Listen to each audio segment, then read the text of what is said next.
The flame mercilessly devoured everything in its path, and people, gathering their last strength, tried to tame it. The man froze in place, unable to move. He could only feel the wind getting stronger and hear the trees cracking. At that time, other people were constantly passing buckets to each other, hoping to save what they still could. But this man was the father of the main character, gone. In a panic, he rushed to his house, not knowing where his son and wife might be. On the way, he heard from someone that his family hid in the annex, away from the fire. It seemed that you could not worry about them, but suddenly the roof of the house collapsed with a crash. The building was doomed. It was impossible to save it. The people with the buckets now saved only themselves. Before the owner's eyes, his house collapsed, engulfed in merciless fire. Thus ended that terrible night, which everyone will remember for a long time. Meanwhile, the mother tried to calm the frightened little Gon. She gently stroked his cheeks, and looking into his eyes, assured him that everything would be fine, because Dad would definitely solve everything. The next morning, when the sun rose, only a pile of ashes remained on the site of the former home. The owner of the house was sitting in front of the monk who had come to him that morning. The monk, whose name was Himo, explained that he had come because of a vision he had seen. Chang Doyun, the head of Unsongban, that was the master's name, wanted to know what exactly this vision predicted. Monk Himo slowly began to tell that there was something unusual about the child in his vision. Chang Doyun, hearing this as Hong's father, immediately felt anxious. Terrible guesses began to swarm in his thoughts. Could something happen to his son? At that moment, little Gon was standing nearby, silently staring at the pile of ashes. He saw in front of him the place where their house had stood until recently. Now the workers were busy there, pulling out things that had miraculously survived from under the rubble and raking the ruins. Meanwhile, Himo continued his story, hinting, but dragging out explanations.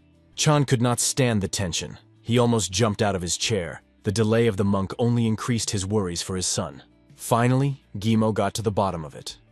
He predicted that Gon would not die young, but live a long life. But there was one but. In a vision, the monk saw a spirit that controls the wealth of agriculture. However, everything did not look easy. The wealth first came to the family and then disappeared, and the losses were greater than the gains. All the family's property gradually slipped from their hands. Hearing this, Chang Doyan became angry. The worst thing was that Gimo directly hinted that his son could be the cause of these misfortunes, because he was born with a destiny that could destroy the family. To Chan's angry words, the monk responded with restraint, almost indifferently, only uttering, "Amitabha." The father hung his head, confused and broken, unable to understand how his own son could be the cause of all their troubles. However, Gimo gave him a ray of hope, noting that this does not mean that there is no way out. He admitted that he consulted with his mentor before coming here and has a definite plan of action. Chan's eyes widened as he couldn't wait to find out exactly what the monk was offering. At this time, his wife was playing with little Gon. She handed him a book and patiently taught him to read. While the mother smiled, fascinated by the game with her son, Himo explained in detail what needed to be done. If you entrust the child to a virtuous monk who will teach him a modest life, the family will avoid collapse. Chan nervously pounded his hands on the table, not knowing what to do, since he was already 40 and Gon was his only son. Himo reassured him, emphasizing that he did not come here to force the child to be sent to the monks. He only explained that if Gon acquires the necessary knowledge and skills by the age of 18, there will be no problems in the future. Chan began to hope that no one would take his son away forever. However, the monk added, "I know a place where he can study, so send Gon there." Chan thanked Himo profusely for the advice. In response, the monk bowed low and repeated his favorite word again, "Amitabha." Some time passed after their conversation. His parents begged Gon to calm down, but the two men tried to hold him down while Himo stood calmly on the sidelines watching the scene unfold. The mother could not hold back tears, worried about her son, but the father tried to calm her down, urging her to keep herself in her hands. Little Gon was completely oblivious to what was being said around him, and so were the men who were trying to restrain him. He screamed loudly and broke free from their arms. To reassure his wife, Chan explained that Quenmok himself, the Shaolin master, had agreed to accept Gong. However, this monk seemed strange to her, and it seemed to her that everyone was afraid of him. Her words sounded rude to Chan, especially considering that Himo was standing nearby and heard everything she said. The monk, however, called Quenmok the true embodiment of goodness, noting that people simply do not understand his essence, and asked the woman to give time, only 10 years. Exactly 10 years, no more and no less, he assured. Meanwhile, Gon was shouting for his mother, and she was holding out her hand to him, repeating his name. They have already started loading him into the carriage. It was not easy, because the boy rested his hands and feet on the door frame, but he still managed to pull him inside. At that moment, his father turned to him, explaining, "I told you everything. If you don't go, our family will be destroyed. We can die. The fate of our family depends on you." Although his eyes were full of tears, Gon finally began to listen to his father's words. After that, the carriage door was firmly closed, and although there were shouts from inside, "I will not go!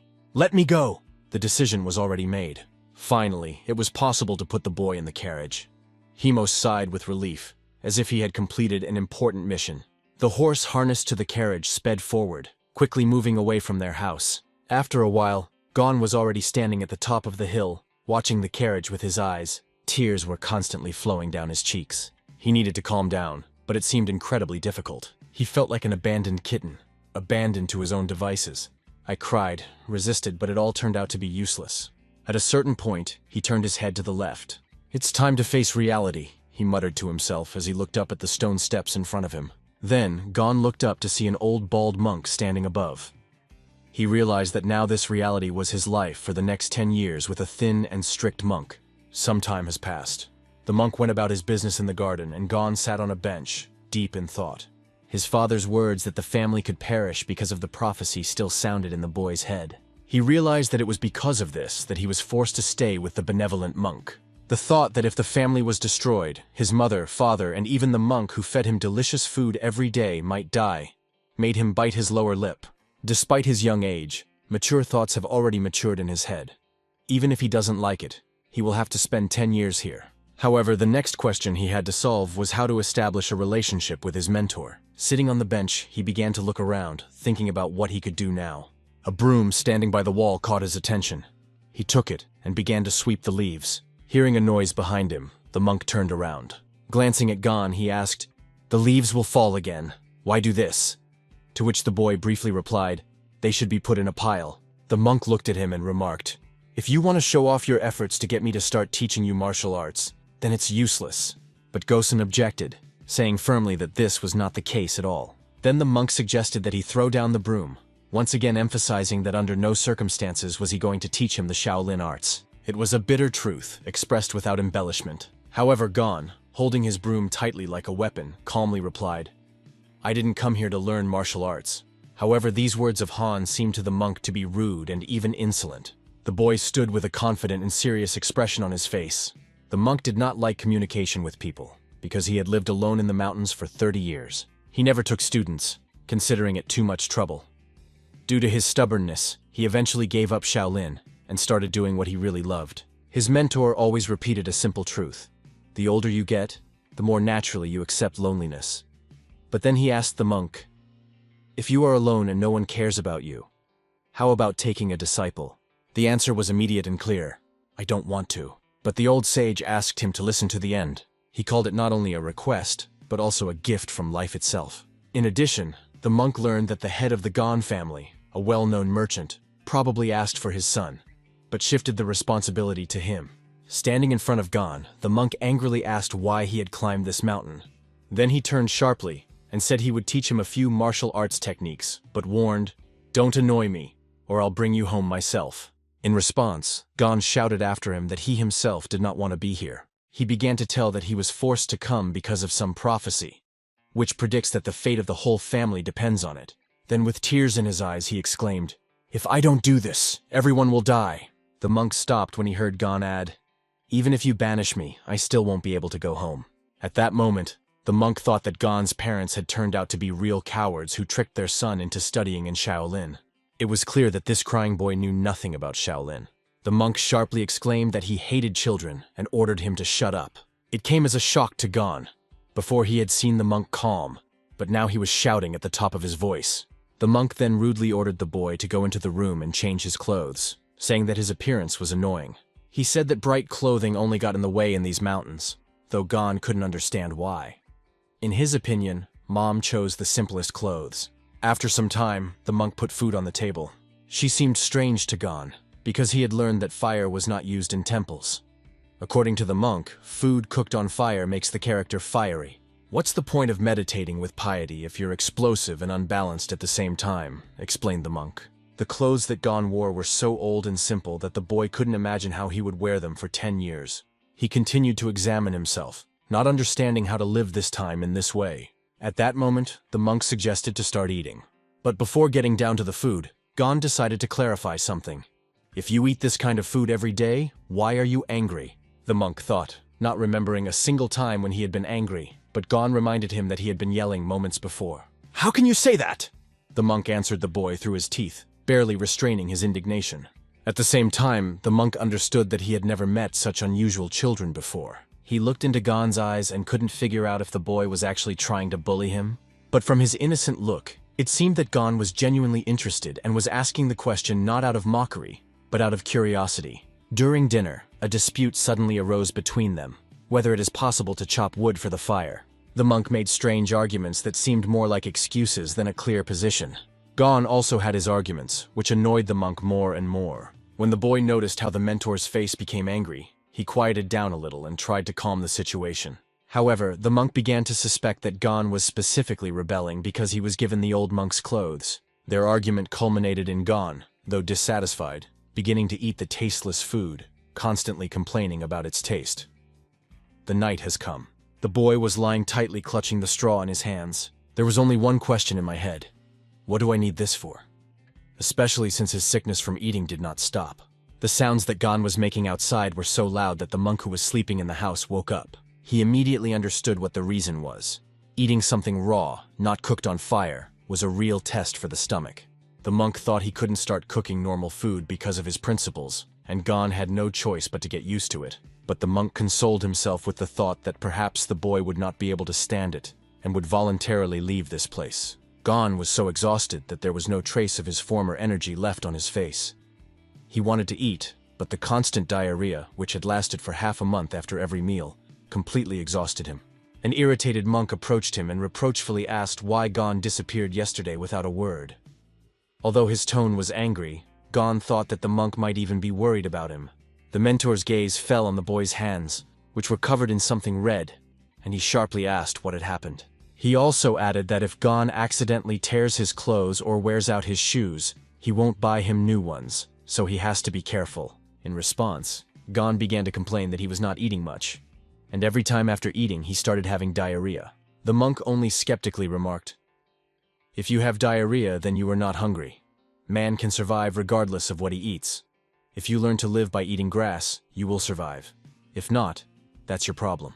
Gon had to accept these realities, although it was incredibly difficult for him.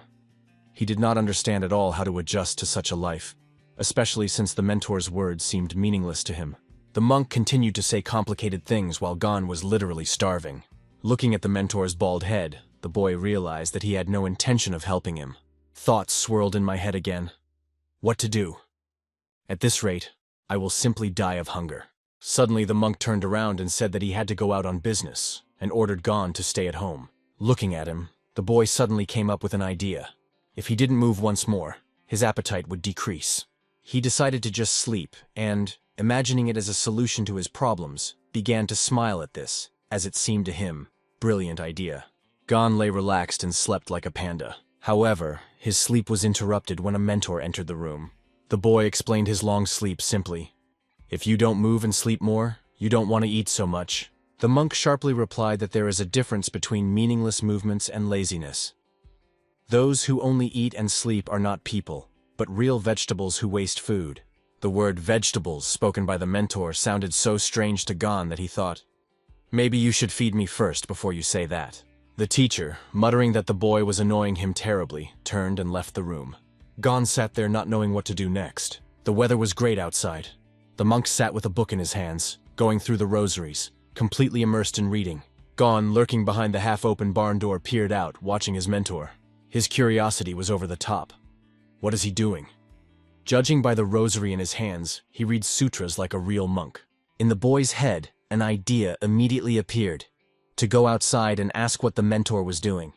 He said he liked the sound of the sutras. However, the mentor replied that he did not see the point of saying them out loud, especially in these mountains. He explained that he reads with his eyes and speaks all the words about himself. This seemed extremely strange to Gon, and he did not hide his surprise. The teacher once again asked the boy, "And why, in your opinion, say the sutras out loud at all. These shouts and knocks only make one feel empty in the stomach, not enlightened, explained the monk, clearly displeased. However, even this explanation seemed to Gon to be the words of a brute. Returning to the book, the mentor turned the page and asked the boy not to disturb, sending him away. Gon had no choice but to turn and walk away, even though it made him very angry. No matter how much I tell him, he always gets angry and yells, thought Gon. But then he got an idea. If I do everything as the mentor says, he will stop yelling at me, the boy decided. He decided to observe the monk and copy his behavior, trying to understand how he avoids unnecessary movements and does not feel hungry. Brilliant plan, Gon thought as night fell outside. At this time, the monks were engaged in cleaning, sweeping the paths. Meanwhile, Gon was already going to bed, and his mentor was making the bed. The boy was very surprised how the mentor was able to make the bed in 1 second. The next morning, the mentor, in turn, was amazed that Gon had woken up so early. However, instead of actually waking up, Gon heard the order not to sit idle and make the bed himself. Gon wondered, where is he in such a hurry when the sun hasn't even risen yet? But he had only one plan, to do everything as soon as possible to imitate the mentor. Gon, like lightning, began to make his bed. However, he did not manage to do it as accurately and quickly as the mentor. I'll leave it like that and I'll practice later, the boy decided, and hurried after his mentor. He noticed that the monk was already climbing up and rushed after him. It was necessary to move as quickly as possible, but at the same time quietly, so that he would not be noticed. Gon peered out from behind the trees, carefully following the mentor's direction. Wow, how fast he moves through those damned mountains, Gon thought, seeing how easily the monk moved. His movements were clear and confident. The mentor stood on one stone and then easily swam to another. Gon miraculously managed to keep up with him, hiding behind the trees. He gritted his teeth, not understanding how a monk could climb up so easily, as if it was not difficult at all. Now the boy began to understand what the real Shaolin was when he saw the mentor sitting calmly on the giant stone. But he couldn't understand. Why is he just sitting there? Is that all? One thing became clear.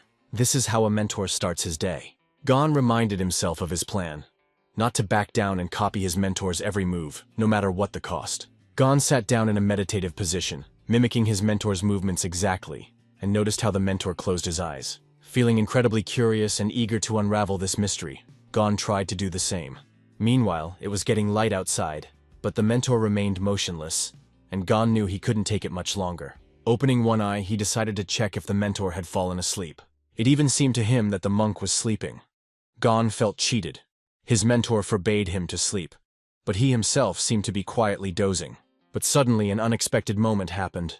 Gon opened his eyes wider, and then his stomach grumbled loudly. The sound spread all over the mountains. Of course, these sounds could not pass by the mentor's ears. Holding his stomach, Gon nervously thought about what to say to him. He approached the mentor, who sternly explained that if he had already decided to follow him, he should have remained unnoticed, and asked why he had decided to disturb him with his grumbling.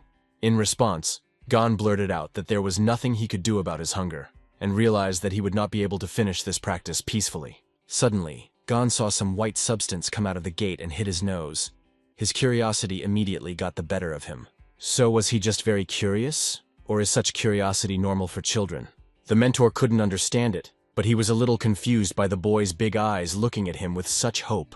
He wondered if he needed to explain all of this to Gon in as much detail as he wanted.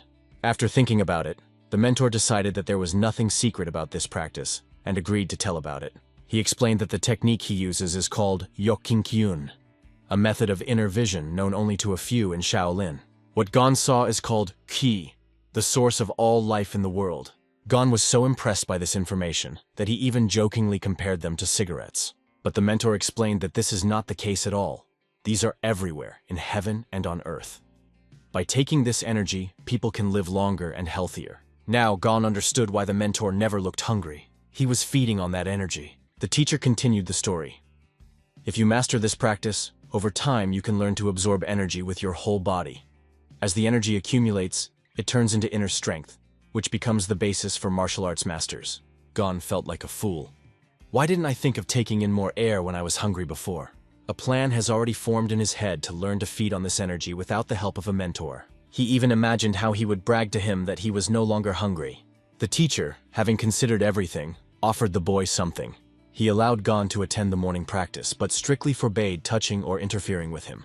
Gon accepted the terms and retreated, hiding behind a tree. The teacher was surprised that the boy suddenly ran out of questions. He even thought, If he had asked one more question, I might have told him about one of the Taoist techniques. Hiding behind a tree, Gon closed his eyes. His desire was now focused on one thing: to learn to feed on the energy of the air. He sat down in a meditative posture, focusing all his attention on controlling his thoughts, trying to master this power. After a while, the mentor appreciated Gon's efforts, noting that it was pretty good for a kid.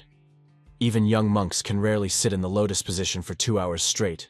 Gon was barely moving anymore, which gave the impression that he was quite persistent. The problem, however, was that Gon's legs were so numb that he could barely feel them.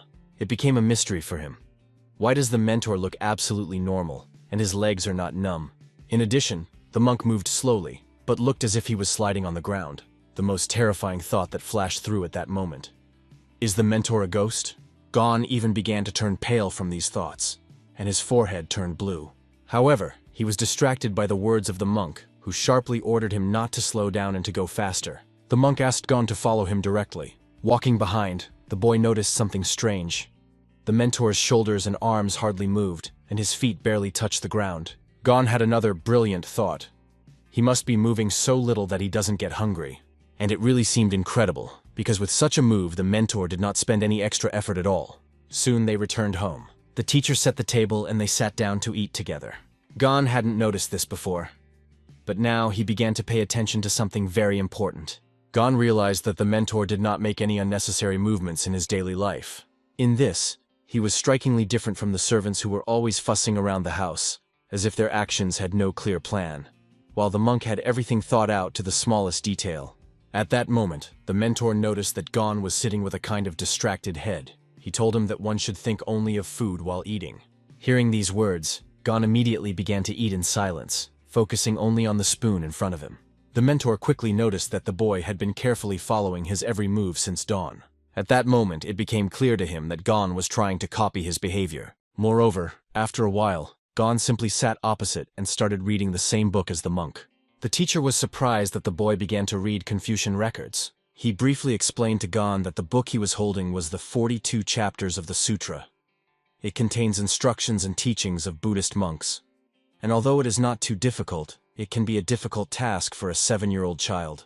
In response, Gon talked about his past, how he read the Analects of Confucius, the writings of Mencius, and more. However, he admitted that these records are really difficult to read. Afterwards, Gon was surprised that the mentor allowed him to read the book without any objection. However, the monk agreed only because he understood. The boy simply has nothing else to read. This annoyed him a little, but as he looked at the interested boy, he realized the following. Even if he didn't understand why it was gone, the mentor knew that he should find other books for him, anticipating that the boy might leave soon. After sitting for so long, Gon's legs went numb again, causing slight discomfort. Touching his stomach, he noticed that he was no longer as hungry as before. Looking out the door, the boy thought about going to rest again. But what he saw outside confused him. The mentor was standing in a rather unusual stance, which caught Gon's attention, and he decided to go out to take a closer look. With a calm and focused face, the mentor slowly moved his hands as if conducting an invisible ritual. His movements were so fluid and controlled that it made Gon quite curious. Sticking to his plan, the boy immediately began to repeat all his movements. The mentor, having noticed this, was at first surprised, and then he was finally convinced. He realized that Gon was literally copying his every gesture. Accepting this as a challenge, the mentor decided to continue without stopping. He smoothly executed the planned movements, watching as the boy tried to imitate him. After only a few moves, Gon's tense face appeared. It was obvious how the task was exhausting him. The boy's ridiculous movements almost caused him to lose his balance and fall. Imagining that it would be much easier, Gon hadn't expected that replicating his mentor's slow and precise movements would prove to be so difficult. It's only logical that it all ended with Gon falling. He fell on his back, and even managed to spin in the air before that. The monk could barely contain his laughter as he watched this spectacle. He understood that it was too difficult for a boy, and there was no point in repeating the movements of an experienced person. Such training can only be done by those who have studied the sutras well. But Gon, unable to stand it, asked, "Why are you doing this? Moreover, you said not to make silly movements." The monk calmly explained, "These are not meaningless movements. They promote the circulation of energy and blood, which makes the body healthier." He continued, "I'm not just moving slowly.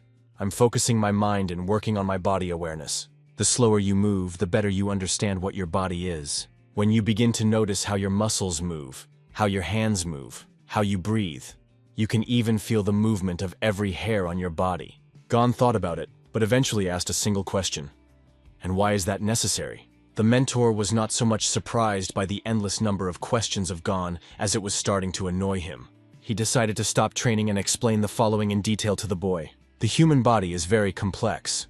Hundreds of bones, an intricate circulatory system, muscles, as well as vital energy, which is the source of our vital activity. All this should be in balance, he said. Now it becomes clear why you are always hungry. Something in your body is constantly disrupting this balance. The mentor asked Gosen to think, what must be done to achieve maximum effect with minimum effort? He explained, the point is to eliminate unnecessary movements and concentrate only on what is necessary. That way, you'll be able to get more done with less effort. Hearing these words, Gon slowly repeated to himself, maximum effect with minimal effort. Suddenly he remembered that this was exactly what his father had always said. Merchants should make maximum profit with minimum expenses. This is what it means to be a merchant, Gon thought. He thought about it. 2 adults had said the same thing.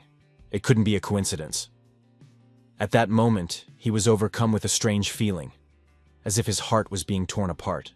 Gon sighed and replied to the mentor, I've never figured out how to do it, but I'll try. In his mentor's eyes, Gon was a child who showed much more tenacity than he could have previously thought. It became clear to the mentor that Gon would definitely not be leaving here anytime soon. After all, due to his efforts, he decided to teach the boy something important. Autumn has arrived on the territory of the Shaolin Temple. The leaves slowly fell to the ground, creating an atmosphere of peace. One of the students was holding a book in his hands, but he looked confused. He didn't understand anything. He tried to find out why the amount of grain in the storehouse and its costs were correctly indicated, but the stocks remained much less than last year. A disciple standing nearby suggested that this was due to an increase in the number of believers, but the donations dwindled, although it was comforting that new supplies should arrive soon. However, this year there will be half as many as last year. The reason for this was the complications that gripped many people. In addition, other expenses have increased more than usual. Looking at this data, it was not difficult to assume that the next year will be very difficult. Products flowed like water from a leaky straw barrel. Winter has already arrived in the yard. The mentor was sitting next to Gon, who was sneezing non-stop. Gon was wrapped in all the available blankets and couldn't understand why it was so cold in the winter. It was always so warm at home that he even sweated, and now this cold seemed like a real test. In addition, the teacher did not heat the room and did not give the boy warm cotton clothes. The mentor looked at Gon from time to time. All he could think about was how unbearable this boy was. However, he expected Gon to start to resent the fact that the room was not heated. But the boy didn't say a word. Be that as it may, the situation was becoming a problem. What if this stranger's precious boy dies? He thought. At that moment, the mentor decided to get up. He went outside to look at the stove, which he hadn't used in a long time. Meanwhile, Gon was shaking more and more, coughing and sneezing, barely able to hold himself together. The boy began to whisper softly, Mom, I will always try hard to learn to spell. Just don't leave me. It is similar to the delirium of the patient, but after some time the mentor lit the stove. He threw more wood at her to make the fire stronger.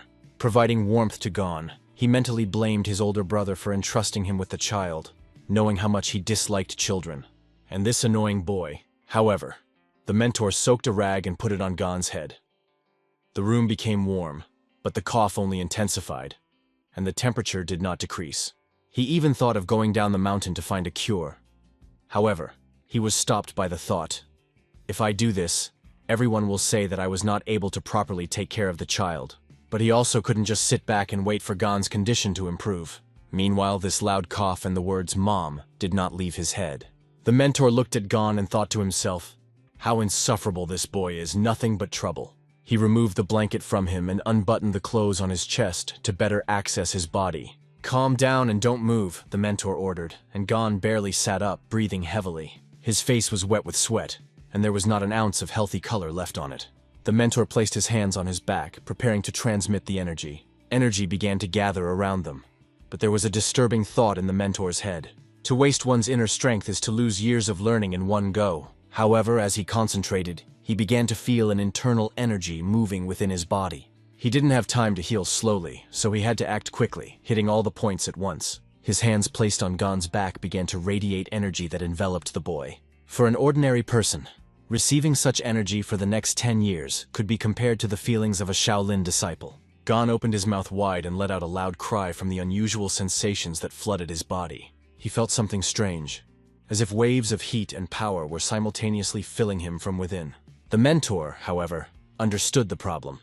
It would be more difficult for Gon to learn techniques that require working with internal energy later on, but he believed that the boy was to blame for his illness, and in this situation he had no choice but to help him now.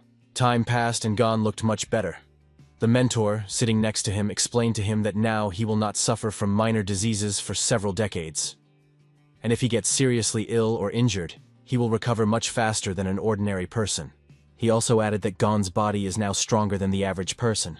In response to all these words, the boy only snorted a little, clearly not realizing everything that the mentor said. The mentor consoled himself with the thought that although his 10 years of training seemed wasted, he had no plans to practice martial arts again. But he was not so sorry because he saved one poor soul. However, he couldn't help but notice how much Gon had lost weight. The teacher understood that the boy had to go through a lot during his childhood. Sighing, he thought about his past. When he gave up worries and focused on practice, he began to avoid people. But now he felt a strange sense of pity. He put it down to the fact that the mind dulls with age. At that moment, the mentor understood why a teacher can give his life for a student. He sat down in the lotus position, lost in meditation. Do you need to understand the suffering of living beings in order to stop suffering yourself? Perhaps this is the same enlightenment that the Buddha spoke of, he thought. At that time, Gon continued to lie down and was quietly snoring. 3 days have passed. At that moment, Gon woke up to find the mentor had returned. He felt full of strength, rested well, and realized that the cold was completely gone. His head was clear and his body more rested than usual. The teacher realized that the boy had not realized anything yet. Gon didn't seem to realize how much his body had changed yet. It was incredibly cold outside, but Gon felt strange. The morning air was icy, but he wasn't cold at all. Before, he could not concentrate properly, but now he felt that he was able to cope with any task. The mentor, observing him, noticed that, despite his young age, his blood vessels were full of energy. In other words, Gon looked like he was reborn. But the mentor understood that it also required a lot of strength. However, Gon now had a new opportunity. Gon breathed in slowly to his full chest and exhaled just as slowly. The teacher ordered him to put his hands on his knees, raise his palms to the sky, and slowly exhale through his nose. With each exhalation, it was necessary to release about 80% of the air, watching your breathing. Time after time, Gon performed the exercises sitting down while the instructor sat a little higher. The mentor pondered, if you start teaching him martial arts now, he can become a master. However, these thoughts caused conflicting emotions in him, and he involuntarily bit his lip as he returned to his memories. He convinced himself that such thoughts were absurd. In order to teach Gon martial arts, you had to take him to the school, get permission from the headmaster, and explain why. For a small child, it was not quite appropriate. The mentor was troubled by the fact that such thoughts began to come to him more and more often. A few days passed, and they returned to the same place for meditation and training. Suddenly, Gon felt a strange sensation in his stomach as he inhaled. It was accompanied by a slight tingling in the nose and in the stomach itself. Am I starting to absorb these? He thought with excitement. Now he felt that he could do the same as the mentor. He managed to start absorbing the energy of these. The mentor was standing on a rock and the rays of the sun were breaking through the mountains, creating a majestic atmosphere. Looking at Gon, the mentor couldn't understand why he looked so excited. Has he mastered the Tanjong breathing technique? He thought doubtfully. But he refused to believe it, because he himself had once failed to master it. Besides, he was still not used to the heaviness of his body after the loss of energy. Nothing surprising, because in one day he lost the strength he had accumulated for 10 years. The mentor, realizing it was because of Gon, silently jumped off the rock and said, "It's time to go." But Gon asked permission to practice a little more. However, the mentor, as always, remained adamant and did not listen to the child's request. They set off back to the place where they spent the night. Gon stood in a fighting stance, feeling strange sensations in his body. All this brought him real pleasure. He could even remotely feel the wind touching every hair on his body. The mentor noticed that his movements were noticeably different from those before. It seemed to be his body's reaction to the accumulated internal energy. During their joint classes, the mentor repeated the word martial arts more and more often. Gon did it at first, just to keep from feeling hungry, but if he continues training, it will completely change his body structure. The mentor couldn't decide if it was good or not. The weather was beautiful outside. Spring was already near. Flowers were blooming, the first butterflies appeared. Another day went by as they again sat across from each other reading books. Gon went to the forest in search of berries. He was enjoying their taste so much that he didn't even notice how he was smearing the juice on his hands and face. Time was relentless, and autumn had already arrived. Gosen painstakingly practiced every move and every blow. Winter has come again. They again sat on their stones in the lotus position, immersed in deep meditation, breathing slowly through the nose, and a smooth exhalation through the mouth filled with peace. A slight smile appeared on Gon's face from these sensations. The mountains were covered with snow, and a thin layer of ice first froze and then melted under the sun's rays. Winter is over, and the tops of the mountains are covered with greenery, showing the first signs of spring. 3 years have passed. In front of the Shaolin Temple stood monk Himo. He became curious to know if his old acquaintance was all right. He was met at the entrance, and Gimo explained that he had come to see an old friend, Quenun. From the way the students reacted to the mention of Quenun's name, it was clear that Himo was an unusual visitor. The disciples began to stir and invited him to come inside. Himo entered the temple, carefully examining every corner. But something made him sigh with a slight sadness. He was saddened by the brick tower, which was in a terrible state. The students explained that they had already tried to repair it several times, but could not. And then they shared the terrible truth that Gimo had heard. Shaolin's finances were in dire straits. After some time, Quenun approached Himo. They sat down for a cup of tea, starting a calm dialogue. Quenun said sadly that even this tea was very little left. It was sad to hear this, because the situation seemed to be getting worse and worse. Moreover, Quenun, who used to be famous for his optimism, now looked completely exhausted. Even normal tea is not available anymore. Is this world completely falling apart? Thought Himo, looking at his friend. Quenun explained a strange thing. No matter how much the towers were repaired, they still kept collapsing, making it impossible to rebuild them. The main temple, on the contrary, was always kept in good condition, because it was visited by many people. 3 years have passed since the tower repairs were finally stopped. 3 whole years. This figure amazed even Himo. After that, they decided to take a walk around the territory of the temple. 3 years ago, Gimo brought Hong to the Shaolin Temple because the prophecy said that the child could harm his merchant family, so he decided to send him here. The Shaolin Temple was considered the best place for such occasions. But now even the temple has suffered damage. Gon was not accepted as a student, and was simply staying here. Himo decided to put aside his thoughts about it, and chalk it all up to coincidence. He then asked Quenun if he could help the temple in any way. Although Gimo didn't like to talk about money, he was willing to ask the merchant for help if the temple really needed it. But Quenun reassured him, saying that this year's harvest was good. However, Himo, knowing the situation well, considered these words strange. He thought about what he said, and returned to his previous thoughts. Is the problem with the child after all? Everything seems to be going well, but at the same time something invisible is leaking into a bottomless pit, he thought. After uttering Amitabha, Himo decided to go to another Buddhist temple, explaining that he had business there. He intended to pray there with even greater fervor, 1,000 times stronger, for the salvation of Shaolin. He couldn't leave the situation because he felt guilty and felt he had to do something. Quenun tried to calm him down, hinting that at such an age one shouldn't spend so much time traveling to a foreign temple. But Himo stubbornly refused to listen. He immediately set out on the road and even almost ran, ignoring the persuasion.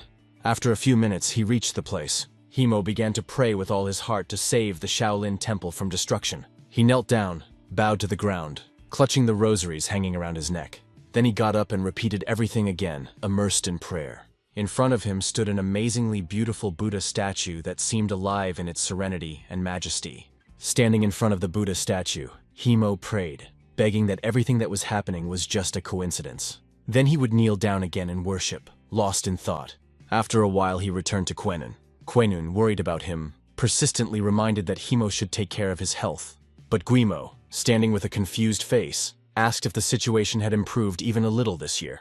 Quenun replied, "Yes, but you have nothing to do with it." 4 years had passed, and Himo began to wonder if his offerings to the Buddha had not been strong enough. Hearing that nothing good had happened, he immediately turned the other way, trying to find a solution.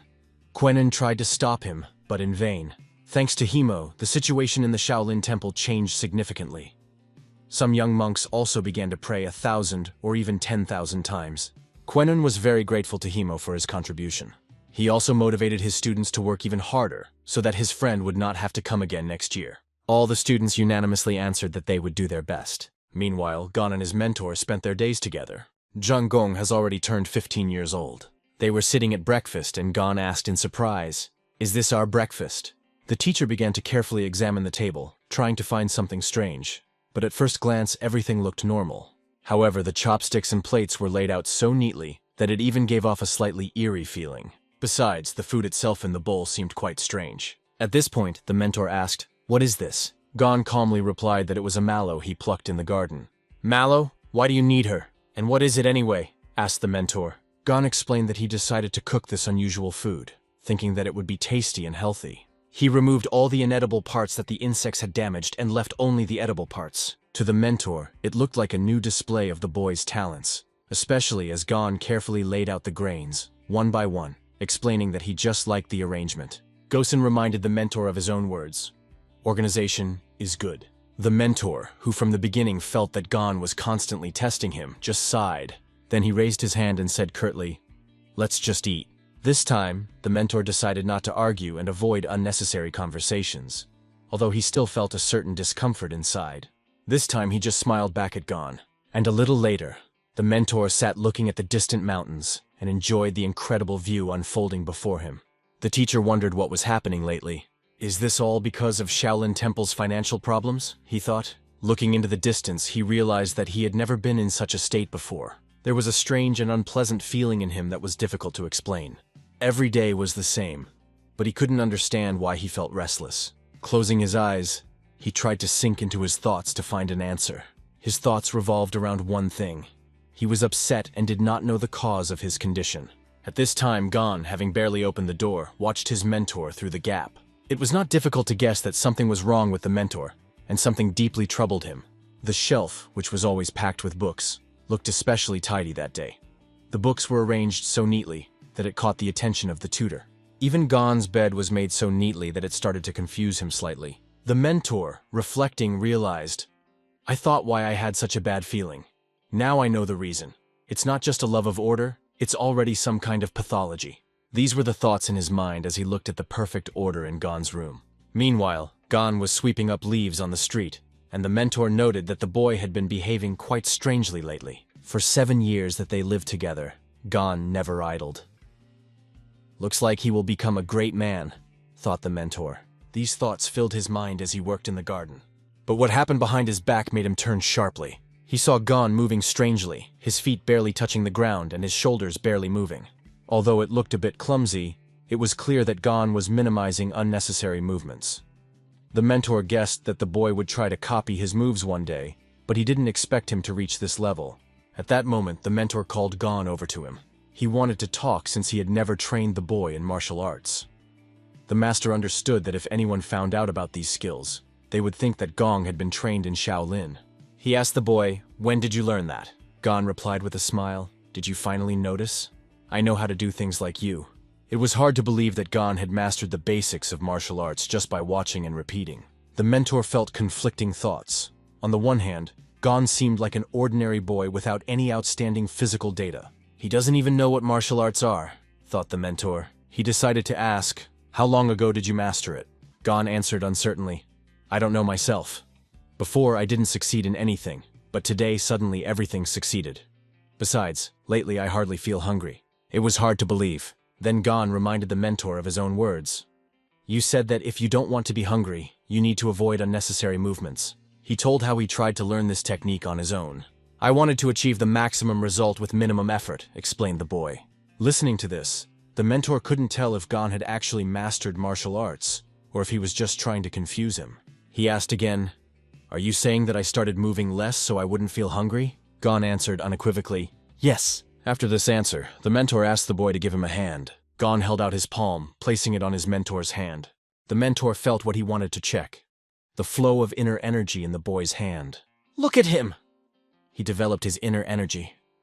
It usually takes at least 20 years of training to reach this level, thought the mentor, amazed. The mentor could not understand how Gon had achieved such a level of mastery, as he had never taught the boy breathing techniques and had no idea that he practiced in secret. He asked himself the question, when did he manage to reach this level? Besides, Gon didn't seem to have time for it, as he meditated with his mentor every morning. When asked, Gon explained that he practiced until he absorbed enough ki energy that he only needed air. "I'm just breathing a lot," said the boy. It became clear to the mentor that for 7 years, Gon had been practicing spiritual techniques without any direct training. He began to think back to the time he treated Gon during his illness. Analyzing each moment, the mentor realized that Gon had reached this level by watching him and constantly practicing by copying his movements. Gon, not understanding why the mentor was taking this situation so seriously, asked, "Is there something wrong with me?" The teacher replied, "That's not the point. What you have been doing all this time is a Shaolin art method called Buryan Shibo." Gon then explained how he was able to copy it. He noticed the mentor moving his shoulders as he walked, lightly touching the ground with his heels, and keeping his gaze straight ahead. After that, Gon decided to visually show what it looks like. He began to move very quickly, demonstrating his skills. The mentor, watching this, did not know how to react, and began to laugh. But the laughter was filled with incomprehension and surprise. "It's similar to Buryan Shibo's technique, but your pace is different. Buryan Shibo involves moves for evasion and counterattacks, but your actions are more like something else," commented the mentor. "The point is to get to the goal as quickly as possible with minimal movements," the mentor concluded. But a logical question arose in his head again. What to do with this boy now? Night fell outside, and their conversation ended. The mentor was sitting next to the bed where Gon was sleeping, lost in his own thoughts. A picture of Gong's movements constantly appeared in his mind, and he understood that even among the best Shaolin disciples, it was rare to find someone with such abilities. Shaolin students need at least 20 years to achieve success in martial arts, but there wasn't much difference between their movements and what Gon shows at 15 years old. The mentor couldn't tell if it was a coincidence or not, but the boy's inner energy was behaving very strangely. At that moment, the candle that illuminated the room suddenly went out. The mentor continued to stare into the darkness, lost in thought. He felt anxious. Everything seems fine now, but who knows what may happen in the future? If he builds up too much power and can't manage it properly, it could become a curse, thought the mentor. He began to think about teaching Gong the correct practices, but he understood that it was impossible to simply pass on the art of Shaolin. The worst part was that it required a study permit, and now the mentor had to decide how to report this to the chapter. The night was full of questions that he asked himself, but in the end he decided to go to bed, putting off his decision until tomorrow. In the residence of the head of the Shaolin Temple, there was a calm but businesslike atmosphere. Today, Quenon was very lucky as he sat before the very head of the temple and was pleased that the difficulties their people were facing were gradually being resolved. Across from Quenon sat Quen, a representative of a government department, who assured him that even if the financial situation did not return to its previous state, there was no cause for concern. Everything looked really good and it gave me hope. Quenon believed that the successes were due to his friend Himo. He was convinced that even the Buddha could not ignore Himo's prayers. Quen suggested starting a conversation with the locals. He emphasized that it is necessary to prepare in advance for possible difficulties that may recur. For this purpose, he proposed to increase the amount of resources and to prepare a sufficient number of warehouses. However, Quenon believed that it would be difficult to implement. He explained his position. Even despite the harvest, there are those who are starving. Because of this, alms should be distributed immediately, and such people cannot be ignored. He remembered that they were all monks before they learned martial arts, so they knew poverty well. Meanwhile, in the mountains, away from this conversation, Gon was enjoying the apples. He thought about how he had walked more than usual that day. Before, he was afraid to move a lot, lest he starve. But now the situation had improved thanks to the energy of these, and he could afford more activity. Gon noticed that the mentor has been acting strange lately. He is constantly sighing, which raised suspicion. What is he so worried about? Gon thought as he bit into the apple. But all these thoughts faded into the background before the taste of this juicy apple. However, a sudden question behind his back, "What are you eating so deliciously?" made him instantly turn around. Behind him stood an old, completely unfamiliar monk. His sudden appearance startled Gon so much that he dropped the apple from his hands. The old monk immediately apologized for scaring the boy. From his clothes, Gon quickly determined that he was a Shaolin monk. Showing respect, Gon bowed and gave his name, revealing that he lived with Master Quen Mok. This information greatly surprised the old monk. He took a close look at Gon, noting his baggy clothes that were clearly out of proportion, and realized that the boy was indeed living with Quen Mok. Then the old monk suddenly mentioned that Gon had eaten fruit in the mountains a few days ago. But when the boy asked how he determined it, the monk mysteriously replied that he had his own methods. In fact, the monk determined it by the movements of Gon's hands that he used while picking the fruit and the technique used. The old monk also noticed Gon's gait, which looked very unusual. This led him to assume that Gon practiced martial arts and that Quen Mok may have been training him. But he found it hard to believe that Quen Mok was taking students. However, this issue was secondary. The old man wanted to understand how Gon lived with Quen Mok for 7 whole years, because he is known for his difficult character. Gon immediately began to tell that at first the master was extremely strict with him. "He's still pretty rough on me even now," Gon added with a slight grumble. Hearing these words, the old monk replied, "Yes, it looks like Quen Mok." Gon realized that this monk knew his mentor well. The old man introduced himself by his Buddhist name, Han-O, and explained that his status in the temple was higher than that of Quen Mok. The conversation became more lively when Gon explained that he was not the master's apprentice, but simply lived with him. To live together but not be a student? This is very strange, thought Hong-O as the situation looked confusing. The old man asked about the technique that Gon uses. The boy explained that the master had mentioned something about her, but he himself did not know anything about it. This surprised the old man even more. Buryeon Shibo and Young Josu are techniques that only masters like Quen Mok, Lee Gongmin, or myself can master, Hong-O said. And here in front of me stands a boy who assures that he never learned martial arts from his mentor, thought the monk with surprise. After that, the old monk asked Gon to extend his hand. Taking his hand, Hong-O decided to check something. Hong-O felt an incredible force that even pushed him away when he touched Hong's palm. Where does the child have such strength? He thought, not finding a logical explanation. Hong, surprised, turned to Hong-O. Is there any problem? Did I do something wrong? However, the monk just smiled, shook his head and replied, "No, if it's a problem, then let it be a problem. And if not, that's fine." These words left Gon even more confused, but he decided to add, "I only have 3 years left to live here." This impressed Hong-O even more. "Are you going to leave in 3 years? Do you have a story? Tell me, maybe I can help you," he said as he leaned into the boy. He was looking at Gon intently, full of curiosity. Without delay, Gon began to tell about the curse that had been placed on his family, and how he had been sent to Shaolin to live there for 10 years. "It's been 7 years, only 3 to go," he added, explaining the situation. The boy told his whole story in detail, which captivated the old monk. Hong-O, as he listened, realized that Gon had learned everything just by watching Quen Mok. In his eyes, this boy was a real miracle. This little guy is incredible. He has achieved what others can't achieve even with years of training, Hong-O thought, enthralled by Hong's story. The old monk could not remember the last time something had surprised him so much in his life. He couldn't believe that this boy had achieved everything on his own, and even began to wonder what would happen if he was taught at least basic martial arts techniques. People like that are not 1 in 100, but 1 in 1,000,000, Hong-O thought. Meanwhile, Gon asked, "If something bad happens at home, then what's the point of me being here? After all, I only have 3 years left," Hong-O replied with a smile. "You can't get worse than living with a monster like Quen Mok for 7 years. So you cannot worry.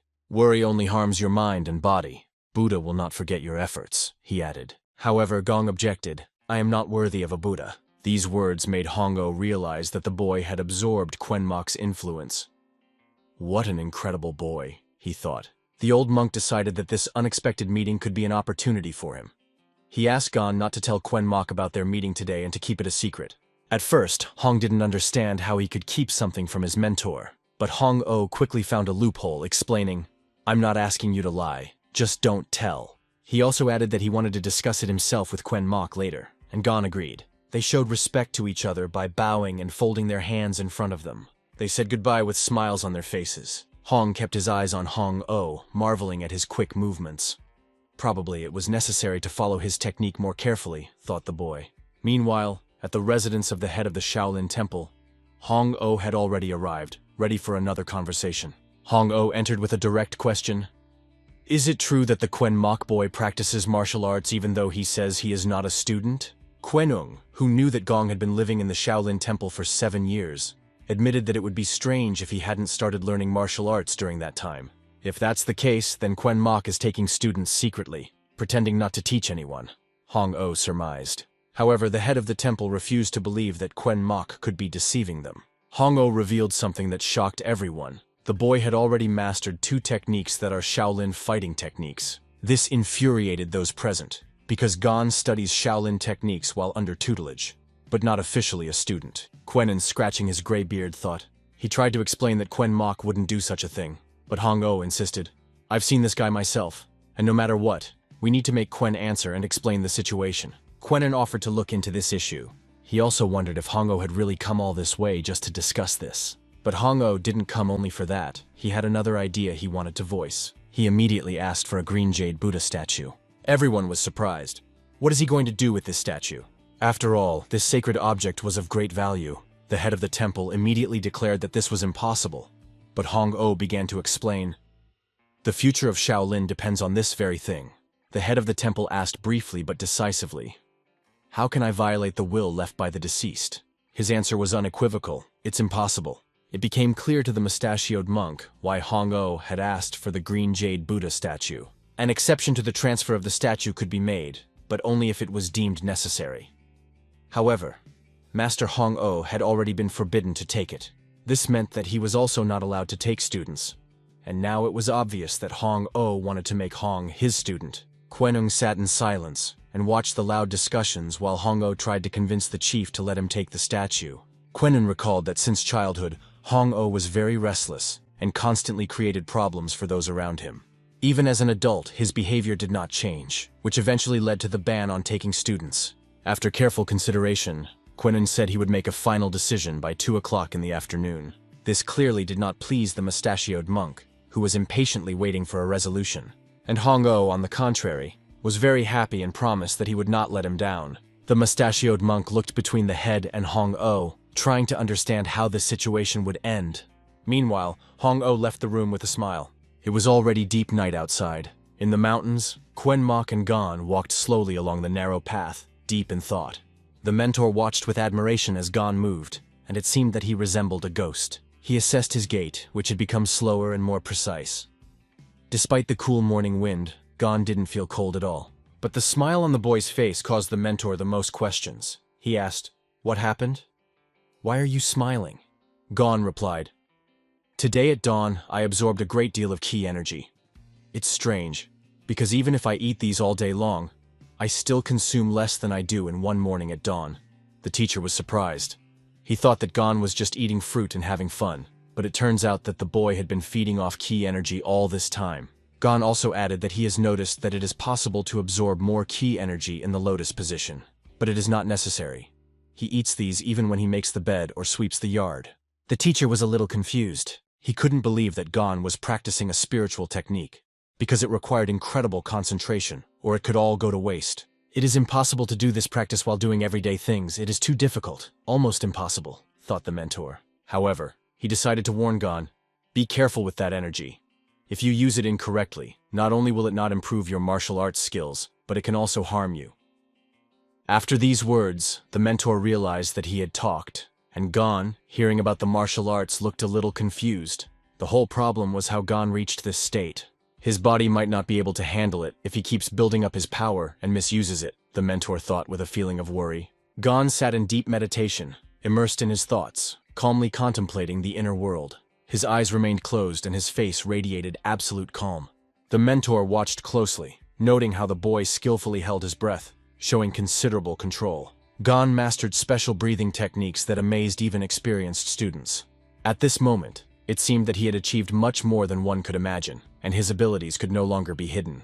The mentor decided that the best thing to do was to accept Gon as an official student, but he understood that it was necessary to inform the head of the clan about this as soon as possible.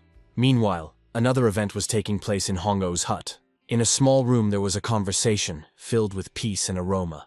A pleasant smell wafted from the cup on the table. Hong-Oh was sitting inside the hut. Next to him were 2 other people who were leisurely drinking tea. Yun Yong Kang, a swordsman, defiantly refused to touch the cup if offered a drink by a stranger. Beside him was his disciple, Moon Sam-Myung, who was watching the situation with interest. Finally, the bearded man took a sip of tea, carefully savoring the aroma. Hong-Oh, watching their reactions with pleasure, asked, "So, how do you like the tea?" Suddenly, Yun began to feel something strange. This taste of tea aroused his unexpected interest.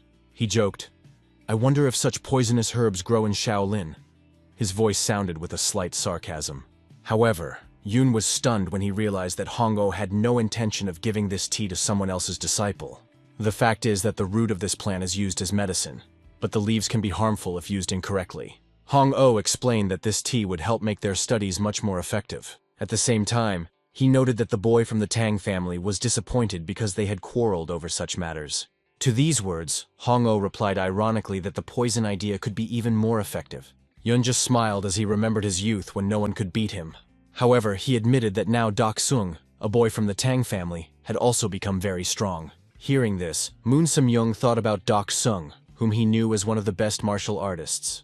He even thought, if so, then this man must have been stronger than Dak Sung in his youth. Without turning his head, Moon stole a glance at Hong-Oh.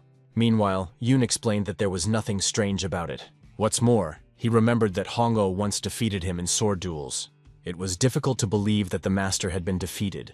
Moon Sam-young could not imagine that someone possessed such a high level to surpass Shaolin in swordsmanship. Yoon called Hong-Oh a true genius, noting his unparalleled skill. His swordsmanship was superior to that of any master, and his Tai Chi movements surpassed even the most experienced. His sword attack was faster than the famous Zhong Sol Gom, known as the Swift Sword Master.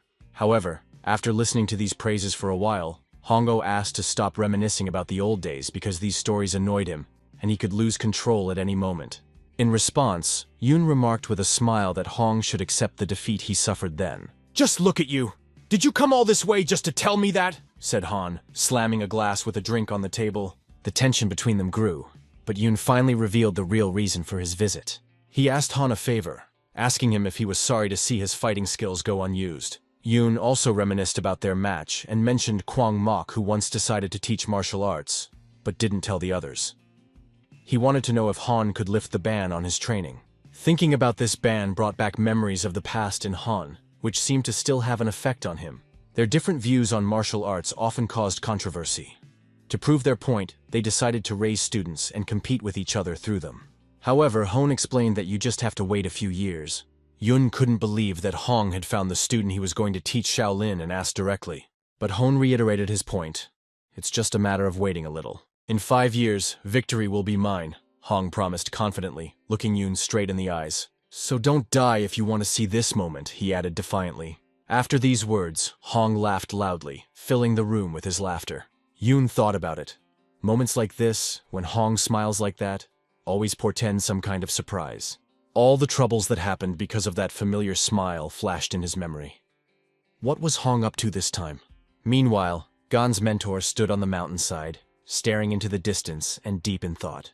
He recalled a recent conversation with another monk about the head's desire to see him with a boy named Gan.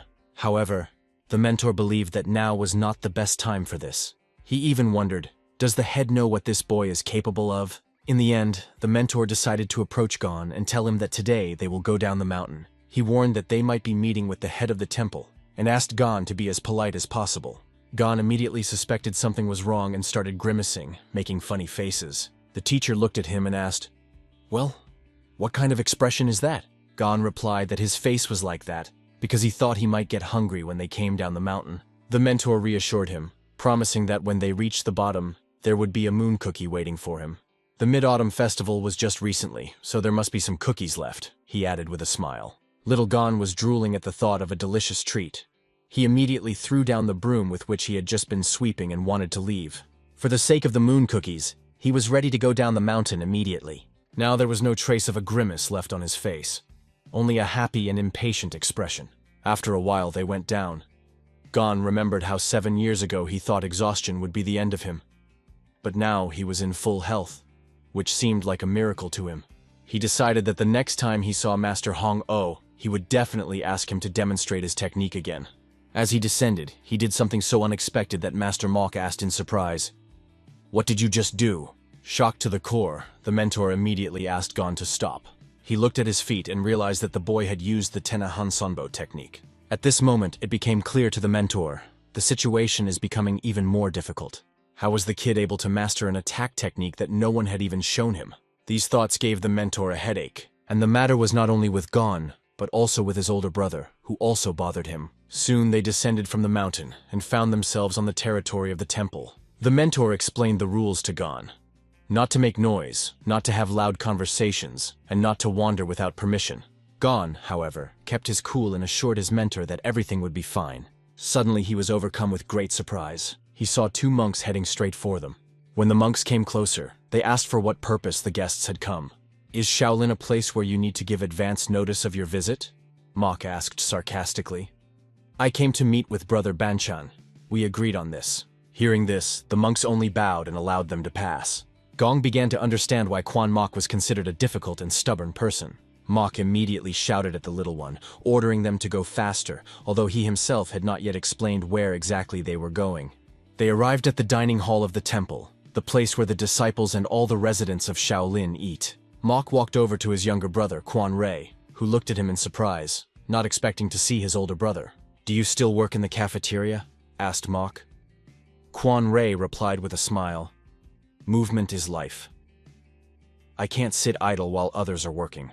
Gong looked around the place with interest, realizing that this was where the food for the entire Shaolin temple was prepared. Quan Rei looked closely at the boy and, not recognizing him, asked Mok, Have you taken on a student?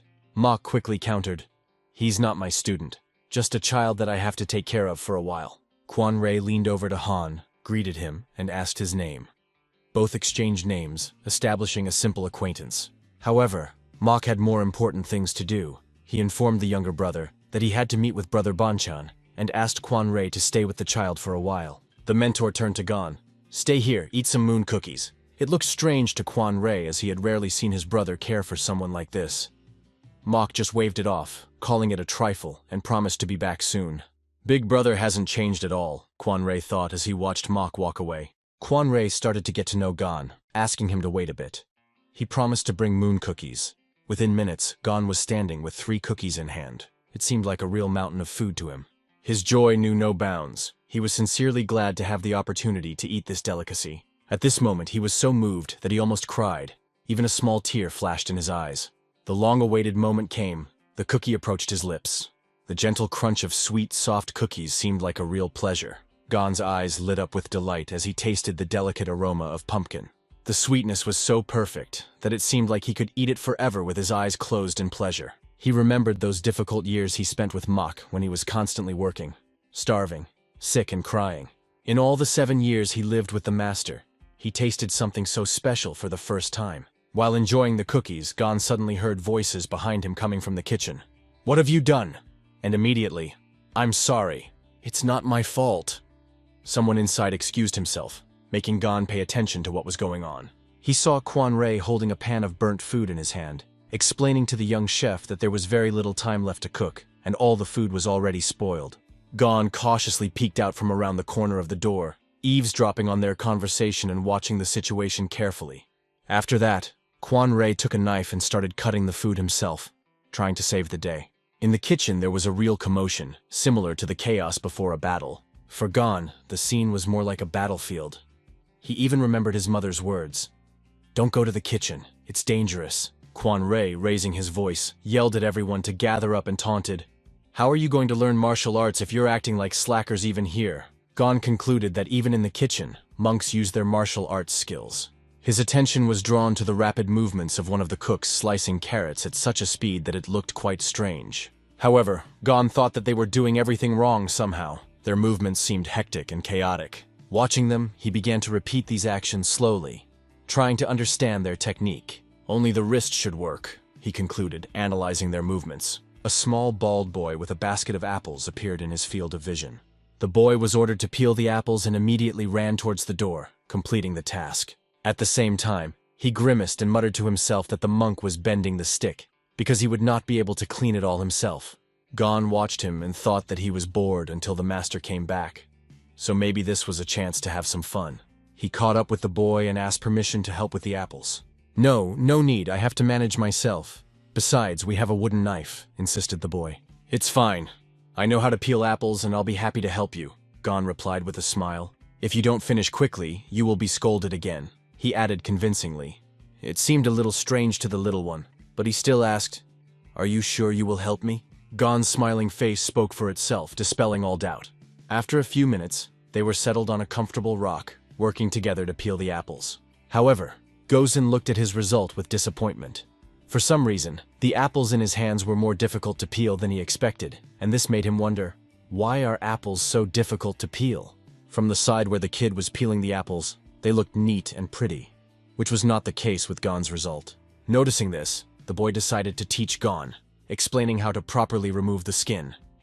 You need to clean with a thin layer, otherwise the senior monk will quarrel. It was really a pity for the little one, because he was sincerely trying. He understood that peeling apples with a wooden knife was a real test. But the elder monk forbade the use of a metal one, saying that the boy was not ready yet. The little one was even upset, anticipating that the elder monk would scold him severely for any mistakes. Sighing, he continued to peel another apple. Gon, holding his apple in his hands, realized that this task had to be taken seriously. He decided to peel the skin as thinly as possible. At this time, other events were taking place in the temple courtyard. Mok met the student Moons and his teacher Yun. He didn't even think he would be able to see them here. Examining the boy, Mok saw great potential in him. He immediately thought that Gon and this student had a lot in common. Yun Yongkang was walking towards the exit with his student, talking leisurely. At the same time, the head of the temple was talking to Mok, wondering what brought him here and recalling his recent meeting with Hong-Oh. The head also added that he has been friends with Hong-Oh for a long time and wants to show him his student. Mok noted that his relationship with Hong-Oh was far from friendly. The chief asked if Mok had brought that boy with him. I left it in the dining room. But why do you have a child here? Answered Mok. The chief explained, You are not young anymore, and I thought it would be better for you to take an apprentice.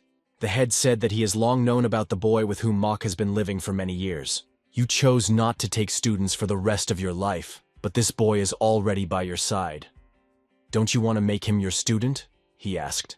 These words made Mok think, and the head asked, Did you decide to leave the boy after everything that happened? At that moment, Mok realized that the head was aware of Gon's decision to study martial arts. However, the head calmed him down, saying that in these 7 years it was normal that the boy had mastered several martial arts techniques. But the head pointed out the problem.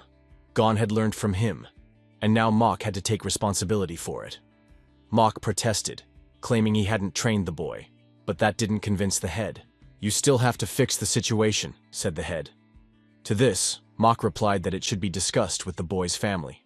The head, however, preempted him, saying that he had already sent a letter to Gon's parents, and they had given their consent. It was a real shock for Mok to learn that the head had contacted the boy's family on his own. He recognized that Gon was indeed capable, but refused to teach him any further. The head decided not to argue, but added an important caveat. A child who started learning Shaolin on his own and a monk who neglected it are both on the wrong path, he said. Because of this, the head suggested that Mok correct his mistake, because otherwise the boy would be severely punished. Gon risks being imprisoned in the confessional for life if things don't change. The head asked if Mok was willing to allow such a thing.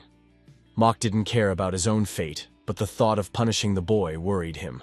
The head continued, If you do not want to take him as your disciple, then you will have to pass him on to someone else. He remarked that he had never seen anyone master the art of Shaolin through observation alone. He must be taught according to all the rules, the head added. If Mok didn't intend to pursue it, the head promised to transfer Hong to Hong-Oh first for a few lessons, and once the boy reached a certain level, he would be transferred to another mentor. Mok was in a state of complete shock at these words. He couldn't believe that he heard this from the head, but the head only nodded silently, confirming his intentions. At this time, Yun walked with his disciple, explaining to him that Shaolin looked like an ordinary temple from the outside.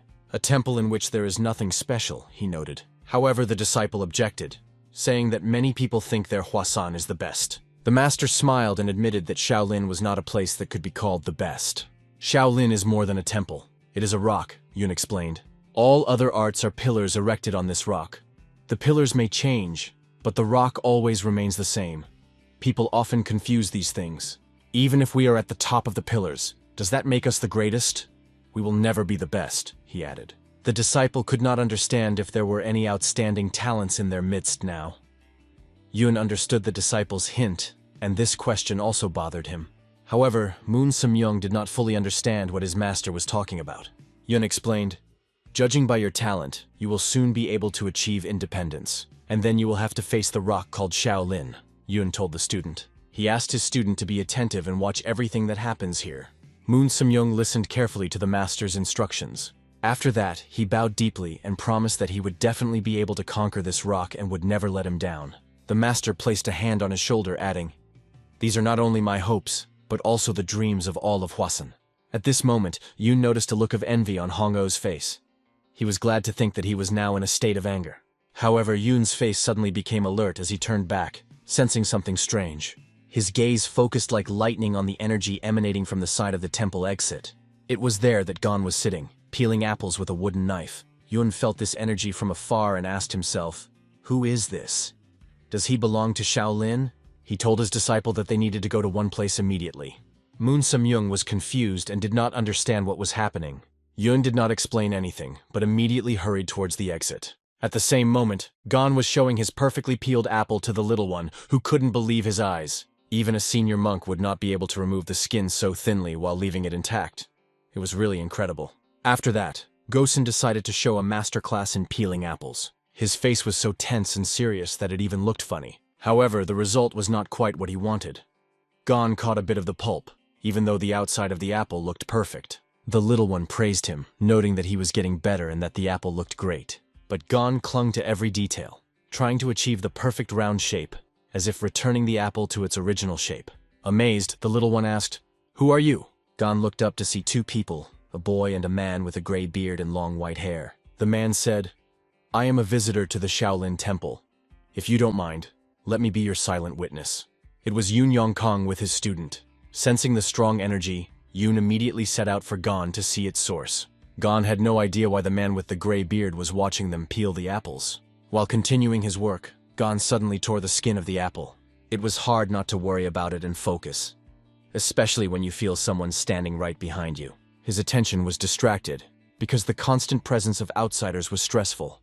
Disciple Moon. Samyung also did not understand why his mentor was watching the process so closely. Yun Kang watched Hong's every move with an unwavering gaze, even as the skin smoothly flew off the apple. But the teacher saw a completely different picture.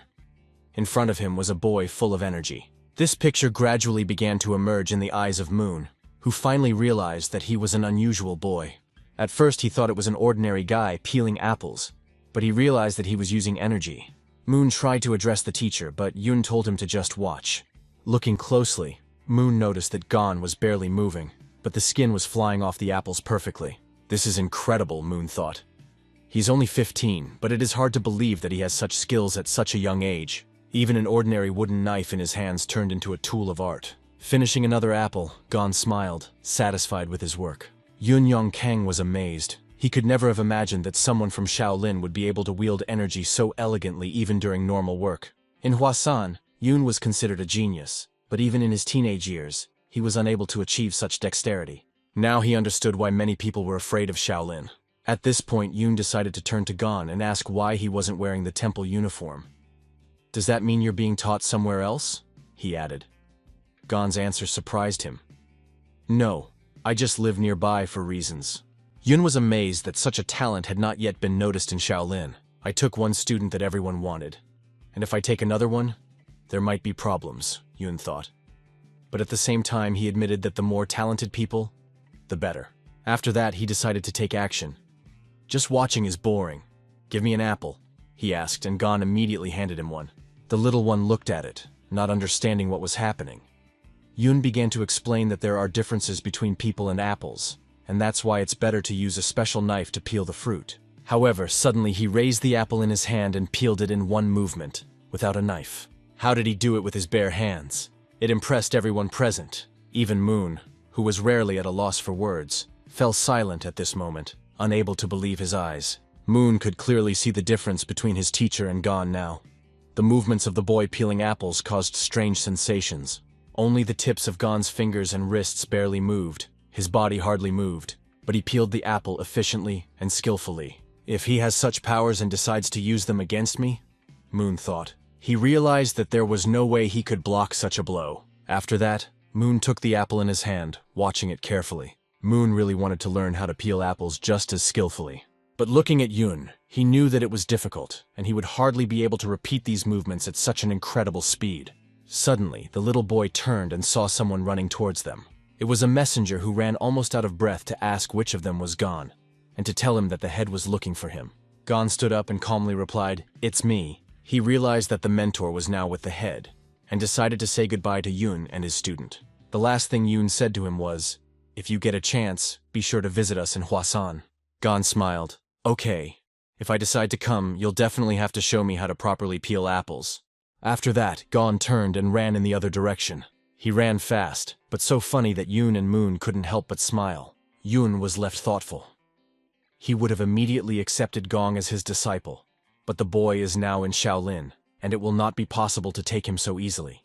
On top of that, there's Hong-Oh, and that complicates things. Thinking of Hong-Oh's old face, Yun speculated, does the old man already know about this young talent? He even imagined what Hong-Oh's reaction would be, and it made him smile. After a while, Yoon and Moon were alone, and the teacher asked, isn't that intriguing?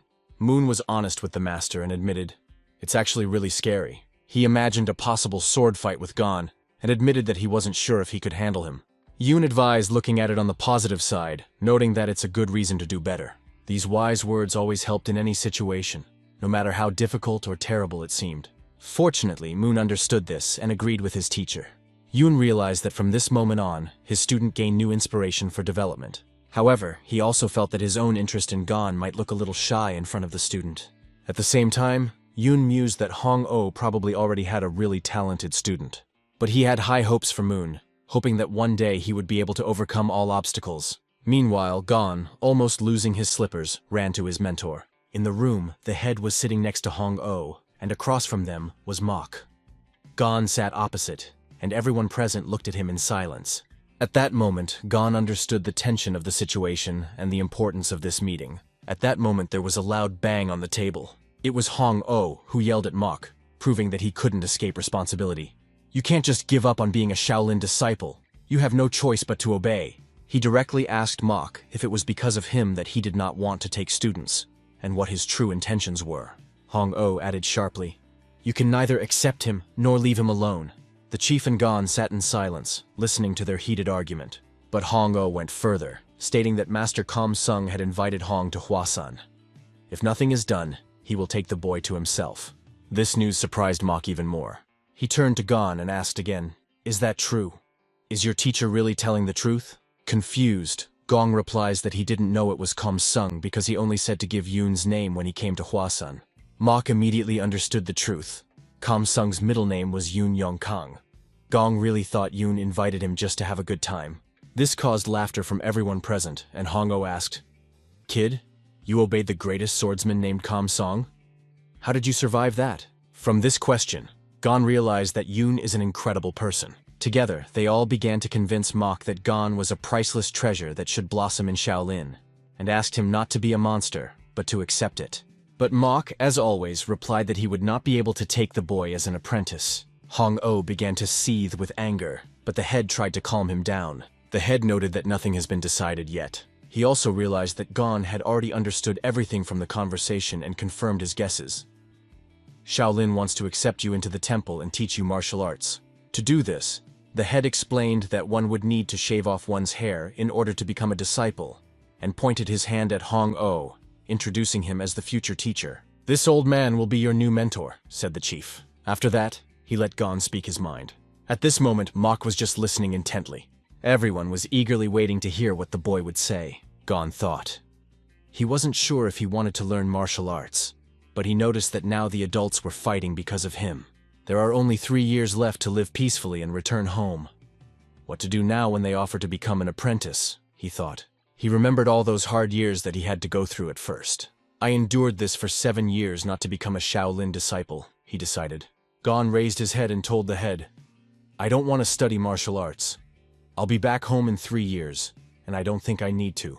The 3 masters froze in utter astonishment, their mouths hanging open and their eyes wide. Hong-Oh tried to convince Hong, explaining that martial arts are not just techniques, and not everyone can become a Shaolin disciple. But Gosen firmly replied that his goal was to become a merchant and continue the family business. Hearing this, Hong-Oh began to shake his head nervously, not understanding what the boy was saying, and shouted, Your parents have given their consent! Hong-Oh's words came as a shock to Hong. He could not believe that his parents had given their consent, because they had not seen him for 7 years.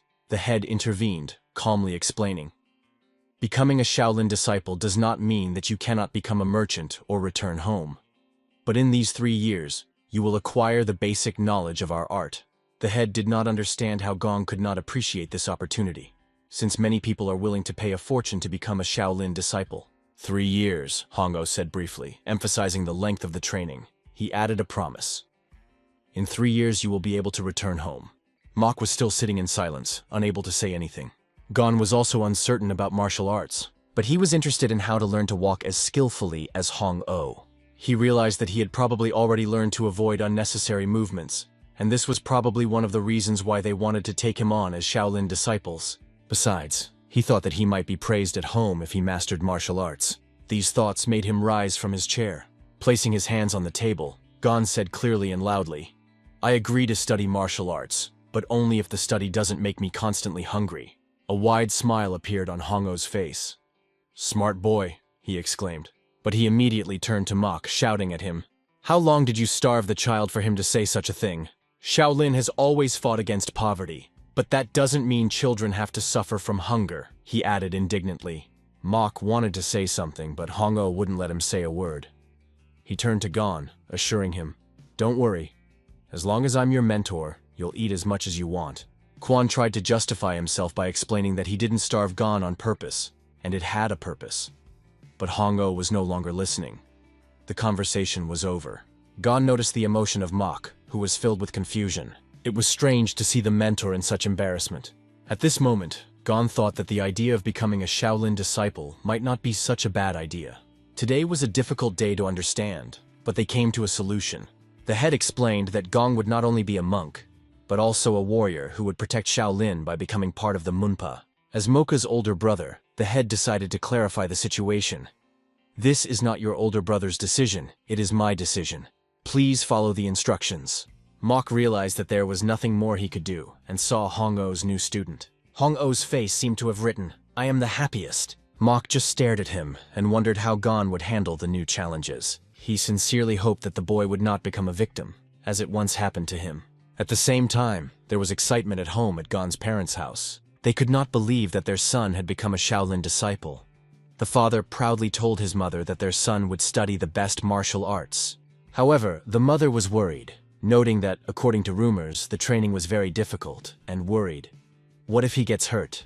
Yes, it's difficult, but this is Shaolin. If Gon perseveres and proves himself, we will be under the protection of the temple, the man reassured his wife. He asked her not to worry and to trust their decision. After learning about his son's acceptance into Shaolin, the man made a generous donation to the temple so that Gong would be treated well there. After these words and explanations, the woman felt peace in her soul. It was an important step for the father, because he did it for his son and could not save on his future. However, the woman was still interested in how this correlated with the prediction. The man explained, "If the temple accepted him, it means he won't have any problems." At the same time, the woman thought that the temple might be in trouble because of their family. But her husband assured her, even if that was the case, things are going up in Shaolin now. Hearing these words, she bloomed with a wide smile like a flower. The man asked her not to worry and said, "The best we can do now is to wait for good news about Gon." They approached Hin's hut. Beside her, Hong-Oh was telling something about herbivores, like a teachable moment for Hong. From the short dialogue, Hong realized that Hong was just copying Mok's moves and not actually studying martial arts. He decided to explain to the boy how blood vessels work, but Hong was surprised and a little saddened to learn that Hong had accumulated so much internal energy and was already using 2 techniques. It seemed like one would need to know the basics to use these techniques, but Gon knew absolutely nothing about martial arts. Han noted that in martial arts it is important to develop not only the body, but also the mind. At first, he was even offended that Gon had mastered the technique on his own. Then he pointed with his finger at 2 barrels that were standing next to each other. Han ordered Han to take these barrels away. He explained that newcomers to the temple always begin with such training. "Walking with a load improves balance," Han said. He gave Gon the stick that connected the 2 barrels and warned him that the first time might be unusual. Gon had to fix his position and try to keep his balance, which turned out not to be easy. The barrels were empty and seemed easy to lift at first, but they quickly changed their center of gravity, making the task difficult. This was just the beginning. Han asked Han to follow him. The boy asked where they were going and received a simple answer. "Where else can you go with 2 barrels?" "Of course, for water." Han turned and started up the mountain, asking Han to just follow him. At first glance, Gon thought that this task looked simple enough. He easily pushed off the ground like an arrow and began to move upwards. At this moment, it seemed to him that martial arts were not as difficult as he had imagined. But looking at Han's sly smile, it was obvious that he was up to something. Looking back, Han noticed that sweat was already forming on Han's face. However, it was impressive. The boy kept moving despite the difficulties. The slope was very steep, which made it difficult to maintain balance and control breathing. But even as he climbed higher, Gon did not lose his rhythm. He decided to even speed up a little. Gon kept the pace without changing his rhythm, thanks to his habit of drawing energy. Although it was difficult to breathe, he could bear it. They were already reaching a small waterfall, where they needed to fill the barrels with water. But a plan to make the task more difficult had already hatched in Han's head. At first glance, everything looked simple, but adjusting the weight of barrels filled with water was much more difficult. Han knew that students usually train to carry water for half a year to 3 years in order to achieve the perfect balance. Han began to jump down the slope and asked Han to follow him. Gon immediately rushed after him. After a moment, the buckets were filled with water, and it was time to descend. But as soon as Gon took the first step, everything went wrong. His legs started to buckle.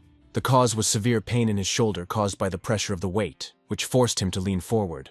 It was very difficult to keep the balance, and several drops of water spilled on the ground. What to do, thought Gon, because otherwise this task would take all day. Han watched him from behind the rock, glad that the boy was having a hard time. He watched Gon's every move carefully, wondering how he would cope. Gon was already halfway down the slope, but that didn't make the task any easier. He realized that balance can only be maintained by correct shoulder movements. It was necessary to move the shoulders a little, as the water began to spill. But if you keep the balance, the water stays in place. When he controlled the torso, the balance and distribution of forces became stable. Not even a day had passed since he understood how to perform the task correctly. Gon looked like a martial artist as he came down with the barrels. His movements became clear and not a single drop of water was spilled. Gon recognized this task as a real test, but realized that everything turned out to be much easier than it seemed at first. Inspired, he began to descend even faster, enthusiastically mastering the new technique. Hong-Oh couldn't believe his eyes. Is this possible? He wondered if Gon had figured out the secret of Henboesu, a continuous movement resembling a stream of water that usually required lengthy explanations for students.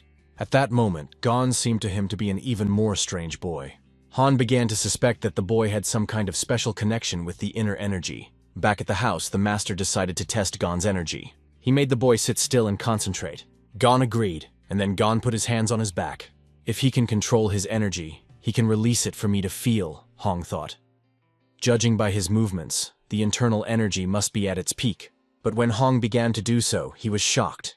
The energy he expected to see dissolved in an instant. Han couldn't understand what was happening and even got scared.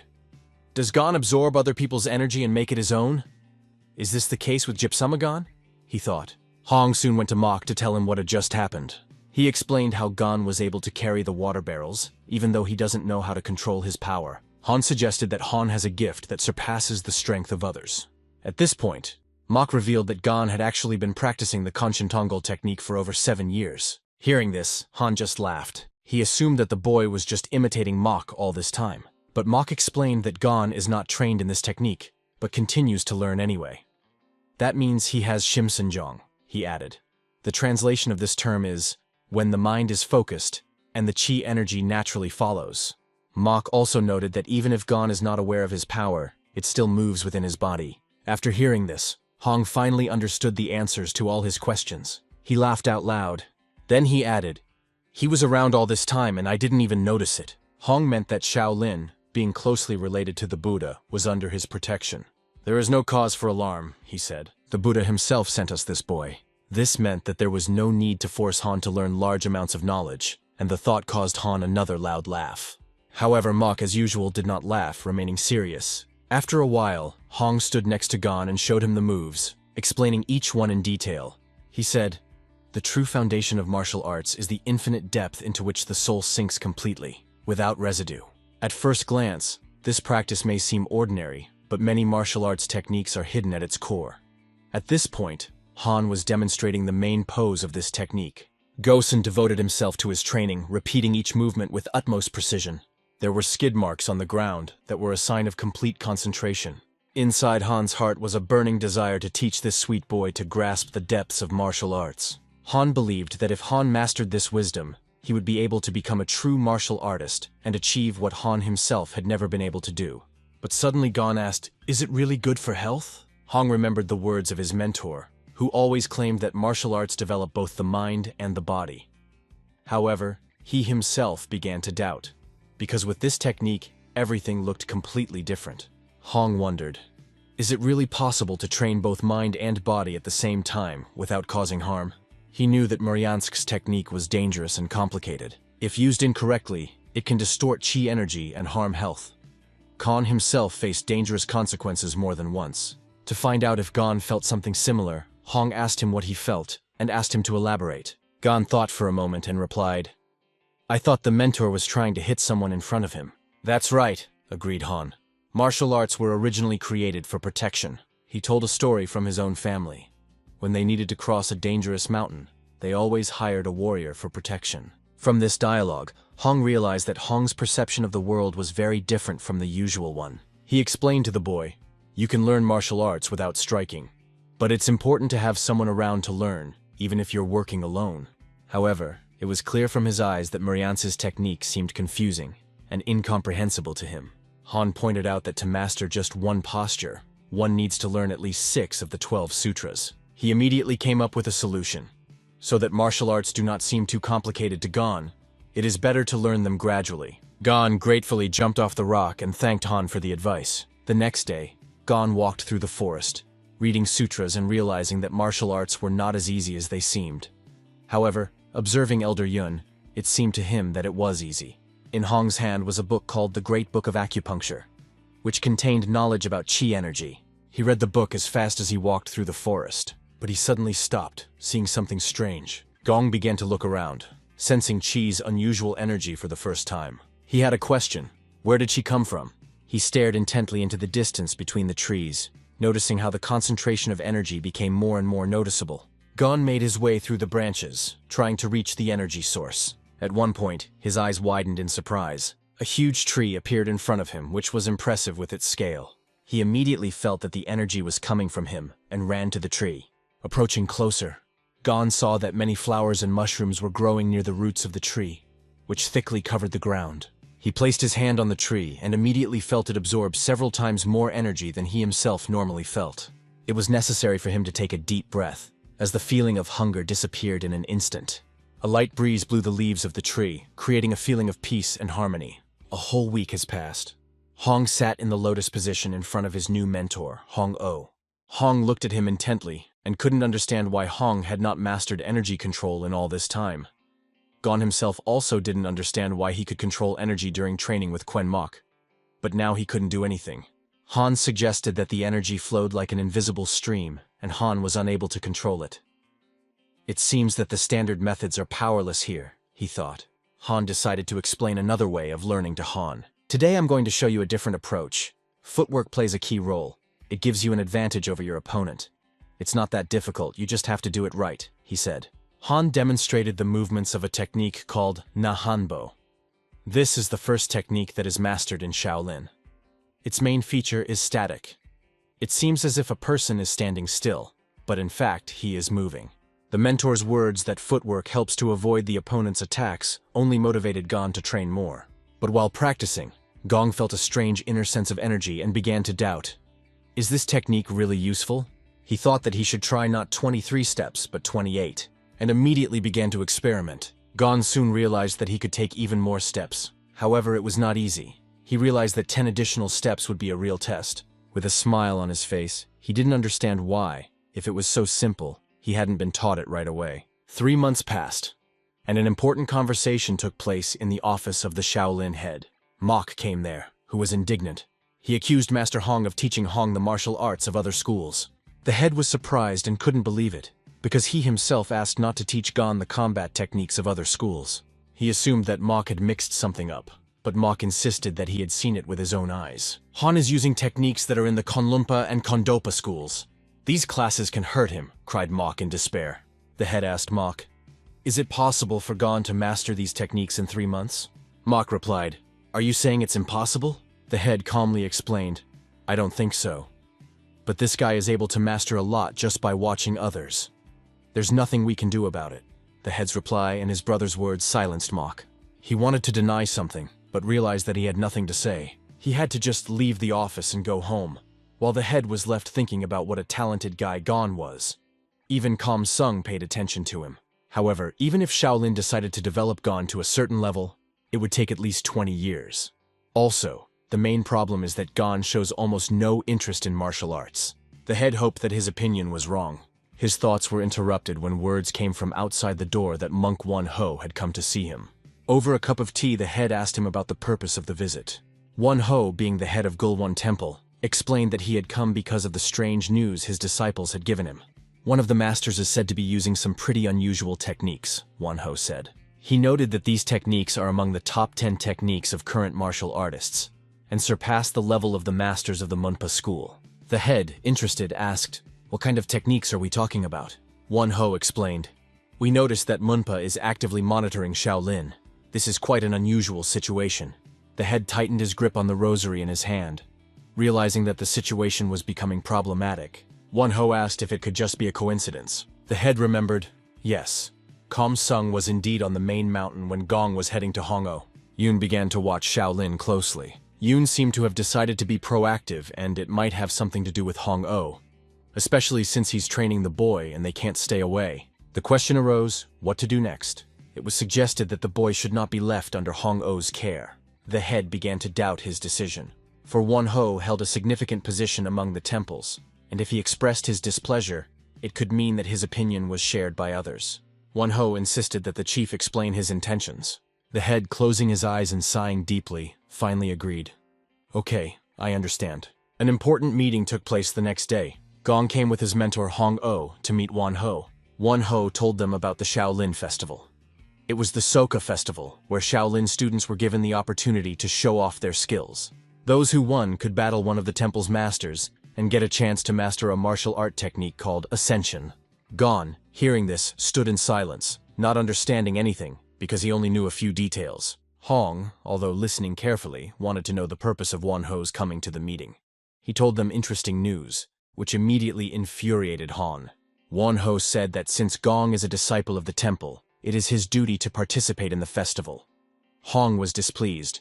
Hong only became a student 3 months ago. However, Won Ho insisted that the decision is final and made several arguments in his favor. No problem, but he was just wrestling, Han said, trying to downplay Han's involvement. This piqued the curiosity of Won Ho, who asked, "What kind of fight?" Han's answer was so funny it was hard to take it seriously. Proper walking technique. Won Ho just looked in surprise from the head of the temple to Han and back, not understanding anything.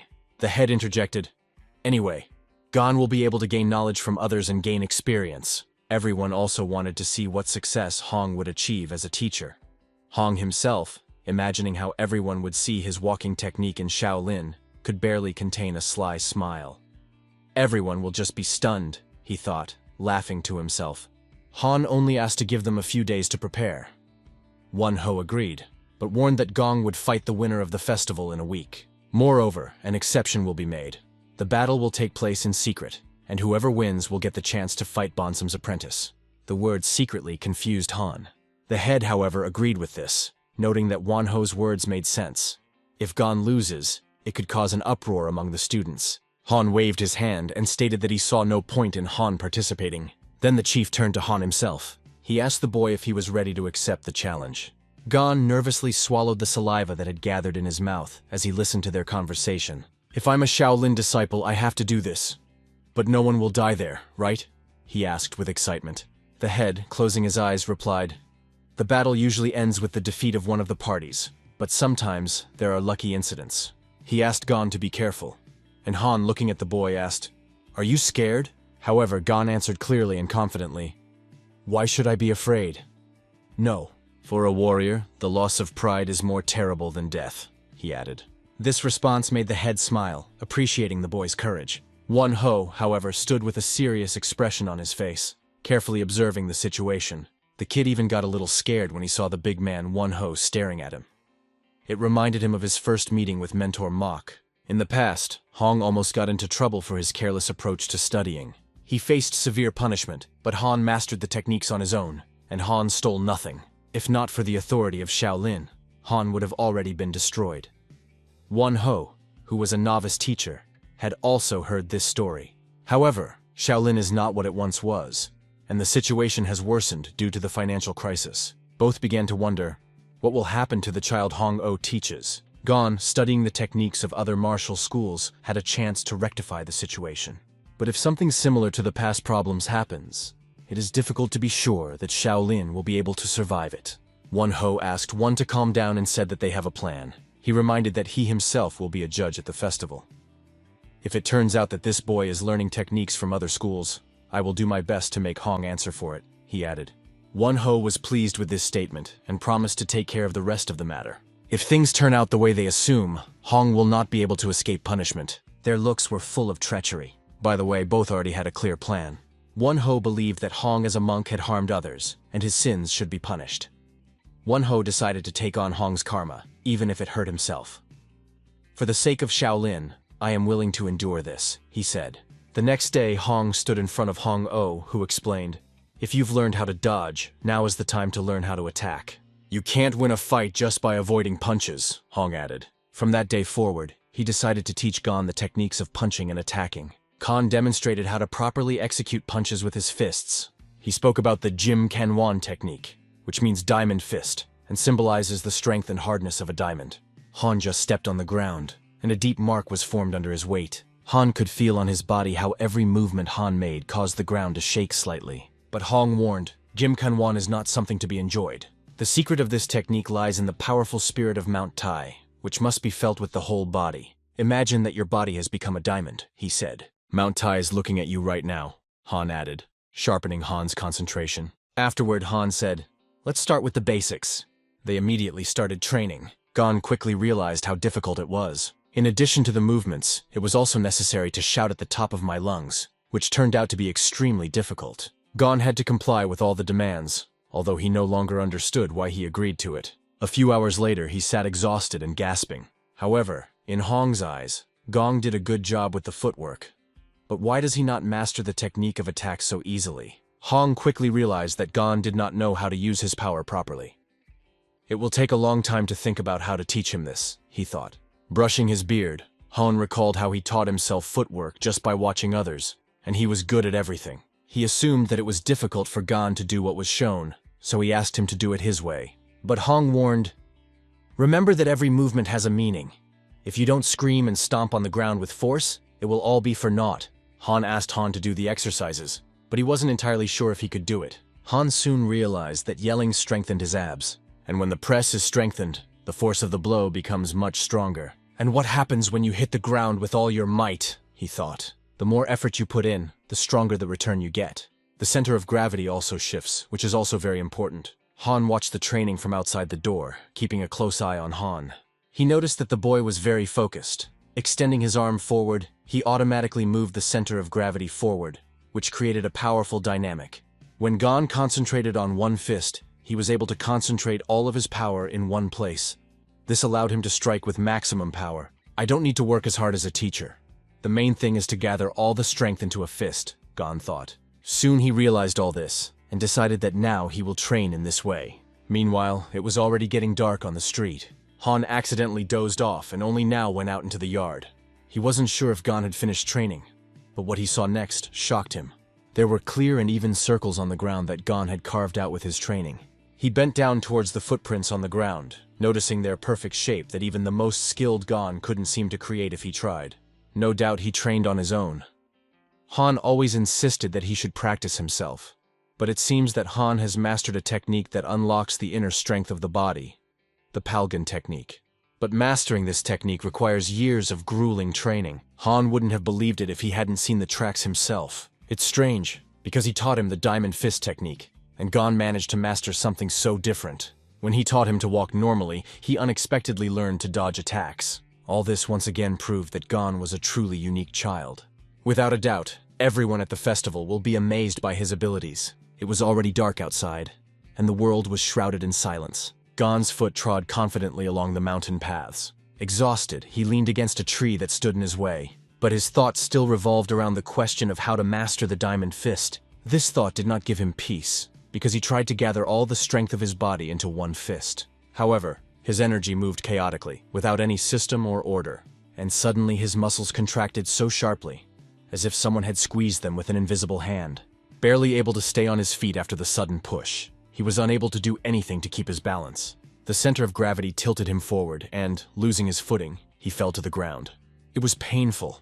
The blow made him wince in pain at that moment. And even now, the pain did not recede, enveloping the whole body. He coughed, trying to compose himself. In moments of despair, he asked himself the question, can training really make a difference, or are all efforts in vain? There is almost no strength left. He even felt that it would be easier if someone helped control this chaotic energy. The sun had already risen high above the horizon, and it was getting close to noon. Gon slept for a long time, but his mentor woke him up. Master Mok found him last night when he was lying on the ground without strength. Gon apologized, although he himself did not understand how all this could happen. What happened to you? How could you train like this to bring yourself to this state? Asked Mok with surprise. He could not understand what exactly had happened, and was waiting for an explanation from the student. Gon said that he had been trying to master the diamond fist, but every time he concentrated, the muscles would contract violently, causing strange sensations. Listening to his explanation, Mok couldn't quite understand exactly what Gon meant.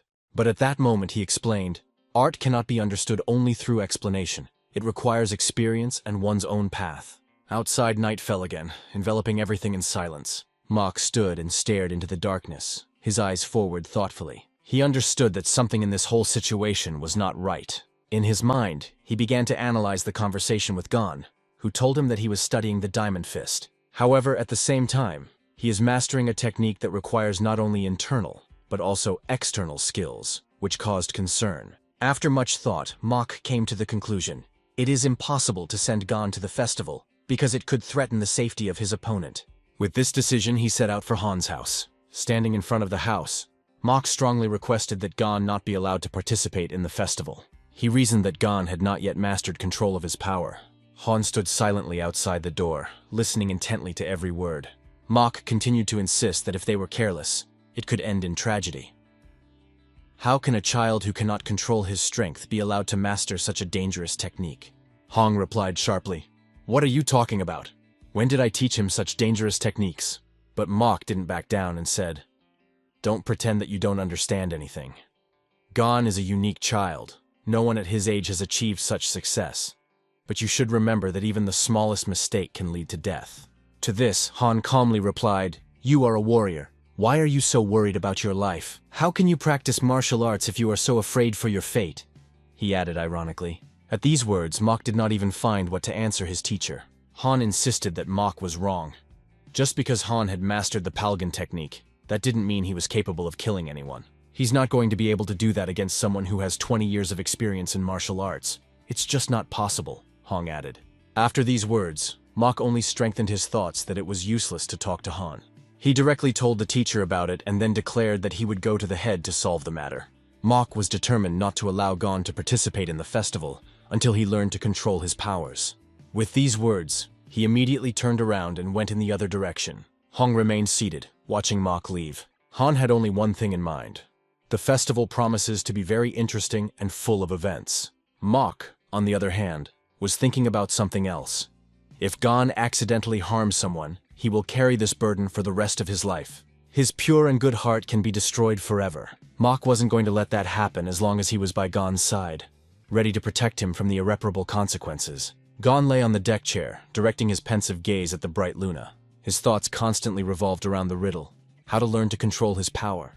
Lately, it had become increasingly difficult for him to handle the energy, and he even began to wonder if it had something to do with the tree that was emitting immense power. It seemed that this tree was the key to the solution, because while absorbing its energy, Gon became stronger. However, he asked himself, would he not harm others in such a state? Having come to a clear conclusion, he understood.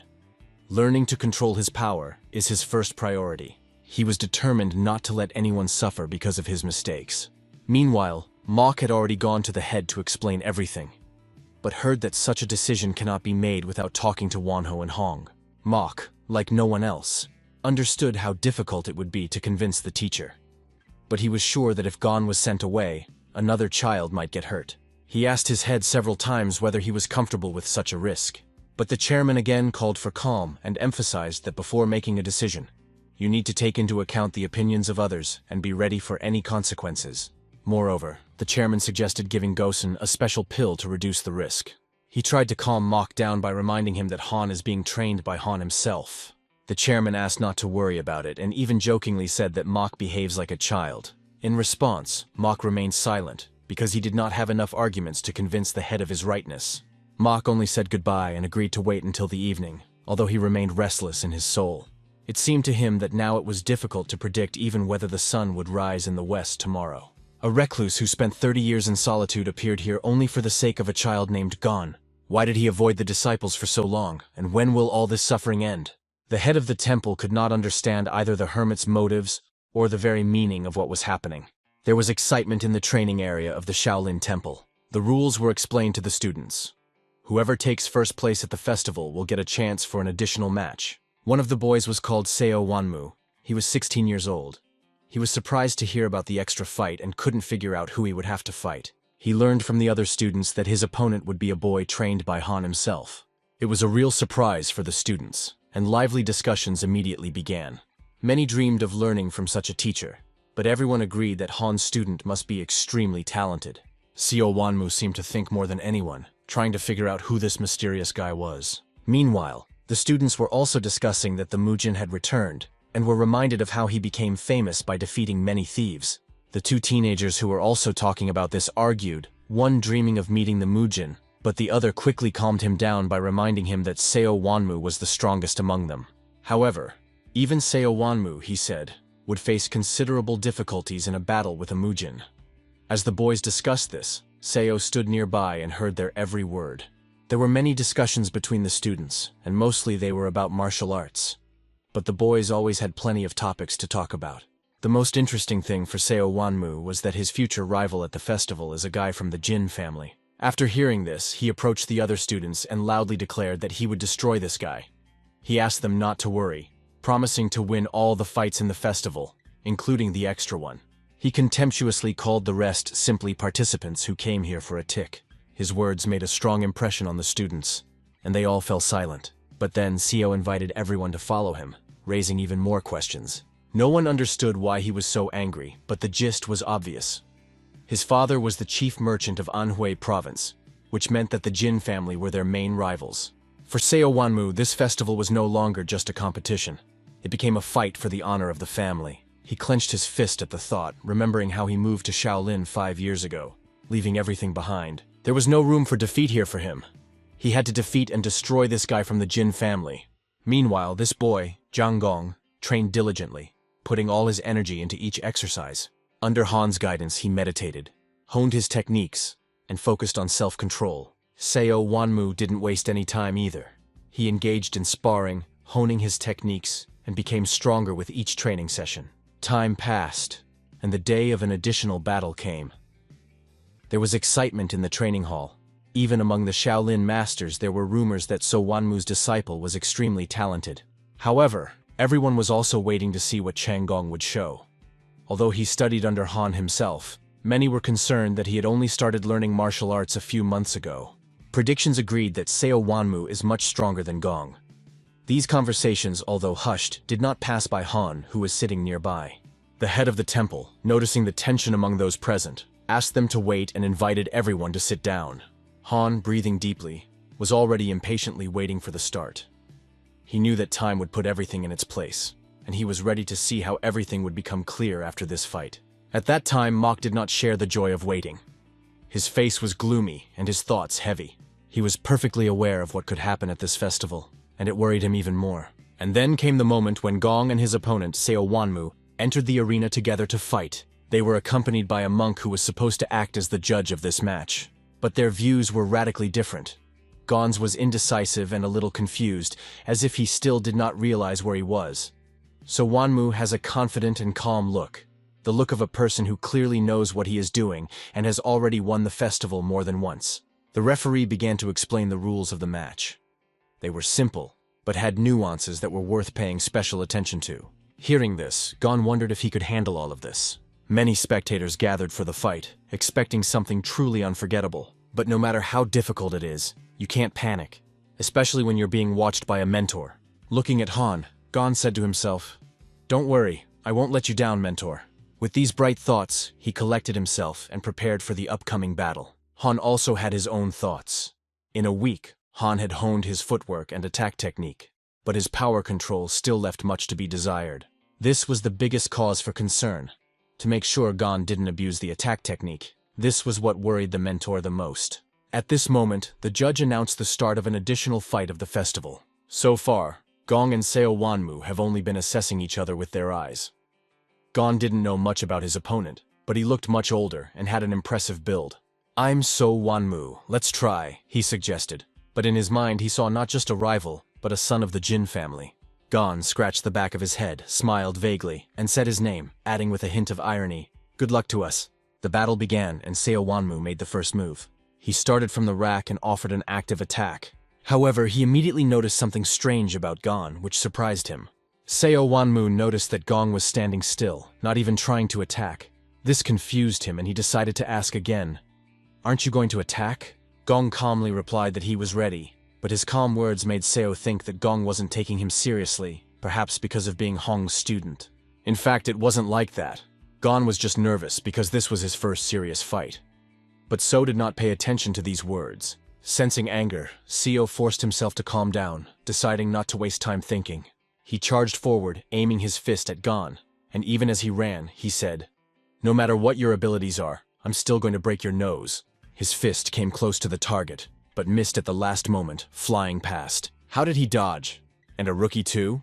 These questions swirled in Seo Wanmu's mind, causing even more surprise. However, he decided that Gon was just lucky and immediately began preparing his next attack. But Gon dodged the blow again with incredible ease and elegance of foot. Seo Wanmu's movements were not so smooth at all. He pushed off the ground with force, attacking aggressively. All of his attacks were powerful, but each of them missed. However, Gon once noticed that the blow was extremely dangerous and avoided it at the last moment. At this moment, Mentor Mok sat with his mouth hanging open, watching the match. He could not take his eyes off what was happening and only thought, "What is going on here now?" Mok couldn't understand how Gon was able to dodge punches with such ease. The high-ranking monks also noticed that Gon had excellent control over his body. One of the masters leaned over to Hong-Oh and quietly said that with skills like this, Gon might not even lose to Bonsan's apprentice, asking when exactly he had mastered them. Han replied that these are not new techniques, but reinterpreted old ones. He explained that Gosen created them himself, and his job was just to show the basics. At this moment, the head of the temple along with Wanho were watching the battle intently. They were well aware of the consequences of this battle. Unlike them, Seo Wanmu was confused. He didn't understand how to get Gong and why all his shots missed. In exasperation, he called Gon a coward and yelled at him to stop dodging and twisting strangely. Gon calmly explained that he was just trying to dodge the attacks and wasn't planning to strike for no reason. However, these words only angered Seo Wanmu even more. Annoyed, he decided to use his new technique by devising a cunning plan. He had saved this secret technique for a snack, but now he decided to use it and ran straight at Gon. As before, Gon stood still, watching Seo's huge body rush towards him. He could not understand what the mystery of this attack was, and he could not predict from which direction the blow would be struck. The best solution in this situation was to simply bounce back, but Seo kept getting closer and closer, closing the distance. From the stands, it looked as if the real battle was just beginning. Seo Wanmu was convinced that he had found Gong's weak spot and quickly moved behind him, preparing to strike directly at the back of the head. Seo Wanmu's hand was already a few centimeters away from the back of Gong's head.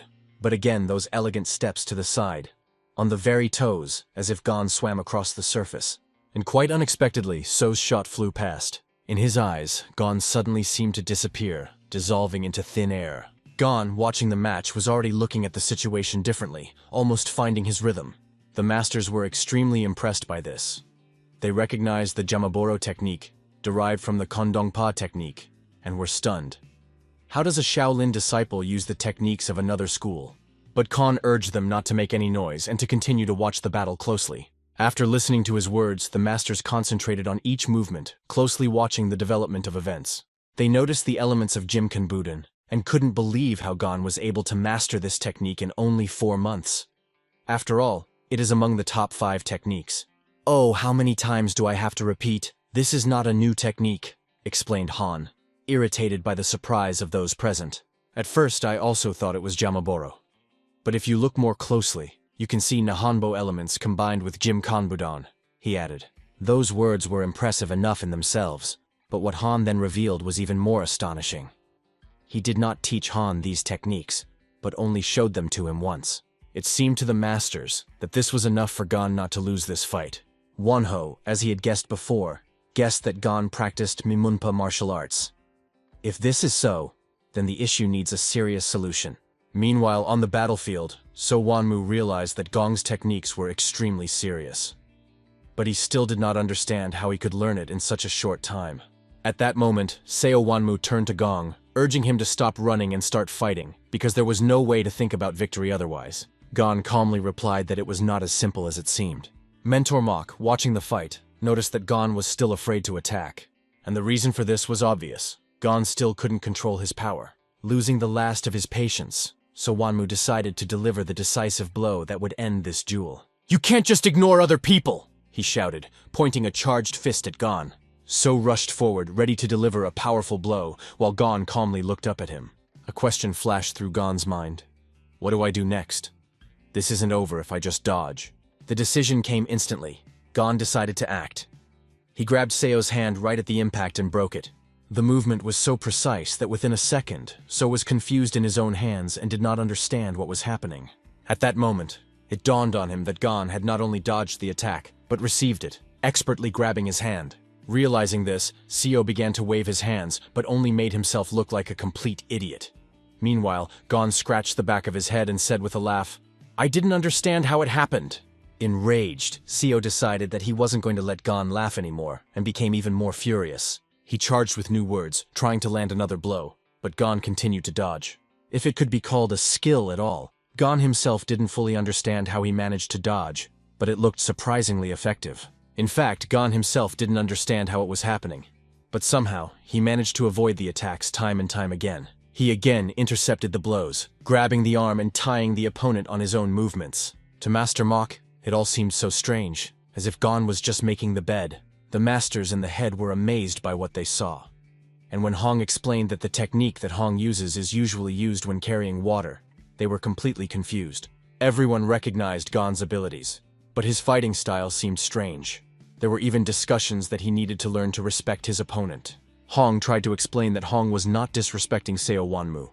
Otherwise, he would have won long ago. He also urged Gon not to worry and to just keep going.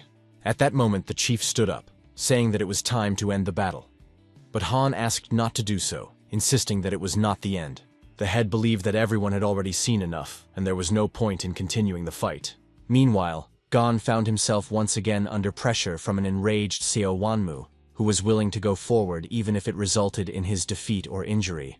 Seo was convinced that Gon wasn't just laughing, but mocking him, which made him even more angry. The situation looked more serious than ever. So felt that Gon wasn't putting enough effort into the battle, and this hurt his feelings deeply. At that moment, Gon realized that there was no other choice. He decided to gather all his strength and make a decisive move to end the battle.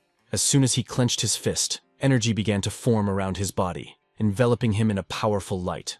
Master Mok, realizing what was about to happen, began to shout loudly, trying to stop the fight. The head of the temple also joined in, shouting that it must be stopped immediately. Wonho joined them with a determined shout, "Stop!" The referee, realizing the seriousness of the situation, realized that this was the moment when the fight should be stopped immediately. The referee ran to try to stop Gon because he realized that he was going to use a forbidden technique. The most interesting part was that the referee was the teacher of Gon's opponent, and he couldn't just stand by and watch. But even his attempt to intercept the situation did not work. Gon managed to evade this maneuver. The judge decided that it was necessary to immediately grab the boy to stop him. Gon did not understand at all why the judge was acting like this, and what exactly he was trying to do. He saw two fingers flying towards him and couldn't figure out how to avoid the blow. The moment the master touched his body, Gon felt something inexplicable. He couldn't move anymore. Did he block my inner energy? Thought Gon. The judge, meanwhile, yelled at Gon not to blame him and explained that blocking chakra was a last resort to avoid disaster. But even though Gon's energy was uncontrollable, he felt something incredible that could not be stopped. Even Gon's clothes began to fly apart, disintegrating into small pieces. Small scraps of cloth swirled around him, creating a chaotic vortex. Hong O and Mok, being on opposite sides of the arena, rushed towards Hong at the same time, trying to help their student. They urged the judge to shut up as he began to make excuses that he just wanted to block the chakras to avoid danger. But Gon's energy, which was unable to escape, caused damage to his body, causing alarm in everyone present. Everyone hoped that Gon's internal organs were not seriously damaged. Those present could not find words looking at what happened. The head of the temple, realizing the seriousness of the situation, only sighed and pronounced, Amitabha. Some time passed, and the street was already dark. Gon was taken to a special room to have needles placed at the right points on his body. Although his organs were intact, his body was completely drained of energy. Mok was talking to the doctor, trying to figure out how it was that all of Gon's energy was gone. The doctor explained that it was the result of damage to the blood vessels and chakras, and it was the first time he had seen something like this in 30 years. Mok wanted to know more details, hoping for some solution.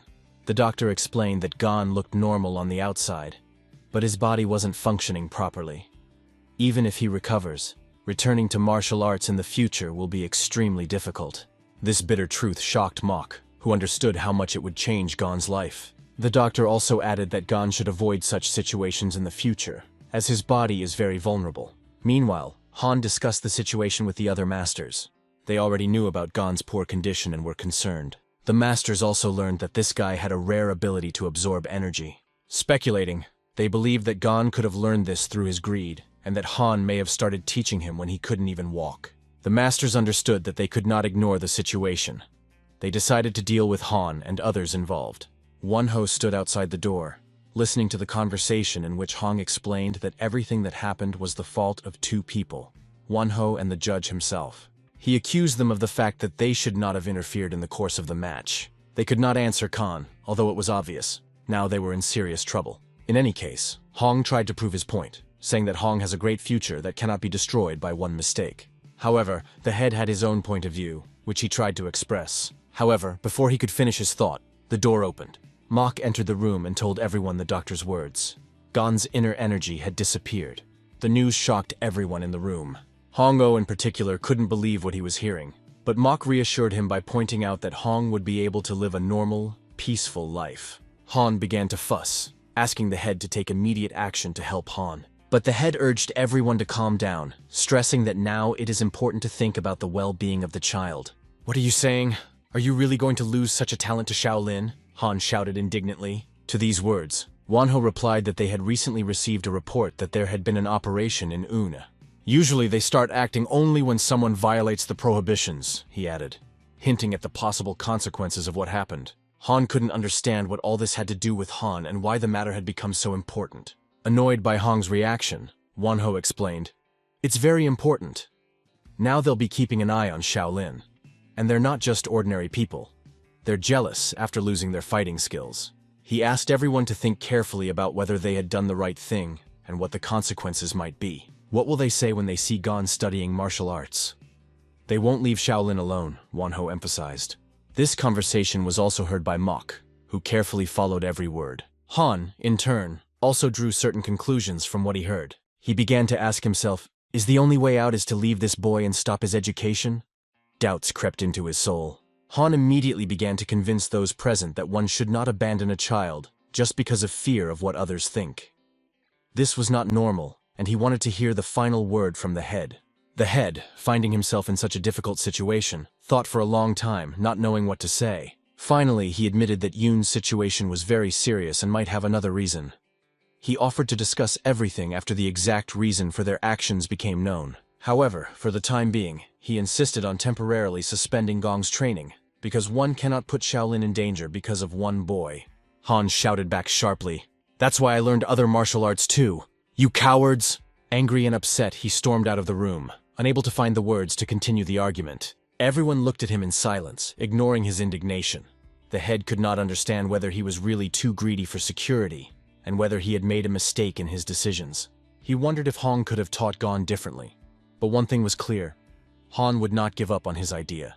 Because of this, the head decided to become stronger himself, so that Shaolin could withstand all the trials that lay ahead.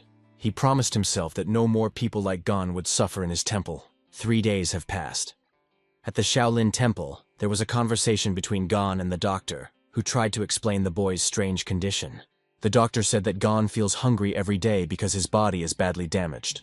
A lot of energy is needed to restore the body. The easiest way to get this energy is through food, the doctor explained. He clarified that energy is contained in the products used for cooking, and that a single concoction is not enough to satisfy one's appetite. At this point, The doctor reached into his bag to show Gon exactly what he could eat to recover, but he warned him to be careful, because it can have side effects. He took out a grass that looked ordinary, but in fact it was a valuable plant, the jigu itself.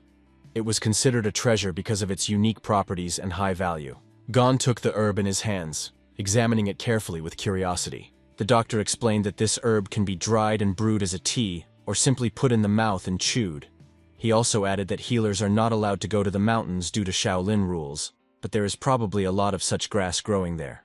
Curiosity lit up in Gon's eyes as he imagined just how valuable this plant was. The doctor asked Gon not to tell anyone about the herb to avoid misunderstandings. Throwing the bag over his shoulder, the doctor said it was time for him to go. He also thought that if this herb contained a lot of energy, then maybe Gon wouldn't have any problem using it.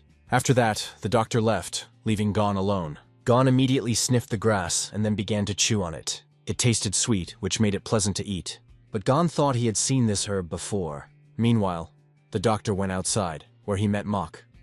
He immediately inquired how Gon was feeling, and heard from the doctor that the boy's chakras were blocked, causing his condition to worsen. Mok replied with displeasure. "Isn't it your job to fully understand his illness? You still haven't figured out what's wrong with him?"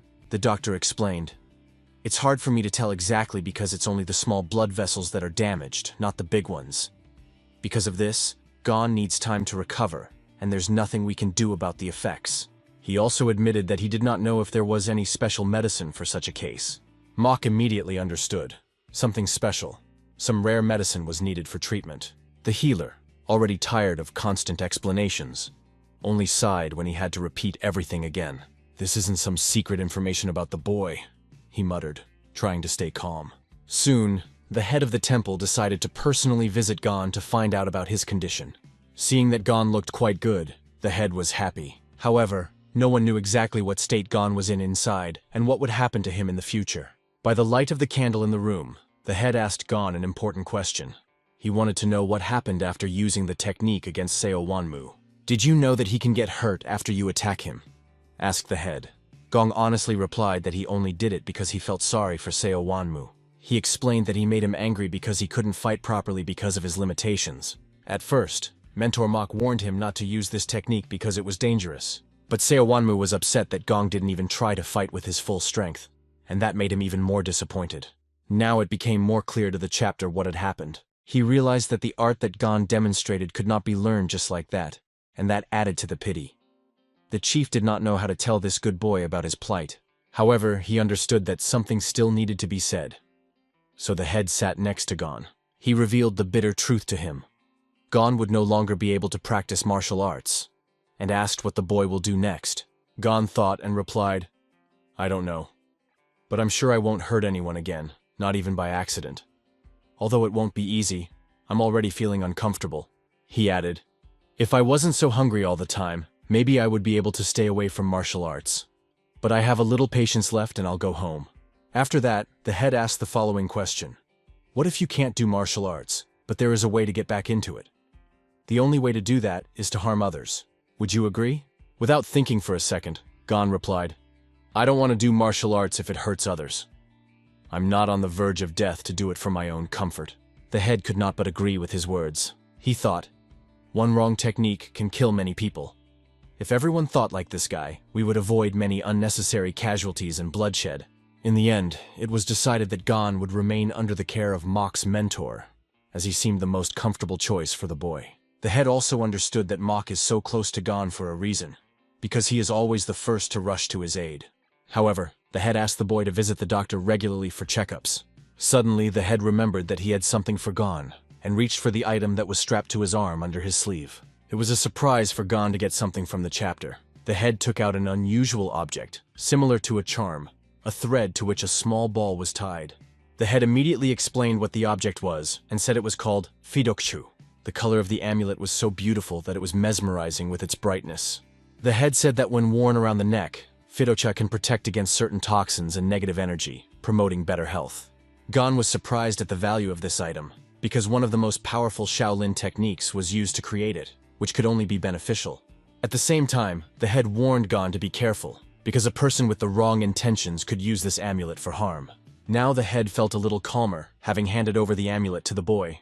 3 days have passed. 3 whole days. Gon climbed the mountain, but it was given to him with great difficulty. He could not even imagine how difficult such a climb could be. Looking ahead, he saw bushes, and in front of them was what he needed.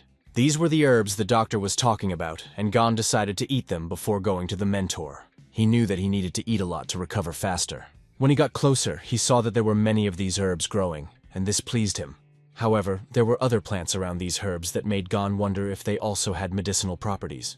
But common sense prevailed. He decided to use only those herbs recommended by the doctor. Gon plucked one of the herbs and began to eat it, hoping for a quick improvement. Winter was about to set in, but Gon was still here in the mountains. He was with Mok, who noticed that the boy's face had become much healthier and took on a natural color. However, Mok also noticed something odd near the corner of Gon's mouth. It was a shade of green, obviously a residue from the herbs he was eating. Gon said that he ate the herb that his doctor recommended. It was already late, and they decided to go to bed to gather strength.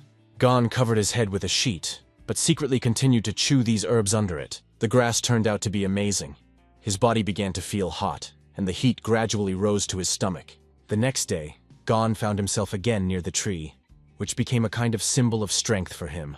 Right under the tree, he suddenly began to take off his clothes, not understanding what was happening, because his body was burning with heat. The heat was so intense that his nose bled. It probably happened because he overdid it with the amount of grass. But despite his weakness, he found the strength to rise. Gon ran in search of water to quench the burning heat at least a little. Reaching the water, he tried to submerge, hoping to calm his body at least a little. At the same moment, Gon felt a slight chill run through his body, and turned his attention to the flowers growing nearby. Of course, the idea of trying these flowers immediately occurred to him. He plucked one flower and brought it to his mouth. As he began to chew, he felt that the flower was quite tasty. His cheeks, which were still burning, began to take on their natural color, becoming less red. But this effect lasted only a second. Then something strange happened. He felt as if winter had arrived in his body. The heat began to slowly subside, giving way to cold. He liked the feeling, so he continued to eat the flowers as the cold helped to relieve the heat. But while eating, he had a strange feeling that it might harm his health. Despite this, he plucked more flowers and continued to eat. At one point, his body became as cold as a piece of ice. His eyes showed that he was completely unprepared for such a drastic effect. What kind of plants are these? He thought, trying to understand how they work. At first it was hot, now it is incredibly cold. In a panic, Gon ran back to the herbs he had been eating before, ate them and felt the heat again. Then he returned to the flowers, ate them, and again his body became cold. From such drastic changes, Gon was on the verge of madness, barely keeping control of himself. Tired and exhausted, Gon decided to lie down to get some rest from all these experiences. At that moment, he suddenly felt as if his body was being filled with energy, which was pouring through him, adding strength. Apparently, the healer was right. Gon had eaten a lot of healthy food, and it seemed that his body had indeed begun to recover. This brought a big smile to Gon's face. He felt better than before. What pleased him the most was that now he would finally be able to descend from the mountain. However, during the descent, he suddenly felt that his pants became somewhat uncomfortable, as if his body had changed. But despite this, he somehow made it down to where his mentor Mok was already waiting for him, who immediately asked Gon not to rush so quickly. The mentor looked at Gon carefully and didn't understand what had happened to his face. One side of Gon's face was bright red, as if burned, and the other side was blue, as if from the cold. It looked strange and disturbing. Mok immediately asked, "What happened to your face?" But, coming closer, he suddenly covered his nose with his hand, feeling a strong, unpleasant smell. He said through his palm, "Your face is red and blue at the same time, and when you breathe out, I can smell poison." To confirm this, Gon raised his hand to his face and exhaled to see if it was true. But when he himself felt this acrid smell, he absolutely did not understand what could have caused it and what was happening to his body. Gon tells how on the way to the mentor he saw a large elm and found medicinal herbs there, which he had already eaten. Quen Mok immediately realizes that this is the same place where the teacher grows poisonous plants. The man urgently tries to find out what kind of grass this idiot ate. Gon ate a grass with 3 petals. The boy learned about this herb from the doctor, who said that it is good for health. Hearing this, Quen Mok fell into a stupor. The man understands that this is a poisonous plant, and now, in addition to him, this young man will suffer. Quen Mok begins to think that the teacher is involved because you can't feed a child like that. But Gon assures that everything is fine with him, and after this herb he feels much better. He even has energy back. The clean-shaven man just froze when he heard about it. Soon, the man told that there are poisonous plants in that place, so from tomorrow, Gon should not climb that mountain. Still, the young man is happy that his energy has returned to him. Now that his body has recovered, a lot of work has to be done. Around the boy's neck hangs Fitukju, who gave him the head. It is because of this that the young man was not harmed by the poisonous grass. For proper use, you need to hold it in your mouth. This means that you cannot worry about the poison that the boy drank. The man is interested in why the head gave him this thing. It seems they want to train the child using poisonous herbs to absorb their power. As Quenmock thought, the head and teacher were up to something very mysterious. Are they serious about teaching a child to resist poison? Meanwhile, when the young man took this thing into his mouth, he seemed to like the taste. Quenmock was annoyed because he could not understand their plans. They say that for such an approach you will have to pay tenfold. And now that the power of the Shaolin Rock has become weaker, it is dangerous. It seems they want to teach Gon how to absorb poisons. Quenmock cannot let this happen. He sincerely hopes that Gon will not study martial arts. The black youth didn't know how to answer that, so he just kept silent. The boy is much more talented than others, but his abilities can attract those who want to take advantage of him. In order to answer, the boy spat the thing out of his mouth. Gon promised to study martial arts, but the man says he no longer has to keep his word. Some of the techniques the guy has are from another school, so people from that school might think something is wrong when they see it. After learning that he studied the techniques of another school, the boy is shocked. However, Gon managed to learn only Nahambo and Kim Kun Kwan. The young man does not understand how teacher Hong-Oh knows about the techniques of other schools. It is very difficult for the guy to understand this, so the man is going to tell everything from the very beginning. In the meantime, Quenmock will have to hide the boy in his house, under the pretext that he needs a full recovery. Meanwhile, another man notices that someone has entered his garden. He saw that this robber had taken his favorite herb. The gardener was so saddened by this thought that he did not have the strength to gather himself to think everything through. Hong-Oh was very angry with the one who dared to destroy his tea plantation and make such a mess here. Soon, he goes to Peck's house and complains that someone made a mess in his garden. He wants to find the culprit. It is very interesting. Who was able to deceive the teacher himself? Hong-Oh couldn't sit still. He urgently wanted help to catch the thief. Official Peck Quenchen would also like to leave, but he has too much work to do right now. The angry old man did not understand why the official had so many documents. Did something happen? He says that all the information about Yune is collected here. Hearing about this, the teacher became even more angry and began to grab these documents. Although the official cannot leave this place because he is very busy, the teacher continues to insist and asks because he has a request. Suddenly, an idea comes to his mind. He suggests sending a foreigner with the teachers. He has a friend with whom he corresponded, and now he is waiting for him in the living room. After retirement, he became bored and thought about having a child. But there are also rumors that someone secretly made their way into Shaolin. But Pekka says not to worry about it, because this is definitely not the right person. Moreover, Hong-Oh knows him too. He is from the Jaegel family. The man advises the teacher to return to his place for now, and he will ask this stranger to visit him. The old man returns to himself and says that he will wait for the guest. Thus, another day passed. Gon was busy training at that time. The boy was as focused as possible on his movements. Suddenly, he heard someone's voice and realized that someone had been watching him all this time. The old man quickly looked around to see who it was. He saw a stranger in front of him. It was a little girl with her hair in little buns, and she was standing there smiling. Meanwhile, at the Shaolin base, Yan really wanted to go with her grandfather, but he tried to explain that non-locals were not allowed there. Monks do their practices there, so can a girl be in such a place? John threatens that if grandfather does not take her with him, she will return home. She is also interested to know what is going on there, so she asks permission to go there too. Despite the fact that she is already 13 years old, she still behaves like a child. The old man says that only disciple Hong-Oh is there, and there is nothing else to look at. Nevertheless, the girl was still interested in going there with her grandfather. The gray-haired man sighed heavily and finally gave up, allowing the girl to go with him. The girl stood in front of the boy and watched him carefully. Gon couldn't understand what such a beautiful girl had forgotten here in the mountains. Yan immediately realized that standing in front of her was the same student she had been told about. Suddenly, a grandfather appears in the field of vision, who says that it is not allowed to interfere with those who are training.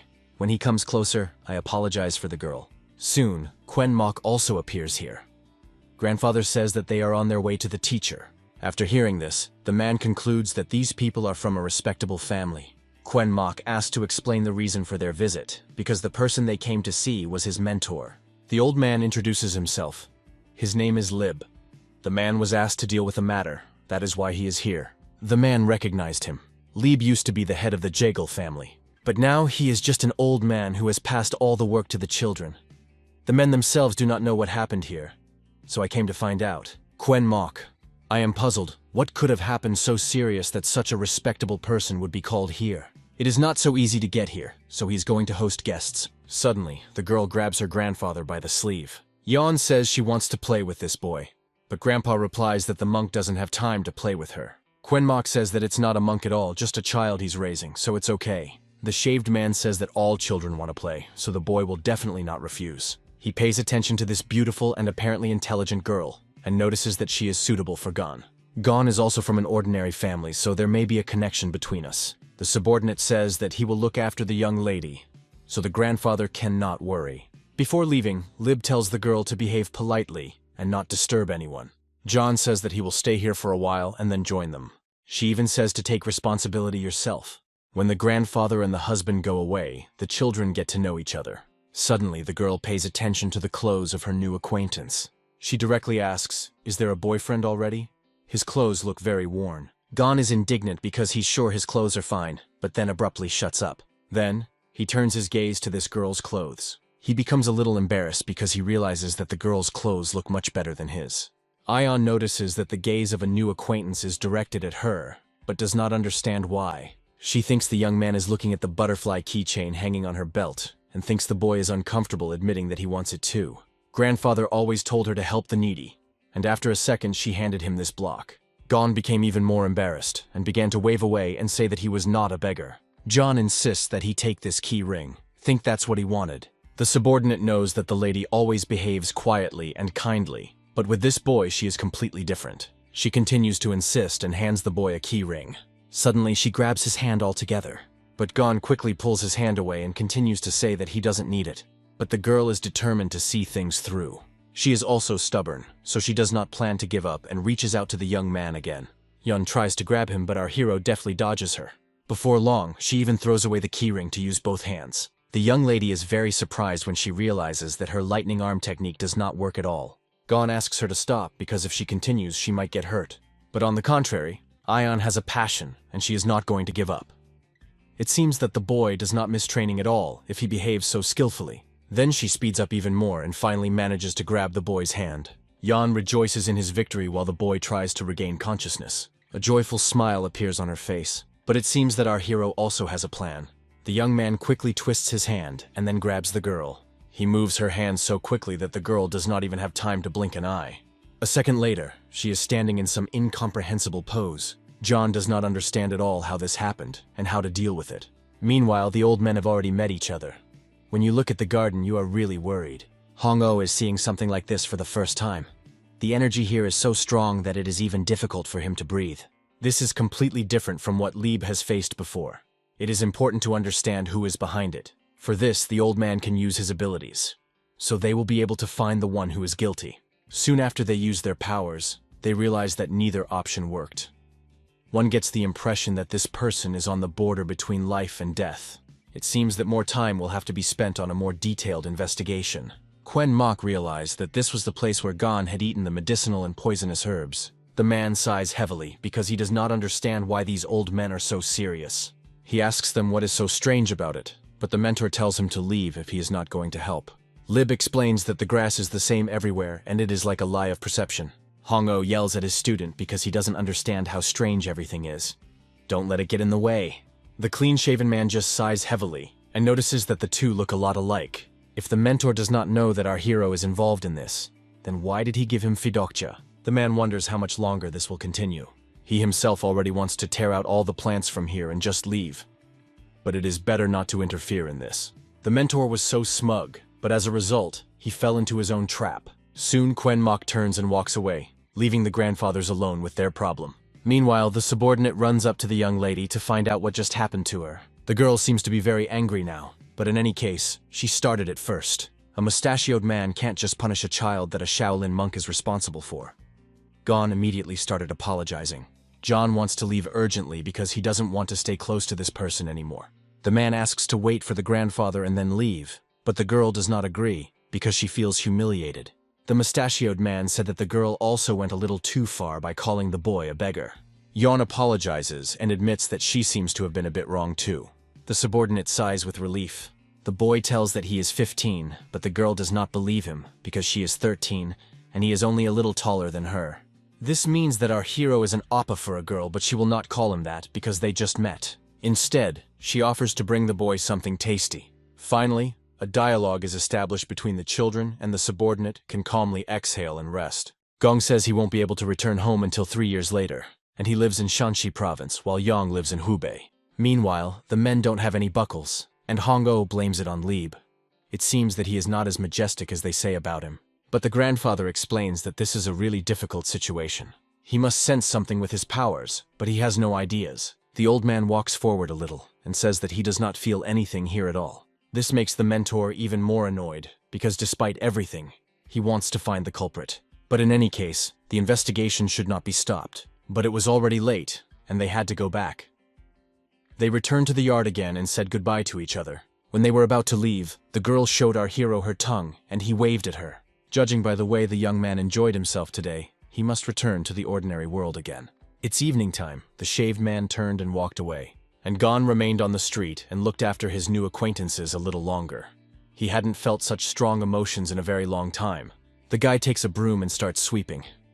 When he returns home, he wants to ask Mom and Dad to give him a baby sister. Guys, you really wanted to meet this girl again. He is sure that their next meeting will be even more exciting than this one.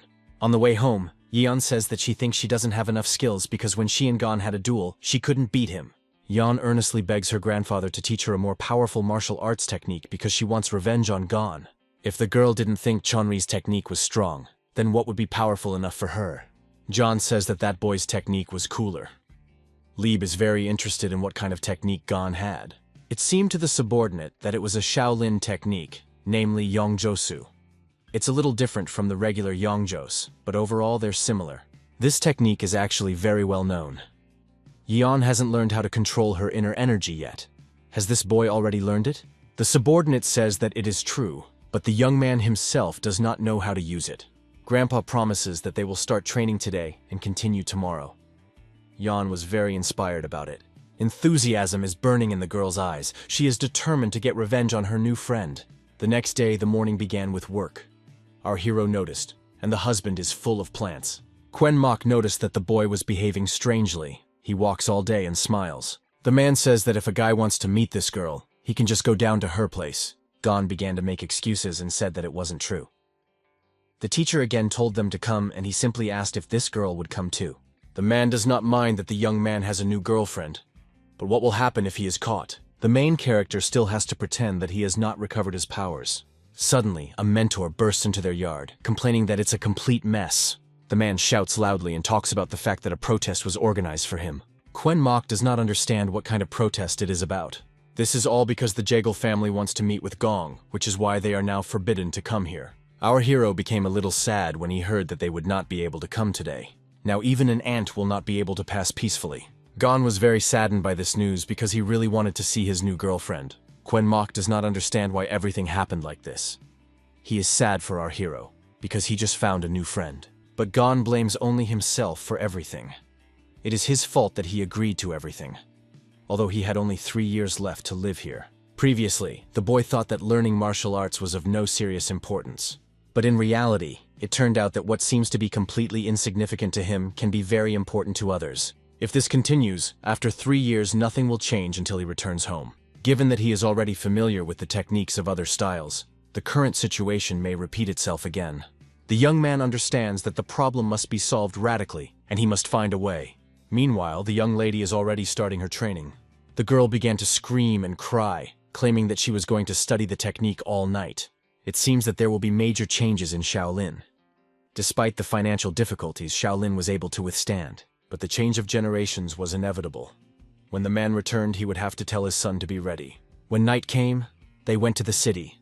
There is very little left. Suddenly, a hat-wearing stranger appears behind them, and the guard immediately puts a sword to his throat. It turns out that this stranger is looking for the head of the Jaegel family. If the grandfather does not mind, then the man wants to ask him a few questions. Lib doesn't mind at all, especially if a stranger insists. The stranger assures them that they should not worry so much. After a second, he pulls out some kind of symbol, and it is immediately clear that this man is from Sichuan. Grandfather understands that this stranger is hiding his aura, which means that he is most likely a flying petal from the flock. As expected, the grandfather immediately understood what was going on. Lib, I ask, what brought the elite unit all the way here? The stranger asks permission to use his watchful gaze for a moment. The old man definitely did not expect to see the Yahello symbol here. The Tang clan has a good ability to distinguish between friend and foe. If he owes someone, he will definitely fulfill his debt by handing over the medallion with the clan symbol. And if the debt is repaid, the medallion is taken back. With regard to enemies, the situation is similar. If the grandfather agrees to this, then the clan will surely repay him for his kindness in the future. Lib is ready to listen to him, and then the stranger begins his story. He heard that they met a child with Shaolin. They came here to learn more about this child. It seems they mean our hero. Grandfather thinks that there is nothing to hide in this situation, but he asks what exactly the Tang clan is interested in. He asks if grandfather has seen their clan's technique, but he did not see it. Grandfather only confirmed that the boy was learning the Dragon Claw style. Do they really want to know if the man used the Shaolin tool to spread rumors? Finally, this stranger has one last question. Did this child really inherit Master Hong O's technique? Lieb says he was there for another purpose, so I can't confirm that. He believes that the clone should deal with this on its own. The stranger thanks the old man for the answers. Grandpa hands the relic back and says he doesn't need gratitude. It turns out that grandfather also had one question. As expected, it is not so simple. The old man knows that attention to Shaolin comes not only from the Tang clan, but also from other sects. Does it have anything to do with what he's thinking? He tells them that the leadership of their clan is interested in this matter and maybe the master is right. When they are done talking, the man quickly disappears. It is obvious that it is precisely for this reason that poisonous factions cannot be a child. So, the case is related to Master Hong O. John runs up to his grandfather and asks if her new friend is really that famous. After a second, the grandfather says that the girl better not meet this boy anymore and not fight with him. Since he comes from the secular world, sooner or later he will appear in the fighting circles. But you must stay away from him. And it was not a request, but an order. Hearing about this, the girl was very upset, because she had just found a friend. They had to hurry to the city.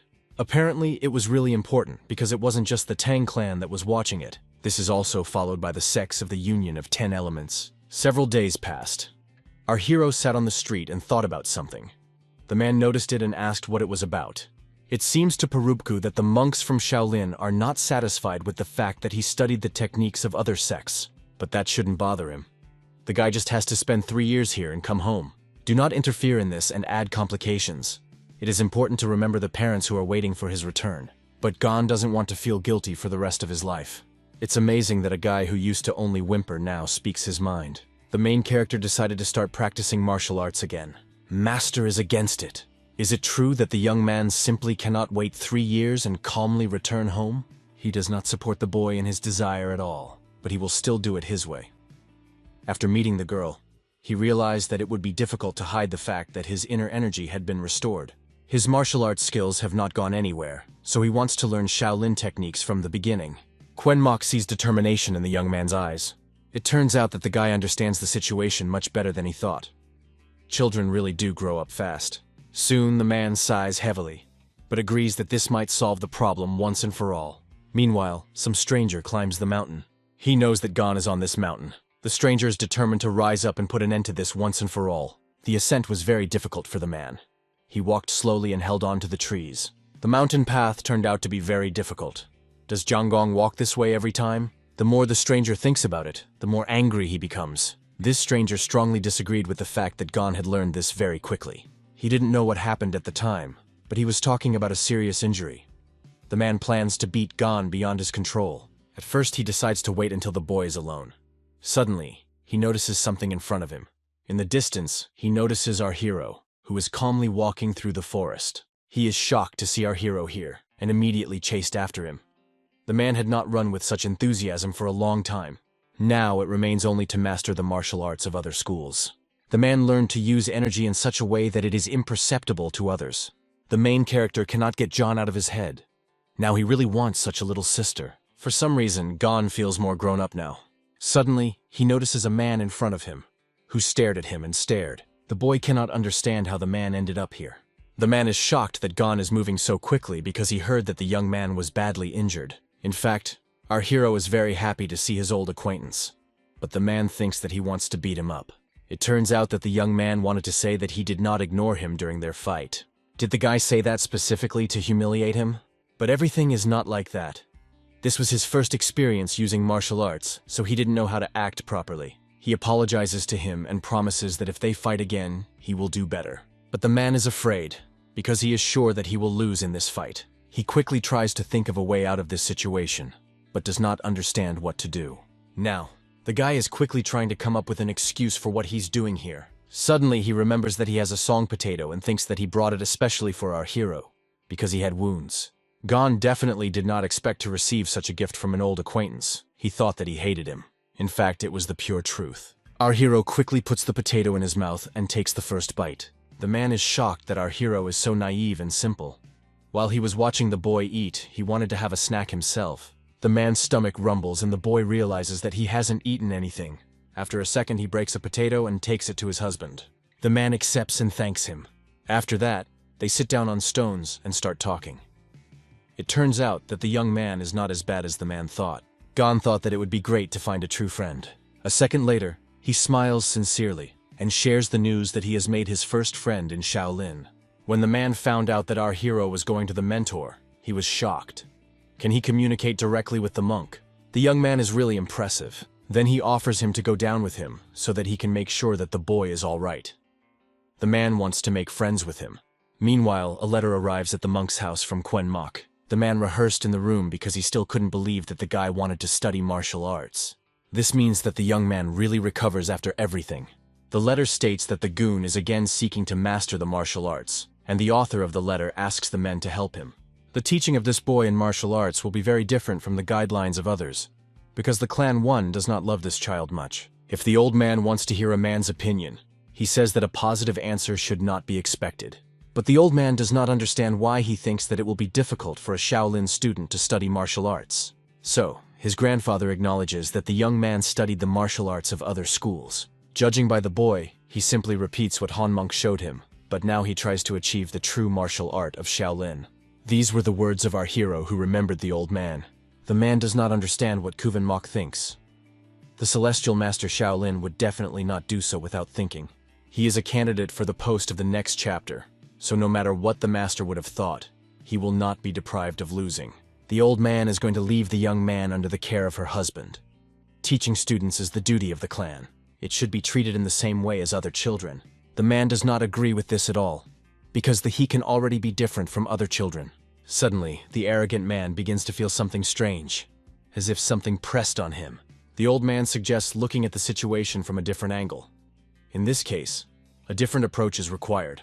If a man does not want to understand what the old man tells him, he will try to start saying differently. In a second, the old man says it will be an exam for the Clan 1. Does he want to say that the one clan should take the exam through one student? But in a second, the man realizes that there is logic. Everything will depend on how he interacts with this boy. The next day, at the request of Von Ho in the pavilion gathered all the important representatives of the clan Vona. Everyone was outraged that the master without thought passes the child, who was supervised by this moment. The man worries that something can happen to the child, and then no one will be responsible for it. The clan of it acted as because he believed that Shaolin was threatened and could no longer be controlled by the Quen clan. The responsibility for accepting students is strictly on them. They all united for the sake of Shaolin, but these people seek to do only easy things, and they are difficult to translate into others. The man is outraged. It seems that Zanho chose not those priests. From such harsh words, all the priests fell silent in shock. He asked Sashin to record that they all had one goal. It will be correct to obey the will of the master. The priests act in the interests of Shaolin, so they must do reasonably. They have no arguments in order to ignore the orders of the master. Jangon Boy will start learning with other school students. Their task is to stay careful so that no one can prevent it. They decided a plan of further action. Tomorrow, a man will bring our hero for training. The man still could not understand the true purpose of the master. Nothing will work out as he intended, because they will definitely become those who will lift Shaolin. Meanwhile, someone gives the main character. He does not understand what he deserved him. It was an amulet that would be as valid as the presence of the virtue of the monk. Gon sighs hard because he thought he would study from a master or monk Hong-o-o. Does Gon think that among all students of the school he is the only special? Hundreds of people such as our hero study in the central temple. This Sasha is of great value to the teacher, so he asks to not lose and return it in 3 years. After that, the teacher went outside and looked at the full moon, which was in the sky. Of course, the teacher expected this, but he cannot understand why it is so difficult in the soul. This child brought at least a drop of joy in his boring life.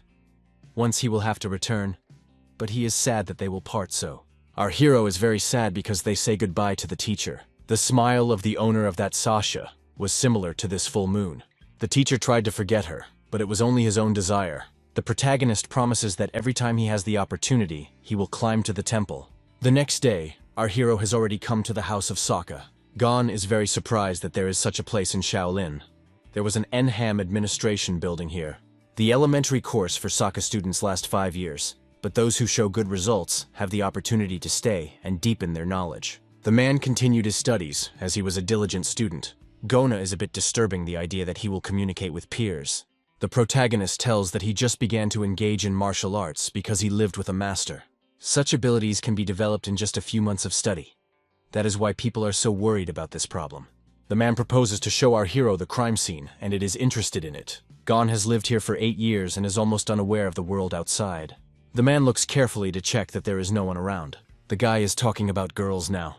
He knows one place in his area where hot beauties live. The other day, Gon met one girl from Zagal. She was very sweet, and he wanted to have such a sister. The man also thought of some girl from Zagal, and he was wondering if they thought about the same person. When he learned that it was really the case, he thought that Gon was an important person because he fought with someone from Zagal. After learning about it, the guy invited him to go to them if he had time. It was only a second to the guy that the family of our hero was competing with him. The guy removed from him because they couldn't be friends. Their families are enemies. Gon did not understand this at all. He was just glad because he had a friend. It seems that the main character is not really in the topic of what is going around. The guy does not understand how to do here, because in the first place the family is, and in the second, a student of Shaolin. The guy changed his mind because the enemies were their parents, not them. He took his words back. He extends his hand and says they will always be friends. Hearing about it, the main character was very happy. After a second, they shook their hands. He could not believe that he made friends with such an important person as Gon. After a while, they come to the right place. But it was a little dirty. In fact, it was not a little dirty here, but very dirty. There was also a very unpleasant smell that even the nose began to ache. The guy immediately began to clean everything and said that he would ask the students to remove everything. Usually, here is especially dirty after training.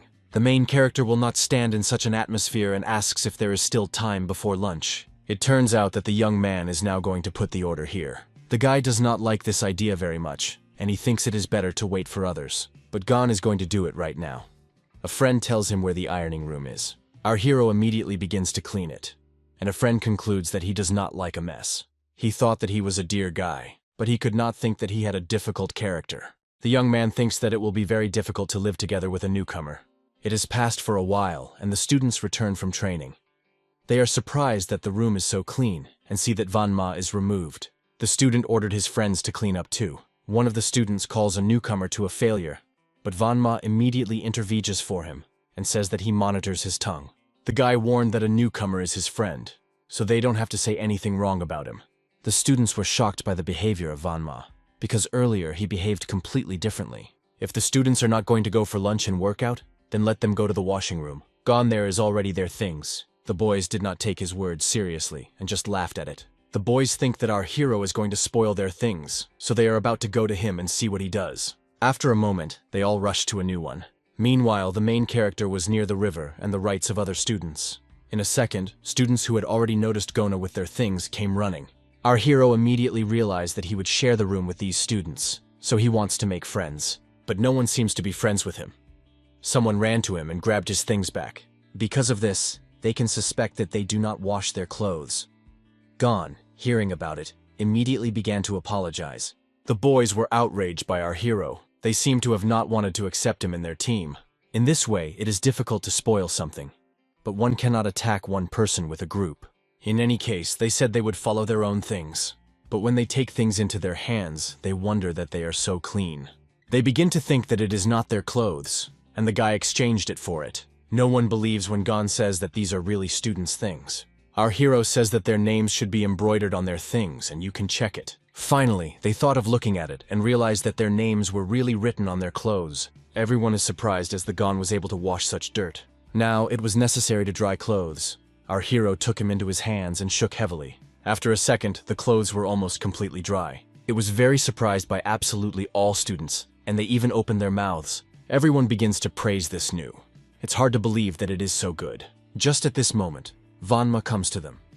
It turns out that Gon has a kimnus, a method that is difficult to master ordinary people. Now everyone around you realized why Vanma was friends with this guy. The students were angry at Vanma because they realized that it was done specifically. The main character is glad that everything ended so well. It has been a few days from that moment. The teacher was worried about his student, but was sure that Gon was well settled there. If there are no problems, then no news will come to the teacher. This time he wants the student to spend winter in a cozy place. Meanwhile, students had a training. Everyone was seriously trained, and they were annoyed by the Gon because it raises stupid questions. Our hero apologizes, but the master said to ask the teacher all that he would not understand. Everyone was angry. They did not think they should suffer through our hero. Because of this, the teacher was very angry and gave everyone a very difficult physical task. Vanma addressed them and said that they did not get into a conflict. The guy began shouting at Vanma for constantly interfering with their affairs. To ask the teacher what is not clear to you is normal, so you do not need to quarrel. The guy was very angry and could no longer control emotions because he was called an idiot. Apparently, Vanma's confidence is based on one of the victories at the previous festival. A few seconds, the young man approaches Vanma, but he still continues to perform the exercise. He offers Vanma to beat today. This time he will definitely win him. Vanma says that the boy has only a void in his head, so he can say such nonsense. Our hero became a little anxious from what was happening here. Lightning really flew between the boys. They seemed right now they would throw on each other. Gon ran to them and tried to calm down. He tried his best, but if it interferes with others, now he will be more careful. Vanma says that our hero is not guilty of it all, and he may stop asking the teachers questions. Meanwhile, the administration building. Employees think that they need to take a decision to stay here, but he does not understand why, because the boy did absolutely nothing wrong. But because of it, occupation with other children is ineffective. The guy constantly asks a lot of questions. The teacher does not even have time to answer, but the questions continue. Gon is not even familiar with the basics, and the teacher has the desire to simply give him a book to study at his pace. It is wrong to think that you can practice martial arts for a long time without having any knowledge. The duty of the teacher is to monitor their students and control the learning process. If he has a complicated student, then you need to think about the methods of correction instead of making a scandal. If his behavior is harmful to others, then the teacher should solve this problem. A man will not become a well-known person if he cannot handle even such a problem. It took a while, and finally the teacher allowed to finish the exercise. This is a physically difficult exercise, but it should give them a lesson. There is no point, he is the only one who did it. The next time he tells to help those who are behind. It was to prevent them from having any questions. Now they can continue the lesson. The inner flow of energy that runs between the inner points plays a large role. Holding his emotions and showing respect for the opponent, he does not allow him to lose confidence and makes him retreat. To do this, use the meridian of the energy system to send it in the palm after absorption. Mabo is definitely not critical, but in the beginning there will be enough Pubo. As the teacher noticed, the energy flow contributes to many inconveniences. The teacher notices that our hero does and thinks that he is not able to concentrate. He is sure that the master will soon make a decision, and he only has to wait. He orders students to get into a couple and try this technique. Vanma approaches our hero to offer to work in pairs. They are approached by another guy who says it is his place and they should go away. Gon tries to reassure them and says it is a regular workout, but no one is going to listen to it. It seems that this abomination wants to do something during the workout, but he has never won Vanma. Thus, this brazen gets up with the main character. Now he is going to check all the abilities of the guy. In fact, the protagonist is already very tired of all students, so he is now going to punish him. After a second, the abomination is struck by our hero. He seems to have not expected it. The teacher sees perfectly what is happening there, but is not going to interfere. He decided to watch. The protagonist fell to the ground with pain. He has never felt such a strong blow. The freak only mocks the enemy and tells him to stand up to continue. Gon, I do not understand where such a powerful blow came from.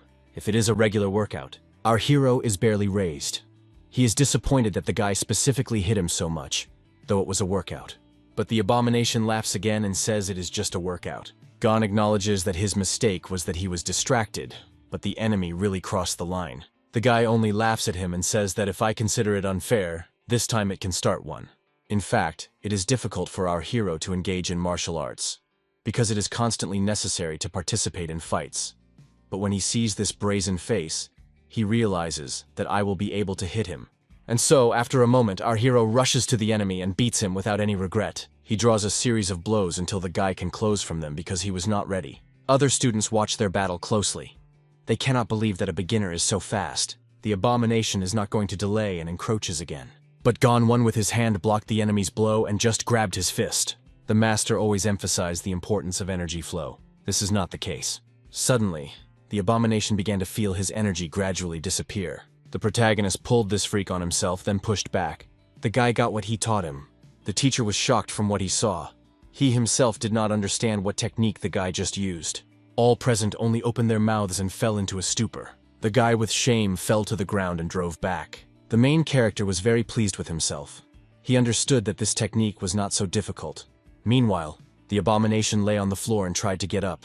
He was very angry at what happened. He was disgraced by everyone. A few minutes later, everyone realized that it was for the technique. But they also knew that there was something strange here.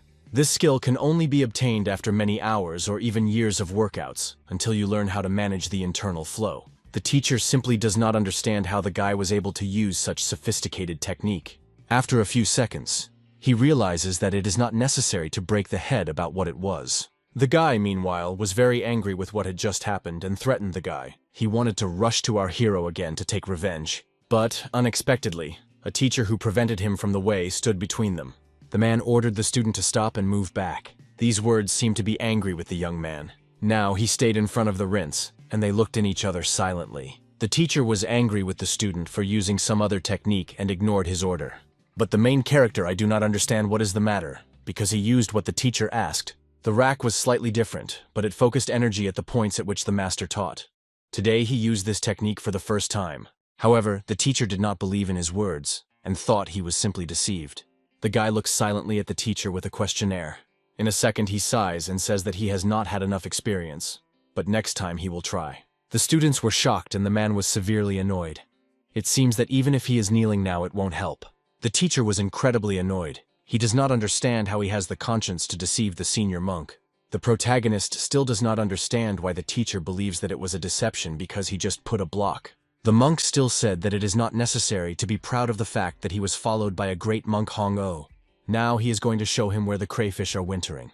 A second, the man got into a battle rack to fight him. Today, he was going to take specific actions. Gon didn't understand why it was needed. It is very unusual, but Gon did not even shudder at fear. Master Sachin is a student from the main temple. The teacher did not delay, and after a moment he rushed to our hero to start a fight. The protagonist had to prepare for his attacks, but it seems that he did not strain. Gon was easily evading the first teacher's attack. The man became clear that this guy is definitely not an ordinary person. Compared to Vanma, the teacher's blows were much stronger, but the Goot still evaded them. But the trajectories of the teacher's attacks were quite predictable, so it would be very easy to stop it. The main character skillfully evades and protects against all attacks by Master Sakin. The abomination was scared that he had decided to fight with his Gon. He seems to be beginning to understand why Vanma behaves so next to him. The teacher does not seem and continues to step, but Gon continues to evade. A man acknowledges that he has excellent skills, but how does he do not understand the basics of struggle? But, unexpectedly, the man finally manages to grasp the student by the hand. Now he is going to see how long he will evade his attacks. Gon thinks that he is ending because he feels a strong grip on a man. He can't move his hand. The bald, slipped face on the ground, leaving the dust. The pain was permeated the whole body, but the hero did what he promised. He was surprised for a moment. Was he able to knock down the master from his feet? Immediately around him, a noise was rising. Everyone wanted to know what technique he used. It seemed impossible. No one could believe that the Sakyan master had been defeated. The master rose slowly, standing his back to the guy. He understood that it cannot be left without discussion. And yet, the Hong monk turned out to be right. Standing with his back, he was cold that the boy should not come for the next trials. Without turning, he just went forward. But the guy wanted only one thing, to train hard, nothing more. Other students began to gather around him, approaching all sides. Meanwhile, the master was still coming forward without stopping. He approached another man and said that what happened causes only frustration and fear. But Buddha should only be contacted in extreme cases, he answered calmly. Hearing this, the Sakun turned. He stood in front of him, the same old man. Today, without betraying his habits, he visited their temple again. However, this time he explained. He needed to find out what was happening here. It was worth admitting. This guy was really impressive, isn't it? Just look at the dozens of students gathered around him. The scion noted that the guy repeated the same thing that he once demonstrated Jono Cho's. But as he was able to use Yunbanbei technique in the finals, remained a mystery. The old man was calmly explained. Everything is much easier than it seems. He simply combined egos and Yunbanbei. But is it possible? This question was of concern to everyone. Even the old man has never been able to use these two techniques at the same time. However, Gon used this technique at the time of the end, moving his energy through different meridians. And yet what he did is not quite similar to any of these techniques. Can you call it Yunbanbei? Undoubtedly, he is the only one who succeeded. But in fact, to perform this technique, you do not even need to accept the MABA position at the initial level. We only use this rack as a sign of respect for the founder, Master Gon I. Therefore, it is not obligatory. In general, the old man led to the fact that Yunbanbei outside does not matter. It is a powerful technique, the essence of which is to force the enemy to retreat without causing him serious injuries. This is what its initial meaning is. The sailor understood that at such a young age it is difficult to follow all the racks. This is what he explained to other children. But now it was obvious. Gon was different from everyone else. Hong was aware that the sap was worried. After all, if he managed to take the boy and the students, he was more desired. The sailed in turn understood how valuable this guy was. In the meantime, more and more people were paying attention to him. Even those who have nothing to do with Shaolin will understand its importance. However, now the most important thing is in what condition Shaolin is. Everyone there is afraid of 10 demonic animals. But, as the Sachon noted, it is not just about it. His voice trembled when he started talking about the events of the past. The time when Shaolin faced heavy trials. Earlier, many Shaolini branches were scattered all over Kangho, but most of them closed. The total number of the monastery has decreased more than twice compared to 10 years old. In modern Kangcho, Shaolin's attitude changes lightning. They should intervene in at least one business, and the situation is instantly aggravated. Although they have recently been able to increase the number of temples as soon as there are rumors that UNE is preparing to act, all the connections have broken up. That's so silly, looked the current Shaolin. Of course, Hong thought about it repeatedly, but now he wanted to ask one question. Did the interlocutor be going to get rid of Gon from the very beginning? He did not expect that the old man guessed. After all, he really intended to exclude the guy from the training of martial arts from the very beginning. You still have to thank the fate that everything happened, Hong said, looking straight into his eyes. If something happened to the Gon, you would have already met with Buddha himself. Sakona engulfed tremor. He could barely move. At the same moment, Hong calmly stated that he has known about his plans for a long time, and that the head of the monastery was known about it. However, he did not understand another. Why, knowing everything, the head did not intervene and did not stop it? Why did he support her side and now brought Gon back to the main temple? What is it related to? Is it still harder than it seemed? This Hong decided to complete the conversation. He wanted to catch the thief in the garden and sove the garden. Instead, he released the guy from Zhenel's family, he said, sighed. Oh, and things. The sailor understood that the situation was out of control. But what to do next? He had no idea. A talentless young man who unclearly uses strange racks. Unlike other schools, Shaolins are known for its conservatism and rigid rules. That is why the consequences of this can be serious. What really happened between Shaolin and UNE? What does the goon have to do with this? And why does UNE so closely monitor the monastery? Meanwhile, a man in the straw hat stood in Sanan's mouth. He carefully tied the note to the paw of pigeon. In a moment, the birds straightened their wings and flew into the sky, disappearing in the distance. The children argued with each other, and Vanma, without holding back critics, called Gona senseless, because his actions seemed too unreasonable and unjustified. Gon watched the movements of his hand carefully, feeling unusual vibrations that seemed to open the door to unknown forces. In his mind, the question of whether he could accept the defeat if he had faced him with the true force of the enemy. Gon was rumored that there was a mysterious force in Kangcho, but he did not seek to resolve conflicts solely by force, doubting the opportunity to get closer to this guy, as it once happened between him and Vanma. Suddenly, Gon decided to interrupt the quarrel and to speak for reconciliation, feeling the need to settle old misunderstandings. Exchanging with a handshake, they felt a real relief that removed the heavy burden of image and misunderstanding, giving a new breath of trust. Vanma, watching this gesture, found the situation absurd, not understanding how such unexpected shifts could appear between them. The spectacle was almost comical. It is amazing to watch the former rivals break their barriers, as if children's quarrels were getting an unexpected depth. Today, as it seemed, it was not necessary to turn into a problem, because everything had to go for a predetermined plan. Soon the boys were assembled together, and Jin, a temporary master of martial arts, who assumed the duties of Gon, who retreated. Standing in front of everyone, Jin was carefully asking if the guy was named after the name, causing a slight surprise among the listeners. The black-haired goon raised his hand, confirming his presence, and thus once again demonstrated his determination and power of will.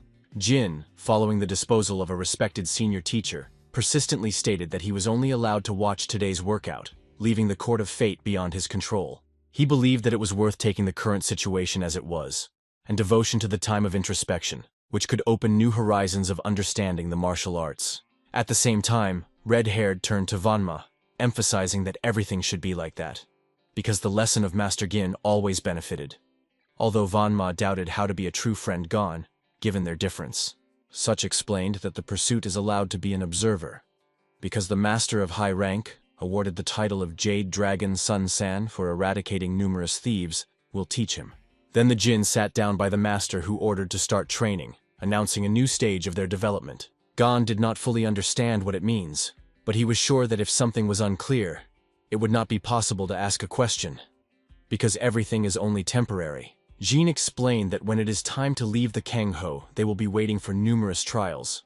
To practice under the name Shaolin is allowed only as a last resort, because the basis is their own perseverance and work. One student raised his hand, asking whether there were so many thieves and sorcerers outside the temple, even hearing about those who kill people in broad daylight. Jin replied that such actions are strictly forbidden by strict rules, and violations lead to the immediate arrest of guards under the established norms of discipline. Obviously, specialized training in the martial arts is not limited to strict rules. The flexibility of the approach is no less important for success. Jin just smiled lightly, giving his words a touch of peace and confidence that she inspired the listeners. He spoke about hidden traps, including food and other tricks that emphasized the unexpected of future challenges. Gon listened carefully, remembering every word that became of particular importance to him in the formation of future skill. Jin then asked if they heard about the formula of success, where 70% depend on luck and 30% on diligence. One good luck is not enough. You need to have the fate of skill to turn it for benefit. Today, he promised to share exactly the skill that shares ordinary students and true masters of martial arts. He stated that they would teach them the basic technique of observation, the foundation that everyone should master to reach the peaks in the art of battle. Although it seemed not enough for many, understanding the importance of observation technique has become a key factor in overcoming any obstacles. He further explained that this technique is the main one for the martial arts master, because anyone who seeks success should be able to properly distribute the forces and reveal their potential in battle. Gon was aware that the technique of observation was familiar to almost everyone, but inside it was still throbbing uncertainty, forcing him to feel lagging behind other students. Gin reassured him, reminding that for the last 5 years they practiced this technique without the use of internal energy, gradually discovering their potential. However, Shaolin retains a whole arsenal of alternative observation techniques. From clarity and depth to destructive beauty, each opens new horizons of martial arts. Many students first learned about these amazing methods that expanded their understanding of the art of battle and opened their eyes to unknown opportunities. The technique itself was called not just visual perception, but a true penetration into their own inner world, capable of noticing the most subtle approximation of the attack. It allowed to feel the approach of the impact instantly, when the heart erupted the true intention of the enemy, which prompted an immediate response. From that moment on, each student had to master this technique, using an internal force that opens the opportunity to see even in complete darkness. Internal energy allows you to see in the dark and accurately calculate the distance to objects, which provides timely defense and confidence in their own. However, Gin warned that their eyes are not yet ready to fill in energy, so first you should train the spirit, concentrating breathing in the lower abdomen. Gon, despite his curiosity, could not understand why the spirit of observation should be developed, because the questions remained unanswered, forcing only to repeat the instructions. It is said that Mangacaps is an inseparable connection between vision and spirit that opens the path to new levels of awareness. Therefore, when training in the use of internal energy, You first need to concentrate breathing in the abdomen to achieve a balance. To strengthen the vision as soon as they develop their spirit, students will be able to see even in the most intricate darkness. This was explained by the Jinn, repeating the importance of the technique. Suddenly, Jean drew attention to the fact that Gon carefully repeats every exercise, which caused him an unexpected surprise. He even wondered whether he should find mercy to Gon, watching his tireless work. He then said that after the end of the breathing practice, an energy flow from the Kimunhel region should be directed to accumulate internal force. If a saliva is formed in the mouth, do not rush to swallow it. Let it insist, and then open your eyes. This is a method known as observation technique. At that moment, Gon literally flashed his energy, following the advice of Gin, holding his breath and collecting inner strength. He felt a rush of fresh energy in the ribs, as if every cell of his body came to life with new power. In the mouth began to accumulate salta, which was a sign of deep immersion in the process of internal concentration. This prompted him to open his eyes and feel the impact of technique on himself, giving new feelings and insights. And then, opening his eyes, he saw the world around the world with new, bright colors, as if he came to life under the influence of his inner strength. In a moment, everything returned to normal. The technique was quite simple. However, keeping internal energy without allowing it to scatter is not easy. Keep the concentration until the eyes open again, without giving the strength to flow. The hog again focused on a particular object, preventing the concentration of disappearing. At the same time, all the students saw the surrounding light shone, although some could not open their eyes. Durzin warned those who suffer from vision problems or liver disorders. This technique can be too loading, so you need to hold the breathing between the ribs to accumulate force, which will allow you to instantly overcome difficulties. Wrap his head. He watched the Gon looked extremely confident, as if everything were under his control. At that moment, Gon realized that the more inner strength he accumulates, the further and clearer his vision becomes. However, the question was, what would happen if you direct internal energy directly to your eyes? Unable to withstand curiosity, he decided to try and ask questions. Only by doing this did he immediately feel the piercing pain that he covered his eyes. The pain was so unbearable that it seemed as if his eyes had broken. Was this the result of excessive sharpness of the movements or imperfections of the technology itself? In any case, he decided to try again, realizing that in case of failure, the approach would need to be changed. But for a moment before his eyes, a dark spot appeared that testified to the lock of a part of consciousness. Perhaps the exercise was simply done incorrectly. At the same time, Gin walked past Gon, watching his movements carefully. He thought that this guy has hidden something unique, which immediately distinguishes him among other students. Is not Samanadiano believed that Shaolin's fate is laid on the shoulders of this young man? That is why the Jinn was here, having received permission to check the one who was spoken by Mugen, because the fate of the school depended on his future actions. However, he was immediately warned. If, as a future leader, he is defeated by Gon, the hierarchy can break up. Recalling this conversation, Gin thought that the masters were too worried about young students, in vain for their fate. He decided not to be distracted, keep vigilance, and wait for the right moment, announcing that the workout can be completed today. The students opened a new world of feelings, and their eyes needed time to adapt. Later vision is accustomed to, so you should not worry. After a few days, the goal was in the backyard when Vanma approached him, not understanding where his friend disappeared. Then Gon said that during the practice of observation technique he saw a dark point. At first considered it a mistake, and later it began to appear constantly. Vanma had no suspicion of what point was about, because the story was unusual for him. According to Gon, this dark point was moving as if it had its own consciousness, just as a real person.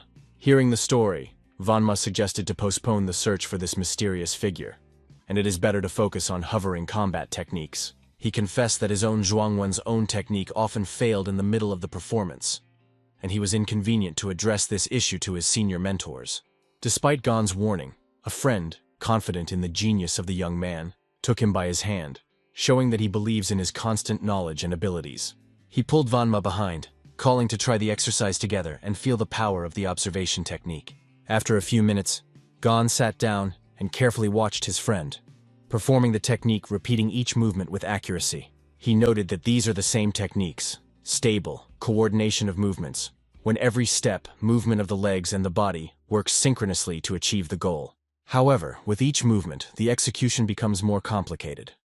The more accuracy is needed, the more the test to control the limbs. It was then that Gon realized that it was difficult to try to cover everything at once. and it is necessary to gradually study the correctness of each element. He asked Vanma to show the exercise from the very beginning, as several repetitions will help to learn the intricacies of the technique. Gon took the position of gilding, deeply focusing, as if immersed in his own inner world of martial arts. When he finally opened his eyes, the world around became a new, clear look like ever before. Regular practice of observation technique has allowed his eyes to be attracted to the smallest details of movements. He has already seen not only the rhythmic work of the legs and fists, but also almost imperceptible movements of shoulders and knees that revealed the whole essence of the exercise. After doing the exercise, Vanma approached and asked why, despite his efforts, he constantly made mistakes. Gon, looking at the second part of the execution, confessed that the equipment needs additional elements to achieve perfection.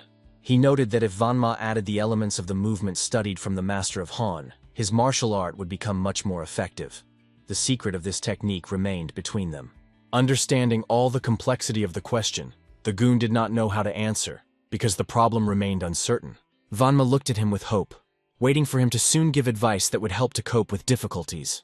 Gon, not wanting to impose a foreign technique, advised to unload his legs, and more actively to use the pelvis to better control internal energy. Hearing this, Vanma sincerely rejoiced, thanked Gon, and promised to thank for every useful advice. Without wasting time, he turned around and went to practice, using all the advice he was given. Red-haired, hiding in the bushes, watched them, wondering whether these two were really secretly trained, hiding their skills from prying eyes. Suddenly, from behind the thick bushes, he came up with an unexpected determination, as if he woke up to a new challenge, and ran to a meeting of events. Immediately interested in the fuss, he asked, "What is happening here?" But, learning that Vanma had already left, he returned to ask Gon to become his coach. At the same time, Gon did not understand why suddenly everyone was asking him for help in training, as if his skills became a real miracle. Of course, he agreed to see at least whether a newcomer would be able to master his methods and reveal his potential. Gon demonstrated a few techniques, clearly and accurately revealing the intricacies of his equipment, which caused admiration for the listeners. They soon began discussing, analyzing each nuance of the demonstration, and sharing their thoughts on possible improvements. After a detailed analysis of the pros and cons, they said goodbye, leaving each other with useful tips for further development. Gon is a little tired of endless explanations, realizing that his friends work so hard, and he feels as if he were a little childish, watching from the outside. He decided that today it is better to restore strength and accumulate energy before immersion in hard workout. Only when he turned to leave this place, the words were heard behind his back. "This guy is really strange," as if an echo of an unusual talent. A few days later, in the morning, new voices were heard in the Enma administration, announcing another test for young soldiers. On the street, young boys joined intensive sparring, giving way to their business and demonstrating the power of spirit and skill. They indulged in their business with all their soul. Every blow and every movement testified to their determination and desire for perfection. Meanwhile, Gon sat in the lotus pose, watching the sparring carefully, analyzing each movement and reception that took place on the site. He constantly thought that for such intense training, it is necessary to organize a friendly duel between the techniques of Zhuangvon and Sochongvon to improve each of them. Watching the intense sparring, he felt an insurmountable desire to consider every detail, as if every movement retains its history. Suddenly, the idea came to apply the technique of observation to catch the subtle nuances and imperceptible details of this site. At the same moment, the masters of Shaolin sat near the arena, including the head of the school, who was silently watching the events. The head, however, did not pay attention to the sparring. His view was attached to another person. He watched the stupid carefully, analyzing his every movement and inner force that permeated his speech. The thoughts of the head were spinning around what these events could lead to, because each gesture was of great importance for the future school. When he was addressed with the question of students' success, he answered that their eyes could see significant progress and an increase in their skill. The bearded master confirmed this, agreeing with the idea that each of the students takes a significant step forward. If Vanma continues such tireless work, he thought, in 2 years he will take over the final stages of training.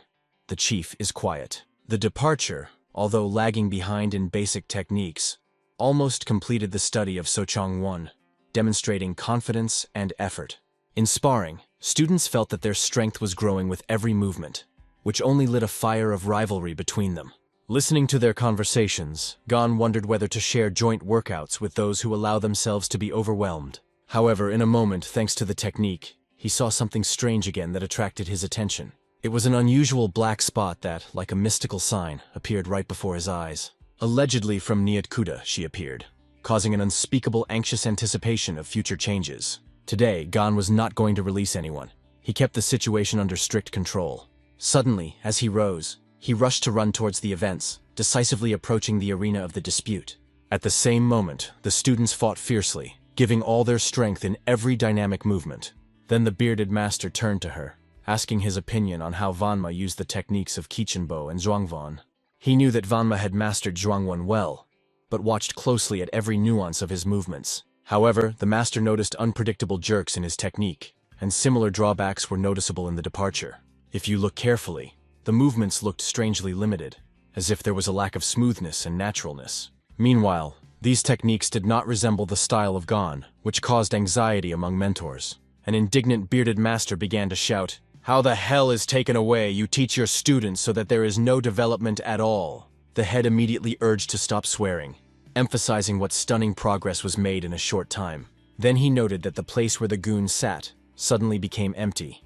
He was not there. It caused him even more anger, because he considered Gona an uneducated child who dared to leave. The chairman was convinced that Gon was confused through a missed lesson, which is unacceptable for the future leader. At the same moment, Gon was busy completely different. He was completely focused on the search for a mysterious dark spot. He made every effort to catch up with this mystical sign that he was inseparably attracted to his gaze. Finally, after great effort, he managed to catch up with her, and he tried to grab his hand.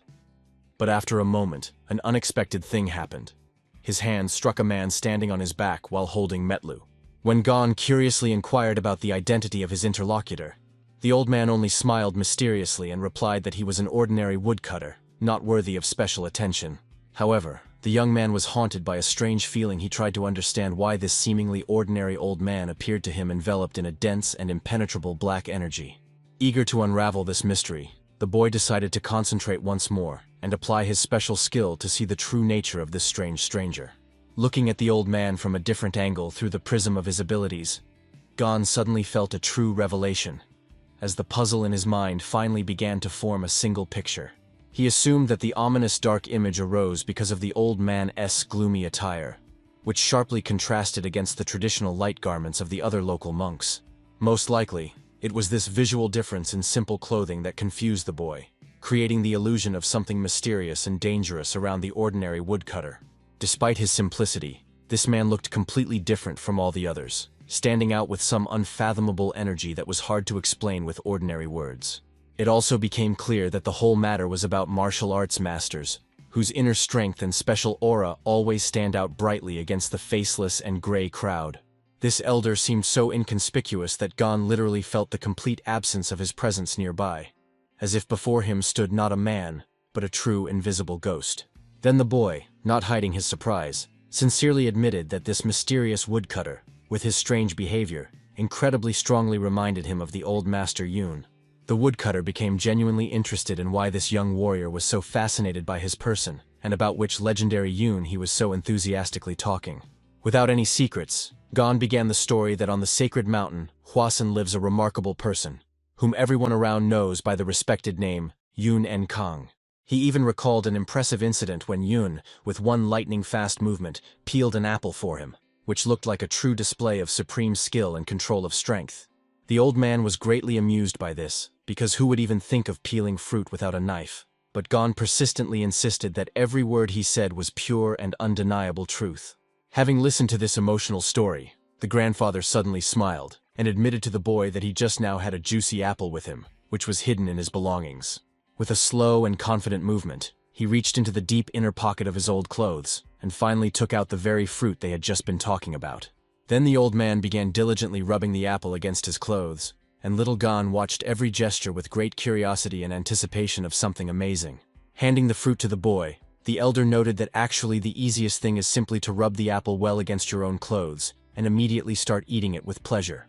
Accompanying this with a broad smile, he said, "Here, because this unique skill is what I have been diligently and persistently honing for the last 60 years. Thinking about how funny and amusing this strange woodcutter turned out to be, Gon took the apple into his hands and sincerely thanked the new acquaintance for his kindness. But at the same time, A troubling thought flashed in the boy's soul that there was clearly some strange inconsistency in this situation that he could not yet understand. He decided to ask the old man once again carefully whether he was really just an ordinary monk, whose daily duties were limited exclusively to kitchen work and cooking. Briefly confirming his words, the grandfather decided to technically freeze out the persistent young man, noting that he had accumulated many important and urgent matters. However, the boy was not going to give up so easily, and sharply stopped the interlocutor, directly asking why he was trying to escape, and whether he was hiding some important secret. The old man only smiled ironically in response, noting that in reality, everything looks the opposite. It is not he who is running away, but the young man who is chasing him on his heels, not giving him peace. Continuing the dialogue, the woodcutter asked Gon if he himself would not start avoiding the meeting if he felt that someone was constantly and intrusively following him without any reason.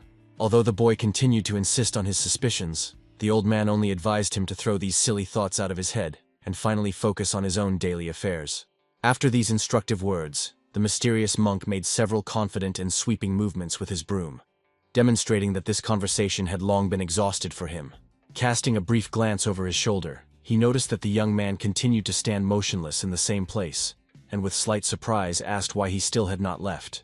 The boy honestly admitted that in fact he was in complete confusion, and simply did not know how to entertain himself now, or how to properly spend the free time he had. Gon added sadly that he considered himself an ordinary idler who had no desire to study, and was used to wandering alone, having neither a specific goal nor important activities. The old man felt that the young man had serious reasons for despair, but noted that he could not call him a true idler for the boy to be so upset about it. When the interested Gon asked how he knew this, he replied, "If other people tirelessly work for your benefit, then you have already made a certain significant contribution to it." The boy pondered these mysterious words for a moment, trying to understand whether the old man meant his mother and father, who had always cared so much about him. While Gon was thinking, the old man began to walk away, explaining that it was time for him to rest before gathering firewood, and added that the first conversation in a decade had turned out to be too exhausting for him. These words about long years of complete loneliness and silence instantly caught Gon's attention, making him seriously reconsider the true personality of this woodcutter once again. However, the old man no longer turned around and did not try to continue the dialogue. He simply walked confidently forward, gradually disappearing from the young man's sight among the quiet monastery walls. Meanwhile, on the street, another noisy conflict broke out, where one of those present decisively stood up for Gon, loudly ordering the others never to touch the boy again. Gon himself desperately tried to break up the angry opponents, reminding them that they are friends first and foremost, and should not allow petty quarrels to spoil their relationships. Several other boys standing a little aside began actively waving their hands and calling Gon to join their company as soon as possible to go further together. Gon awkwardly addressed one of the boys, asking with anxiety in his voice whether all this noise and another loud argument had arisen again, solely because of his presence in the building. However, the comrade hurried to calm him down, explaining that there was no need to apologize, since during the short duel, those two were able to demonstrate their extraordinary skills in practice. Immediately after these words, the crowd of students unanimously rushed to Gon with passionate pleas for him to finally agree to become their mentor and teach them those same amazing techniques. The two fighters who had just competed instantly stopped their dispute and stood frozen in surprise, watching as a whole line of eager ones quickly gathered around Gon. Looking at this chaos, Gon involuntarily wondered whether he now had some new urgent tasks that he would have to deal with in the near future. True madness began to unfold again inside the building. The children shouted threats in unison to anyone who dared to offend Gon, promising that any offender would bitterly regret it. While these endless disputes and emotional discussions continued, deep night quietly fell outside, enveloping the entire monastery courtyard in thick and mysterious black darkness. Despite the nighttime silence, the overall situation around the boy and his new followers only worsened, creating a tense atmosphere that became increasingly dangerous with each passing hour. At this time, the senior monks were having a serious conversation, during which their leader noted that today, two children demonstrated a technique during the competition that closely resembled Gon's distinctive style. One of the monks asked anxiously whether this meant a critical deterioration of the situation, as he had doubted until the last moment that ordinary students could so quickly acquire knowledge from Gon. Then another monk interrupted the conversation, emphasizing that even the head of the temple was confident in this, since he personally summoned the boys and they officially confirmed the fact of training. This monk suggested that the head of the temple was acting extremely cunningly and unconventionally, trying to use the new students to achieve his own hidden and ambitious goals.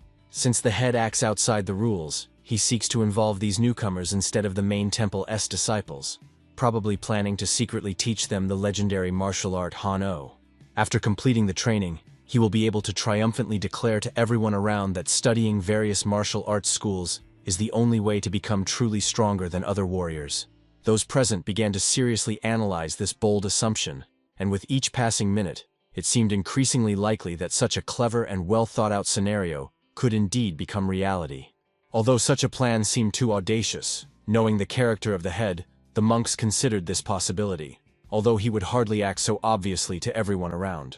The mustached monk could no longer tolerate these long talks, and sharply emphasized that they needed to immediately isolate Gon from the other children to stop his influence on the young temple students. After several minutes of fierce dispute, when the tension in the room reached its limit, one of the monks struck the table with his fist with all his might, forcing everyone else to fall silent instantly. He loudly declared that enough of empty talk, and it was finally time to make a decisive decision to take control of the events happening within the walls of their monastery. Understanding that it was necessary to first clearly determine the true intentions of the head, he ordered an urgent assembly of all responsible persons for a general meeting to resolve this issue. But a tense question hung in the air. What unpredictable event could have happened? And is there really something much more important in this world than their current plans? One of those present explained that a few days ago a carrier pigeon flew over the territory of Sashon, whose appearance became a clear signal of the beginning of new and large-scale events. Based on the current situation, he proposed not to hide Gon from prying eyes, but to do the opposite, bringing the boy into the light to provoke the enemy into decisive actions.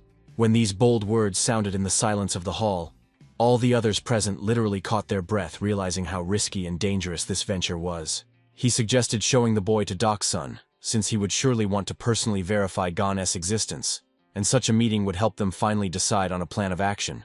However, the other monks clearly understood that such a plan bordered on madness, so they began to emotionally emphasize the mortal danger threatening the young boy's life. He acknowledged the risks, but emphasized that Un posed a much greater threat, so only complete information would allow them to take the necessary security measures in time, since now they needed to be ready for any twist of fate. He called on everyone to gather their willpower and unite in the face of the inevitable trials awaiting them. Aware of the old truth, he stressed that it was much better to act decisively now than to passively wait for the development of the most negative and destructive scenario of events. But most of all, his heart was troubled by the possible outcome of this game, since no one could accurately predict what consequences their interference in the course of this story would lead to. Meanwhile, the carrier pigeon, overcoming vast distances, finally reached Sashon, carrying on its wings a secret message that had been awaited for so long at the main headquarters. The arrival of the bird was immediately reported to the chief, who, wasting no time, sternly asked his subordinates about the current location of the object that caused such a stir. In response, a confirmation sounded that the dove had successfully reached the sacred mountain Sunsan, which was a key point in their complex and intricate observation route. The bird moved so swiftly and elusively that even the experienced leader failed to track every detail of its long and dangerous path with absolute precision. Suddenly, the man who had been silently standing behind the leader all this time stepped forward and calmly offered to personally intervene in the situation, if it was the will of his master. The leader only slowly turned around, and with a slight shadow of doubt in his eyes asked his subordinate if he was truly confident in his own abilities and capacity to stop such an opponent. It was a secret Shaolin monk named Han Xin, who considered it his sacred duty and matter of honor to complete this task, regardless of any possible obstacles. Since the mentor Han-Oh had not given any instructions, the leader ordered to refrain from any active actions for now, and allow all events to unfold naturally and in the usual way. All these mysterious maneuvers and insinuations only further fueled the flame of interest in the truth, making every participant in the events eagerly await the final resolution. Thoughts swirled in the leader's mind about what was really happening in Un, since everyone connected to Sassoka eventually became a true and unparalleled master of martial arts. He could not get rid of the intrusive question, did this strange old man deliberately choose these people for his game? Or was it all just part of someone's brilliant plan? Or perhaps all these incredible events were just a coincidence, strangely intertwining the fates of completely different people in one place and at the same fatal time. No matter how much the leader tried to rationally consider the situation, it still seemed to him that this was not just a coincidence, because, as is known, there is never smoke without fire in this world. And at that very moment, when the tension in the room reached its peak, the leader's keen hearing caught a barely audible but very distinct sound that instantly made him become alert and fall silent. Meanwhile, in another place, a simple but symbolic scene was taking place. An old worn water flask was slowly being passed from one calloused hand to the hand of another traveler. The old man sincerely thanked for the kindness, and the man in response urged him to be careful, to rest a little in the shade, and only then continue his difficult ascent higher into the mountains. This man did not even suspect that before him stood a legendary figure, one of the mighty masters of Untan Sadin, whose name once made entire armies shudder. Once again expressing words of gratitude, the travelers parted ways, and the old master heavily sat down on a roadside stone to regain some strength after the exhausting journey. No sooner had he squinted his eyes than he heard a quiet greeting and a stern voice asking why he had come without warning, and why they had not been informed about this visit in advance. The one addressing him was the head himself, using a special technique of transmitting sound over a distance, explaining that the monastery was not yet quite ready to meet such esteemed guests. The old man calmly informed the head that his visit was purely private in nature, as he had come only to finally visit his old and faithful comrade Honorable O. He urged his interlocutor not to show unnecessary concern, promising that he would simply talk with his friend, and immediately after that quietly leave the territory without attracting attention. The head hastened to politely apologize for his vigilance, but the old man just waved it off and ironically asked if he really thought he could be so easily deceived. Finally, he asked not to pay any attention to him, a simple old man, and to continue attending to their affairs while he proceeded to his final destination in the mountains. Step by step moving forward, he recalled an extremely interesting rumor that among ordinary fighters, a mysterious and unknown white tiger had suddenly appeared. Meanwhile, the bearded master called Gon to himself, informing the boy that he had one extremely important and responsible task for him that required special attention. He had prepared several fresh rice cakes in advance, and explained that Master Hano currently had guests, so the boy needed to deliver these treats to them as quickly as possible. Taking the treat in his hands, Gon sincerely rejoiced at the opportunity, because since the moment he descended to the main temple, he had catastrophically lacked time to visit his old friend. The bald monk strictly ordered the boy to be as careful as possible on the way, and added that he was counting very much on his wit and speed in carrying out this task. Heading forward, Gon involuntarily wondered whether Master Quen Mok loved rice cakes as much as others, and if it were not for the order, he would gladly have shared them with him too. Walking along the mountain paths, Gon enjoyed the incredible views around, feeling as if he had suddenly found himself in a wonderful and sacred world of the celestial beings. But not only the young man admired this beauty, the majestic landscape on the mountaintop was also silently enjoyed by Hano and his mysterious guest who had just arrived. These two old masters had accumulated many important topics for discussion, as Hano sought to finally find out what was really happening in the world without his knowledge. The guest assured that he had always been on Hano's side, reminding that he was once considered the best among warriors, and was a true idol for all the talented youth of the Celestial Empire. Having learned the troubling news from Yunyong Khan, he realized that Hano was probably still completely unaware, so he decided to come personally to warn and help him. The old man admitted that he himself did not know all the details of this complicated game, but he was certain of one thing after him: another dangerous person would definitely appear here. Telling this story, he deliberately prolonged every word and very slowly presented the facts, creating an atmosphere of unbearable anticipation and tension around their conversation. Master Hano could no longer contain his irritation and literally began to boil with anger at the interlocutor's slowness, who could not get to the point. Finally, the old man decided to reveal the true essence of the matter, but as soon as he began to speak, their conversation was suddenly interrupted by someone's cheerful voice sounding very close by. It turned out to be Gon, who had finally reached the summit and brought the promised rice cakes, interrupting the serious dialogue of the two masters with his unexpected and very timely appearance. Han-O was absolutely unprepared to see the boy in such a place and at such a time, so his face momentarily reflected genuine surprise at this unpredictable meeting. Meanwhile, the other old man began to scrutinize the youth very closely and critically, as if trying to see through his appearance the hidden power or secret signs of a great destiny. Gon politely addressed those present, noting that the mentor truly had a respected guest, and added that he was personally ordered to deliver these delicious rice cakes especially for them. Having spoken these words with respect in his voice, the boy carefully extended the package of food to the old man, demonstrating his upbringing and full adherence to the monastic etiquette. Suddenly, the second elder literally jumped forward, loudly admiring how charming this boy turned out to be. which greatly embarrassed and surprised Gon. Then he officially introduced himself, stating his name and emphasizing that he was an old and faithful friend of Han-Oh, with whom they had gone through many shared trials. The guest literally overwhelmed the young one with a huge amount of information, so Gon had no choice but to politely name himself in response to such sincere openness. As soon as the boy said his real name, Tan instantly understood everything. Now all the details came together, confirming every word previously told to him by the experienced Yun Yang Kang. He addressed Honorable O, asking if this youth was really to become his official successor, to which the mentor briefly replied that due to certain circumstances, the plans had somewhat changed.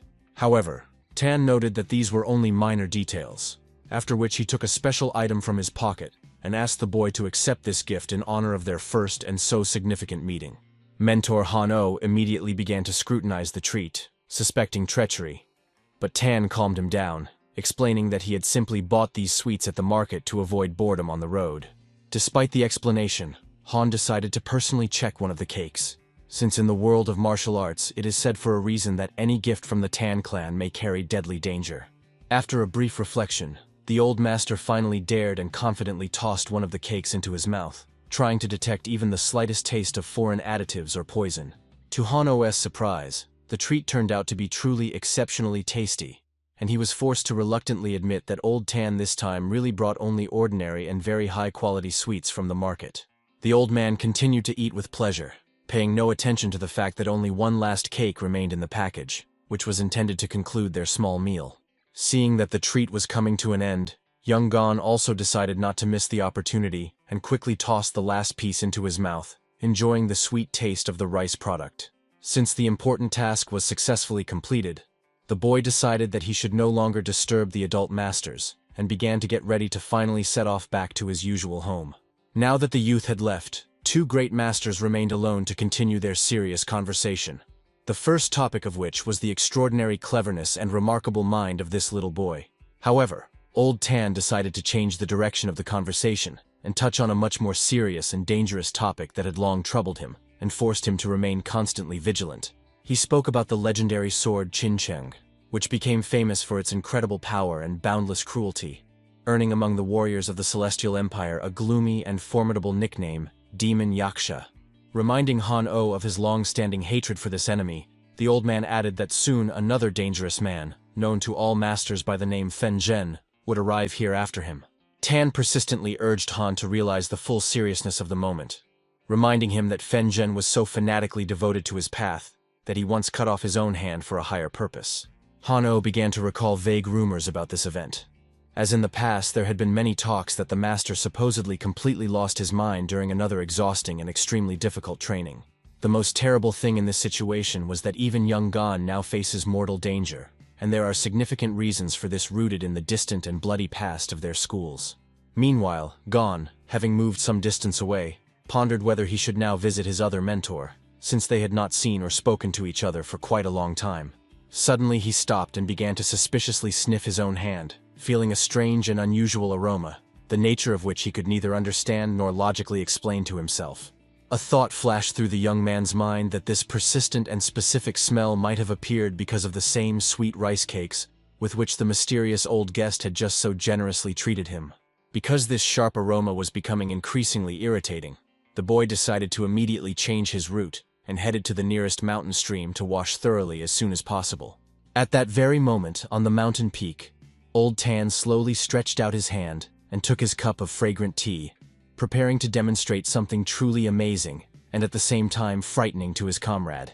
Unexpectedly for everyone around him, a powerful green energy began to pulse rapidly, flying out in different directions at great speed, saturating the air with a tangible weight and tension. The drink poured into the cup suddenly began to boil and foam violently under the influence of the Master's inner power, creating the impression that the water itself obeyed his will and changed its properties. Han-Oh immediately understood that before him was a manifestation of truly terrible and uncontrollable inner energy, which only the strongest and most experienced warriors of this world can demonstrate. The mentor was even afraid to guess what such a display of power could lead to, and only silently watched every movement of his old friend, awaiting further explanations of the situation. When the energy disturbance finally subsided and calm reigned again around, old Tan with an impassive face extended the filled cup to Han-Oh, offering him to personally assess the result. He ironically called this drink poisonous tea, from which at that very moment began to emanate such a gloomy and eerie aura that any ordinary person would feel genuine animal terror. Han-Oh instantly covered his face with the wide sleeve of his garment, demanding to immediately remove this deadly mixture far away, as he had no desire to even touch such a dangerous liquid. Tan emphasized that this was the quintessence of the strongest poison, the creation of which he had spent his entire life on, and the current Han-Oh would need at least half a year to neutralize even part of its energy. The reason for such a difference in strength was that while Han-Oh remained confined within the walls of his school and was practically standing still, other masters continued to relentlessly develop and move forward. We traveled the world, learned secret techniques from higher schools, and never stopped improving for a moment, so the fame of the 10 Lords of Yoon is absolutely deserved and justified, Tan proudly declared. The same words fully applied to his own formidable nickname, the Willful, which he earned thanks to his rebellious character and ability to always act by his own rules. The old master finished his explanations, then with a decisive gesture raised the cup to his lips and began greedily drinking the deadly mixture, showing no fear of its effects. He swallowed the burning liquid gulp after gulp, enjoying its power as if it were the most expensive elite drink, not a concentrated poison capable of killing any ordinary person. Having finished his strange meal, he loudly placed the emptied glass back on the wooden table, causing the dishes around to tremble slightly from the powerful mechanical impact.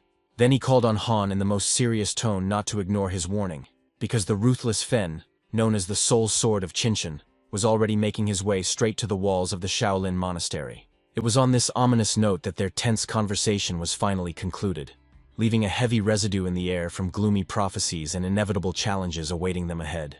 Now Han-Oh tried to comprehend the true intention of his late teacher. Could it be that he foresaw such a development of events, and that was why for years he forbade his student to leave the sacred Shaolin boundaries?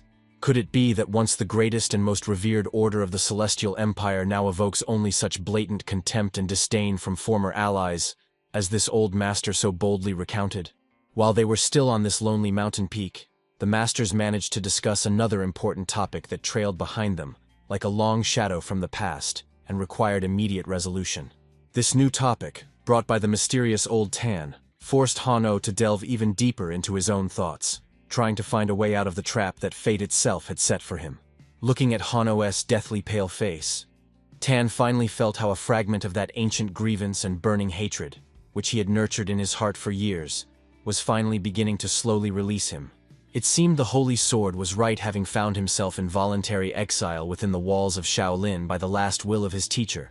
Han-Oh had completely abandoned daily training and lost his former legendary power. Tan bitterly thought about how difficult it had been for him to restrain his fighting impulse and not end the life of this former hero with a single precise strike to forever end their confrontation. Just the mention of Han made the uncontrollable thirst for killing boil again in Tan's heart, since all 10 Lords of Yoon had reached their current heights fueled solely by hatred for this man. He was firmly convinced that their story would not end here, as ordinary revenge for past sins could no longer fully satisfy his ambitions and thirst for justice.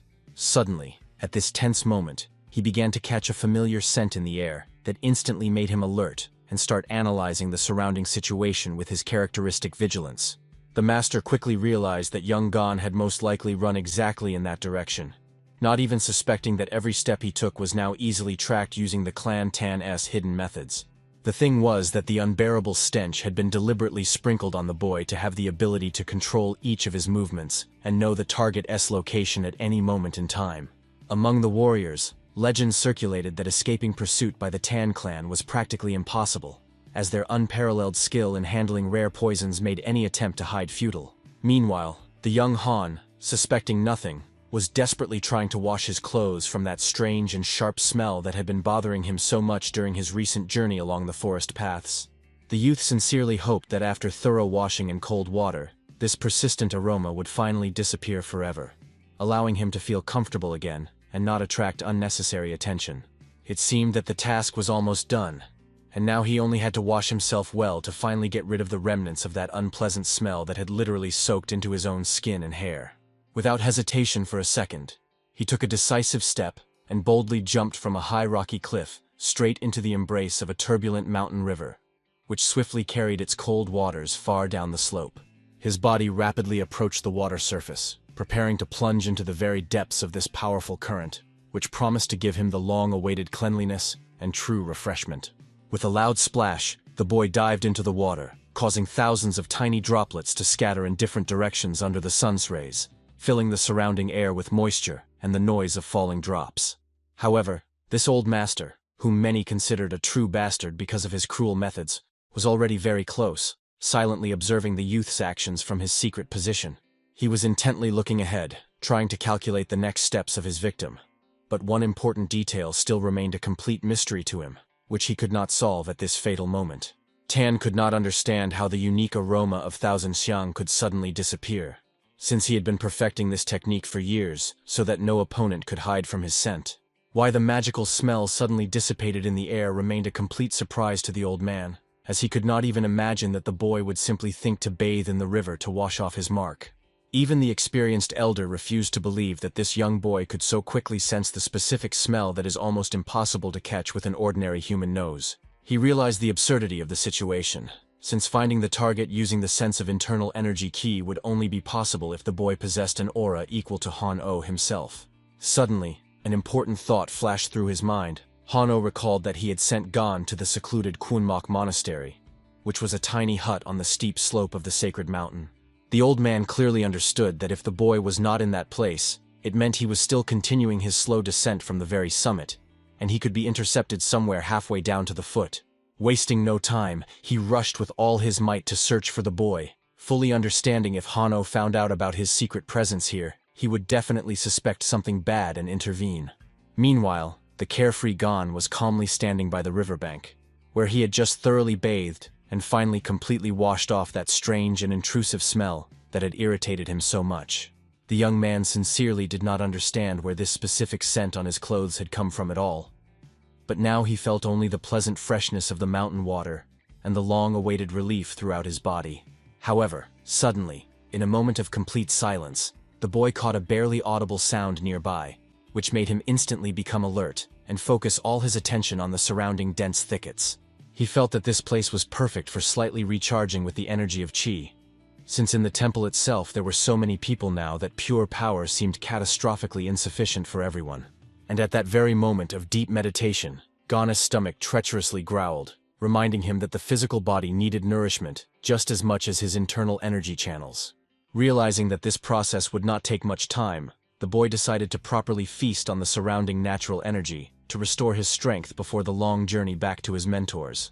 He slowly approached a gigantic ancient tree that had spread its mighty branches over the water itself, and calmly sat down under its dense shade, immersing himself in a state of deep calm.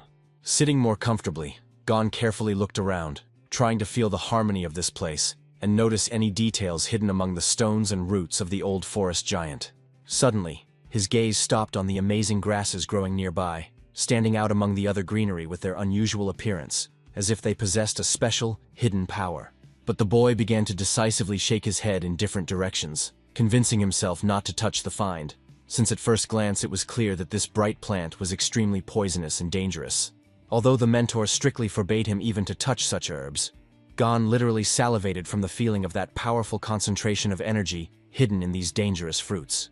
The boy did not even suspect that at that very moment, the old cunning bastard from the Tan clan was approaching him with incredible speed, turning into a real shadow among the mountain forest. And then the pursuer suddenly stopped in place, feeling something with his supernatural senses that made his predatory smile even more expressive and confident in victory. The same scent of Thousand Xiang that he had so carefully prepared reached his nostrils again, and now no water could hide from the poison master the presence of his little victim. Clearly realizing from which side the smell was coming, the old man without hesitation rushed in that direction, covering the distance with one powerful leap, like a hungry beast that finally smelled its prey. And little Gon at that moment had finally fed on energy, and decided that now he needed to return as quickly as possible, and greet his mentor so that he would not start worrying about his long absence. But at that very moment, right in front of him, as if from under the ground, appeared the same old grandfather, whose gaze promised nothing good, despite all his feigned friendliness and calm voice. From the very beginning of the conversation, he stated that he found Gon not by accident, but simply remembered that in his haste, he completely forgot to give the boy one very important and valuable gift. The old man began slyly telling that any student of his ancient friend Han-Oh was like a native grandson to him, so he was simply obliged to show his sincere care. Gon politely acknowledged that it was very kind of the elder, but modestly noted that he had studied with his mentor very little, and it was hard to call him a full-fledged student of the great master.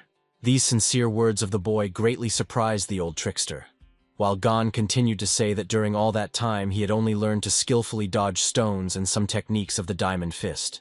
Feeling this, the old bastard spread into an even wider and more satisfied smile.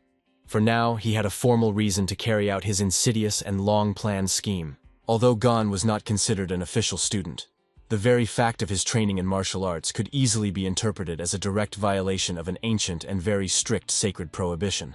With these thoughts, he slowly reached into his deep inner pocket and began to search persistently for something, not taking his vigilant and dangerous eyes off the confused boy. He perfectly understood that Honorable O was very close by, so he had no time for long ceremonies, and needed to finish this matter as quickly as possible before anyone intervened. The old man slowly took a mysterious object from the wide sleeve of his clothing, and, with feigned kindness, extended it to the boy, carefully watching his reaction. Gon did not hide his sincere admiration, for it was the first time in his life he had seen such an incredibly beautiful and bright object that shimmered so strangely under the rays of the sun. He began to explain the enormous value of the item, assuring that it was an extraordinarily rare bead that needed to be treasured as the greatest treasure in one's life. When Gon awkwardly called it an overly generous gift, the old man just waved it off, saying it was a trifle he was not at all sorry to give to such a fine boy. He persistently asked the youth not to refuse the gesture of goodwill, but simply to take the gift into his hands as a sign of their unexpected but pleasant meeting by the river. In a moment, the magical bead was in Gon's palms, shining with a cold light that momentarily blinded the boy's eyes with its unusual and mysterious beauty. But as soon as the boy squeezed the find tighter, it suddenly cracked, and before his eyes turned into a dense, shimmering liquid that began to rapidly spread over his skin. At that moment, Gon was completely confused, unable to comprehend what exactly had happened and why the solid object so suddenly changed its form, becoming a liquid substance. But on the face of the old bastard, an increasingly distinct and cunning smile began to appear, revealing his true intentions and satisfaction from the successful plan. When the amazed boy exclaimed that the bead had simply melted, the old man with hypocritical concern asked for permission to look closer at what remained in the palm. But looking at his own hand, Gon noticed with horror that it was beginning to disappear in a strange way, as if dissolving into space under the influence of that incomprehensible energy. Meanwhile, all the mysterious power that had recently been concentrated in his palm began to flow uncontrollably upward along the arm, penetrating deep inside the body. The boy, completely stunned, watched his body, not understanding the nature of the terrible process engulfing every cell of his young and strong body. Something dark and inevitable was rapidly rising through his channels, heading directly to the very center of energy, his sacred and vulnerable dantian. In a quiet, almost serpentine voice, the old bastard whispered that the bead had simply disappeared, and there was nothing terrible about it, as it supposedly did not have much value anyway. And at that fatal moment, a sharp flash occurred. The foreign energy began to wildly rage and boil inside the boy, tearing his internal channels to pieces. The destructive force instantly spread throughout the body, causing Gon's skin to take on an unnatural green color, signaling the effect of deadly poison. All living things around the boy began to wither instantly. The green leaves on the trees became rotten and crumbled to dust within seconds, under the influence of the terrible aura. The boy was overwhelmed by an incredibly powerful sensation, but it was devoid of any warmth, bringing only unbearable pain, from which he just wanted to stop breathing. He let out a loud scream of despair, and the pupils in his eyes completely disappeared, leaving only eerie white eye sockets staring into the void with unspeakable pain and fear. Already after a second he fell powerless to the ground, and the old man at that moment openly admitted that this gift was the quintessence of his most perfect poisonous art. Despite the terrible blow, the boy did not lose consciousness. He began to desperately crawl on the hard ground, convulsing and screaming from internal tortures. Meanwhile, the old man continued calmly explaining the effect of his poison, noting that tens of thousands of toxic properties would manifest in the body one after another. 3 months remained until the full awakening of the poison in the body, and if by that time the master himself did not intervene in the process, Gon was doomed to a slow and painful death. Now the Shaolin monks would have to make an impossible choice: either passively watch their student die or accept humiliating conditions from the hostile clan. Only sending Gon to the Tang clan could guarantee his life, since trying to solve the problem on their own would inevitably lead to the instant death of the youth. According to this cruel old man, everything looked extremely simple. But behind this simplicity hid a true tragedy capable of breaking anyone's fate. At that moment he even recalled an incident from his distant youth, hinting that Han-Oh should well remember this bitter taste of powerlessness in the face of the inevitable. The sinister old man enjoyed the thought that his longtime enemy Han-Oh would finally lose his beloved child, who had become too dear and close to him. This treacherous bastard did all this only to finally take revenge and deprive his rival of the person with whom he wanted to spend the rest of his life. This fatal story began exactly 15 years ago in a small village spread near the majestic and impregnable walls of the Shaolin Monastery. The events unfolded in the local tavern, which was packed with noisy people, creating the illusion of an ordinary evening that promised nothing extraordinary. In those times, Tan Sedin was a very young guy who had just turned 20 years old, and he was full of ambition and a desire to prove his superiority to the whole world. He sat opposite a charming girl named Yan Hua, feeling his face betray him by turning red from an excess of feelings and excitement in her presence. The young man was madly in love with her, and even received an official promise from her father that after his return from Shaolin, they would finally be allowed to marry. At the very same time, the legendary Han-Oh was in this noisy tavern, whose presence instantly attracted the attention of all the visitors in the establishment. He confidently placed a mysterious drink on the table, and loudly addressed those present, calling on those who considered themselves worthy to step forward and accept his challenge. The master openly warned everyone that this tea was deadly poisonous, not hiding at all the danger that awaited anyone who dared to take even one sip. Han-Oh especially emphasized that only truly worthy and strong-spirited warriors would be able to drink this beverage and remain alive after such a trial. Sedin instantly realized that before him stood the very divine dragon of Shaolin, whom everyone considered the strongest master among all the youth of the Central Lands. Yan Hua, who was sitting nearby, noticeably blushed, and began enthusiastically telling that only by seeing Han in person could one understand how outstanding his aura was. The girl was so strongly enchanted by the mighty figure and unbreakable spirit of Han-Oh that she completely forgot about everything else, not taking her shining eyes off him. Meanwhile, Han continued his speech, asserting that the sacred Shaolin was not a place for people weak in spirit who were afraid to face true pain. All the girls present in the tavern blushed with delight, looking at the majestic warrior whose every word was filled with absolute confidence in his own invincibility.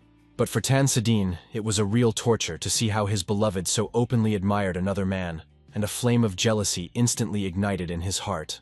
Unable to endure this humiliation any longer, he abruptly rose from his seat and with a determined step headed towards Han-Oh to put an end to this demonstration once and for all. He loudly and boldly declared to the entire tavern that he would drink this poisonous tea without hesitation, and prove to everyone around that his own skill was no less than Shaolin-s. Sadin openly expressed doubt in Han-'s strength, finally proposing to clarify in an honest duel whose art was mightier, his knowledge of poisons or the monk's inner energy. It was a direct challenge, the goal of which was to determine what would prove stronger, the secret techniques of the Tan clan or the legendary power of the divine dragon, about which legends were told. Thus began this deadly dangerous duel of poisonous arts, which instantly made all the tavern visitors hold their breath in anticipation of the finale. Hua Yan, holding her breath, tensely watched every move of the opponents, realizing that the fate of two outstanding masters was being decided before her eyes. The deadly tea began to slowly flow down Sadin's throat, and he strained all his inner strength to resist the destructive effect of the toxins that entered his blood. Just as confidently and calmly, Honorable O swallowed the poison, showing no sign of fear or pain, as if he were drinking ordinary water, not a concentrated essence of death. Already after a moment, 2 empty glasses with a dull clatter were placed back on the wooden table, marking the end of the first stage of their mad competition. They silently and intently looked into each other's eyes, trying to find in the opponent's gaze at least the slightest hint of weakness or signs of approaching death. Sadin above all desired only one thing at any cost: to prove to the lady of his heart that he possessed true power capable of overcoming even the strongest obstacles. Han-Oh, on the other hand, looked at him only as another arrogant fool who, because of his excessive pride, dared to challenge someone far beyond his abilities. And indeed, at that moment the poison-S effect began to show on Sadin's face. His eyes started to change color, revealing the terrible struggle raging inside his body. At the same time, Han-Oh appeared completely sober and calm, as if the destructive energy of the drink had no power over him thanks to his impeccable control of it.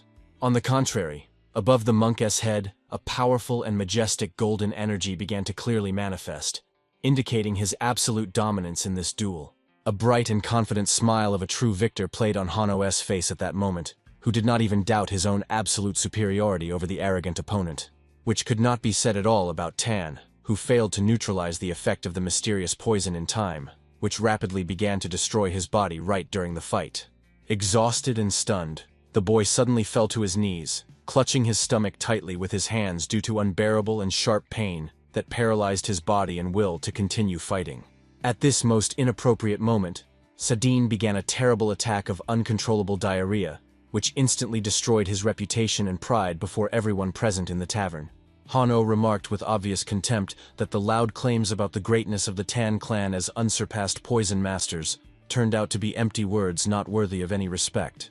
The worried girl wanted to immediately rush to help her beloved, but Sadine, in despair, held out his hand, begging her not to come near him in such a shameful state. It was at this fatal moment that Sadine experienced the same sudden and uncontrollable lower chakra opening, which became the beginning of his greatest life disgrace before the whole world. Holding her breath, Manhwa watched in complete shock the unheard-of shame and humiliation that befell Sadine in front of the crowd that just a minute ago admired him. Without a doubt, to every visitor of the tavern this spectacle seemed an incredible abomination, which provoked only feelings of disgust and deep disappointment in the once promising young master.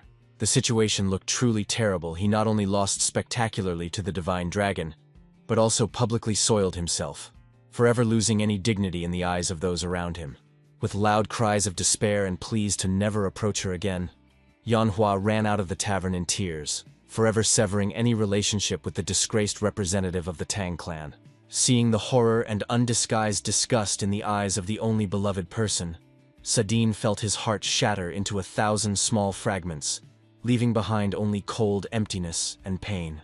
After this incident, he was shamefully expelled from his native family, and the humiliating nickname stuck to him like a magnet, while Lady Manhwa married a representative of a completely different clan. For him, it was incredibly unfair and painful, as he believed he had suffered an honest defeat in an open duel, although the consequences of this loss turned out to be too harsh. That is why he was able to come to terms with the loss of status itself. But in his wounded soul flickered one question, which he could neither endure nor forget throughout all those long years of wandering. 10 years of exhausting training in the dangerous southern jungles, where he perfected his art of poisons, did not help him understand exactly which technique Hano used. Over time, he came to the bitter realization that surpassing Hano in direct combat was practically impossible due to his colossal level of internal energy and mastery. Having no other way to unravel the mystery, Sadine chose a completely different path, deciding to pose as an old friend in order to finally get answers to the questions that tormented him. The last day came when Hano came to say goodbye, and it was then that Sadine again asked about that very poison, declaring that he would not leave him alone until he heard at least some truth. Hearing the same question over and over again for many years was a real trial for Honorable O, which caused him only fatigue and deep incomprehension of such persistence. When Sadine literally began to beg for the truth, Han finally told how he managed to defeat the master of the Tan clan, who from birth consumed only poisonous snake venom instead of milk. The monk admitted that that day he simply poured into the drink everything he had with him, and among other things there was definitely an extremely powerful laxative, which caused such a violent reaction in the body. This information, heard firsthand, instantly paralyzed Sadine with genuine shock, making him freeze in place, realizing how vile and mean they had treated him. After that, he began to consider Han a real bastard, who even now could not fully understand why Sadine was so furious about events that the monk considered just a funny story from the past. However, for Sadine, it was not a simple adventure, because it was precisely because of this dirty trick that he lost forever the woman he loved above all in the world, and his right to a happy future in the clan. Because of the shameful nickname Shitty Dog, he never managed to marry, spending 10 years in lonely travels to the most remote corners of the world, burning with shame and thirst for revenge. What troubled him most was the realization that his whole life was destroyed, not because of losing in an honest duel of masters, but because of using the most vile and primitive trick. It was for this reason that Sadine was not ready for a second to forget or forgive that old insult, which had been burning his soul throughout all the time spent in exile and constant training. Now he stood with a triumphant smile on his face, feeling that his long-awaited revenge had finally come true, and the insidious plan regarding young Han worked perfectly. Now all that remained was to calmly wait for the difficult choice that the Shaolin monastery would be forced to make, finding itself in a dead end in the face of his most perfect poison. Tan already imagined how he would personally raise this child, who carries his unique poisonous essence, turning the boy into the most powerful and dangerous warrior of his native clan. He dreamed of seeing how the same monks who once despised him would watch in horror as this exile crushes the world of martial arts and glorifies the glorious name of the great Tan clan. But at that very moment of triumph, something absolutely unexpected happened, which made even such an experienced poison master instantly become alert and change his further plans. This treacherous bastard suddenly felt on himself someone as strange and incredibly powerful pressure, which literally pressed him to the ground with its monstrous and unbreakable inner strength.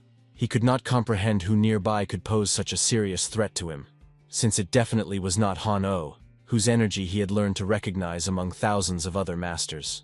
And at that very moment he realized that the ancient rumors about the existence of a secret and powerful hidden master within the walls of Shaolin most likely turned out to be pure truth. The only thing that somewhat calmed old Tan was that they were now not on the territory of the main temple, where the influence and power of the monks would be simply unsurpassed and devastating. Casting one last glance at the unconscious boy, he quietly spoke words of farewell, expressing hope that their next meeting with this unusual child would definitely take place. After some time, a bald monk arrived at the scene, but he found no one there except Gon, who lay helplessly on the ground, struggling against the effect of Tan's deadly and treacherous poison. The monk bitterly realized that some bastard had sneaked in here like a cowardly rat to pour out his hatred on an innocent child, right under the nose of the entire majestic Shaolin order. He perfectly understood that the nickname the Willful was given to Sadine not without reason, and now even he would find it incredibly difficult to find a way to neutralize the effect of this terrible and rare poison. The bald man began to scold himself for his slowness, thinking that if he had come even a few minutes earlier, such a terrible tragedy would never have happened to this innocent child. With trembling hands, he opened the boy's clothes and carefully placed his palm on his neck, trying to catch a weak pulse and understand how deeply the poison had managed to penetrate the body. Suddenly he noticed and took out what made his heart beat faster from shock. It was the legendary Pearl of Poison Suppression, which somehow ended up in the hands of little Gon. For the monk, this became a true glimmer of hope, as thanks to the magical properties of this item, the spread of toxins significantly slowed down, giving the boy one more chance for salvation. However, time was running out, so at first he decided to immediately take Gon to a safe and cozy place, and only then start urgent searches for the medicine needed for treatment.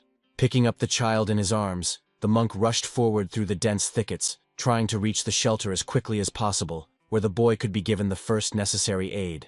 Although the pearl restrained the effect of the poisonous essence, he still feared whether the fragile child's body could withstand such colossal pressure from the dark and destructive energy of the enemy. Whether a person could survive after such direct contact with the power of the Tan clan remained a complete mystery, the answer to which was known only to time and Gon's unbreakable will to live. Meanwhile, Honorable O, who was still standing on the mountain peak, felt slight anxiety, as not long ago he distinctly sensed in the air the specific and unpleasant energy of that very Sadine. Troubling thoughts began to creep into the mentor's mind that the Saren might have planned some new treachery to take revenge for his old defeat in that ill-fated tavern near Shaolin. But in the end, he convinced himself that the idiot was unlikely to dare open hostile actions on the sacred territory of the monastery, where every stone is saturated with the power of hundreds of generations of masters.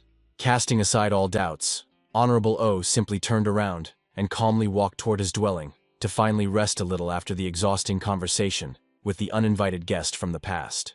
Meanwhile, Tan Sadine, who was disdainfully nicknamed Sirun in the monastery, had already crossed the border of Shaolin's domain, feeling complete satisfaction from the successfully executed treacherous plan.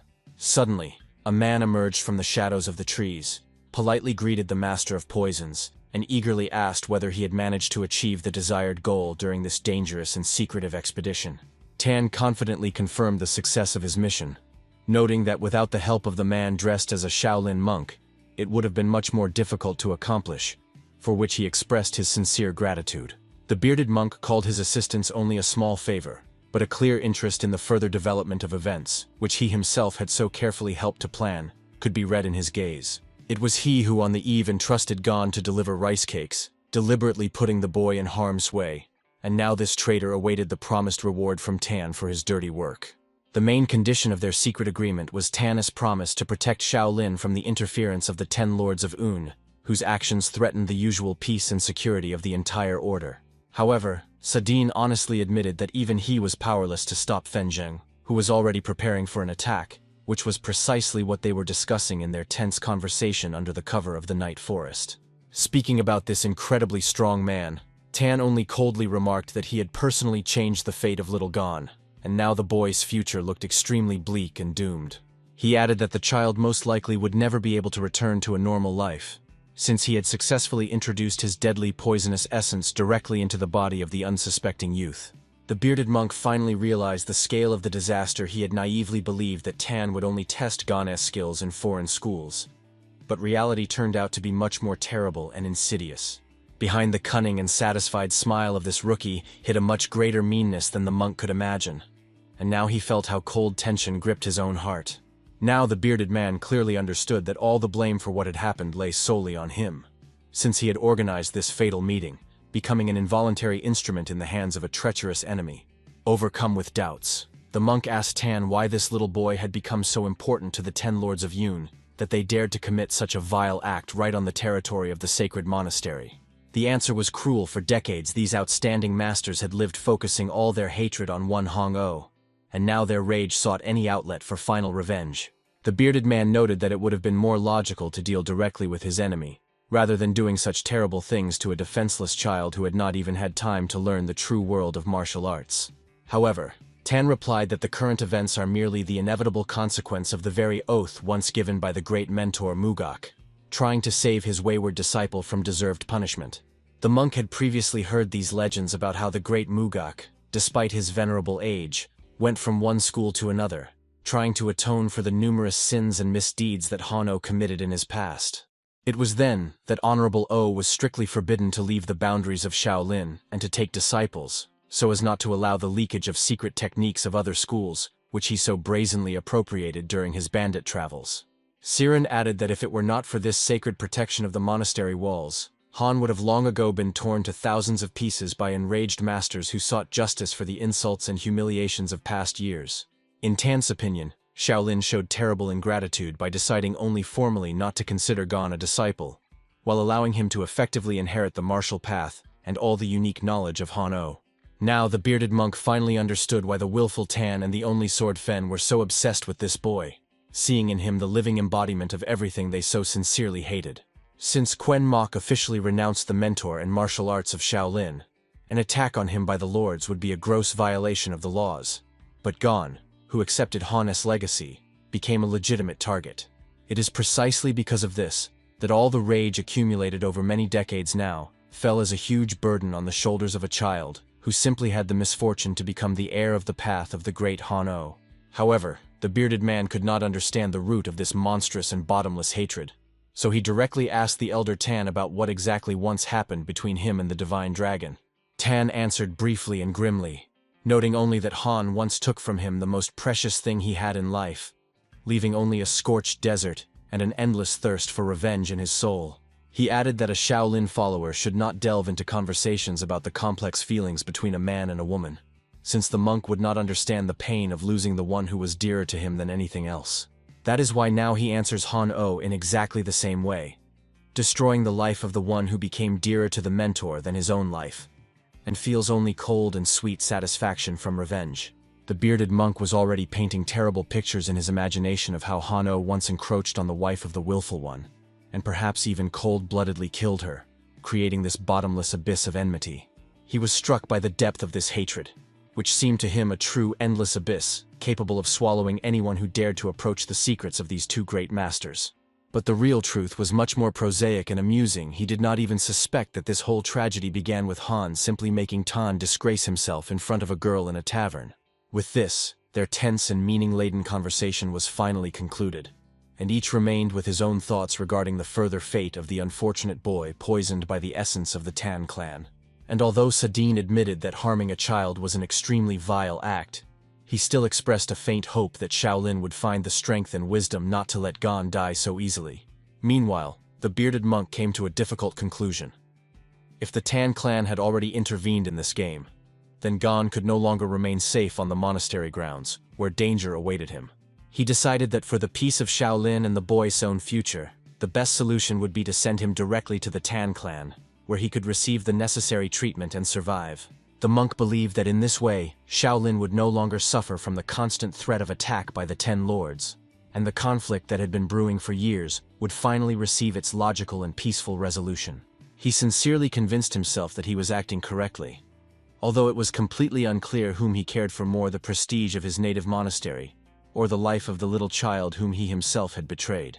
After some time, the events moved to the Pavilion of Merciful Clouds, one of the oldest and most mysterious places among the 36 halls of Shaolin, which had its long and majestic history. This sacred place was so secret and important that no living soul had the right to cross its threshold without the direct and official consent of the abbot of the Shaolin monastery himself.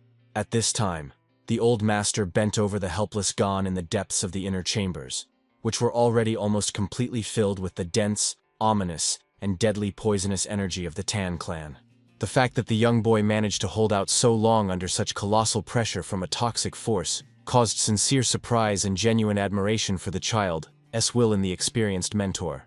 The old man clearly understood that decisive measures needed to be taken immediately, and bitterly realized that to save Gon's life, he had only one extremely risky way left. He hesitated seriously, knowing that sooner or later this child would enter the big world, and passing on such a powerful and dangerous force was extremely risky for the entire battle order. However, in the end, the understanding that human life is the highest value outweighed all doubts, and the master finally dared to take this desperate and fateful step for the sake of the boy. After some time, the old man decisively headed to the head of the monastery, intending to ask him only one direct question and express one extremely important request that could not tolerate delay. His first question was sharp and direct. He wanted to immediately find out whose exactly foolish idea it was to involve the treacherous troublemaker from the famous and dangerous Tan family in this dangerous matter. Hearing these harsh words, the head of Shaolin seemed momentarily tongue-tied, not knowing how to respond to such a direct accusation that instantly exposed his own enormous short-sightedness. However, recovering from the unexpected question, he was forced to reluctantly admit to the mentor that the situation was his personal, extremely serious, and truly fatal mistake. To the question of why he did not stop Tan earlier, the head replied that he did not want to reveal his awareness, since it was the current students who would have to lead all of Shaolin in the future. Such a confident explanation only further angered the old master, who clenched his teeth tightly in outrage, barely restraining his righteous anger before the person responsible for the fate of the order.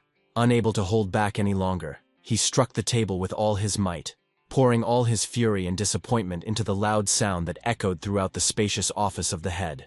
Despite all the justifications, the old man coldly declared that this time the abbot had made an unforgivable mistake, and now he was ready to tell the whole truth about what really happened.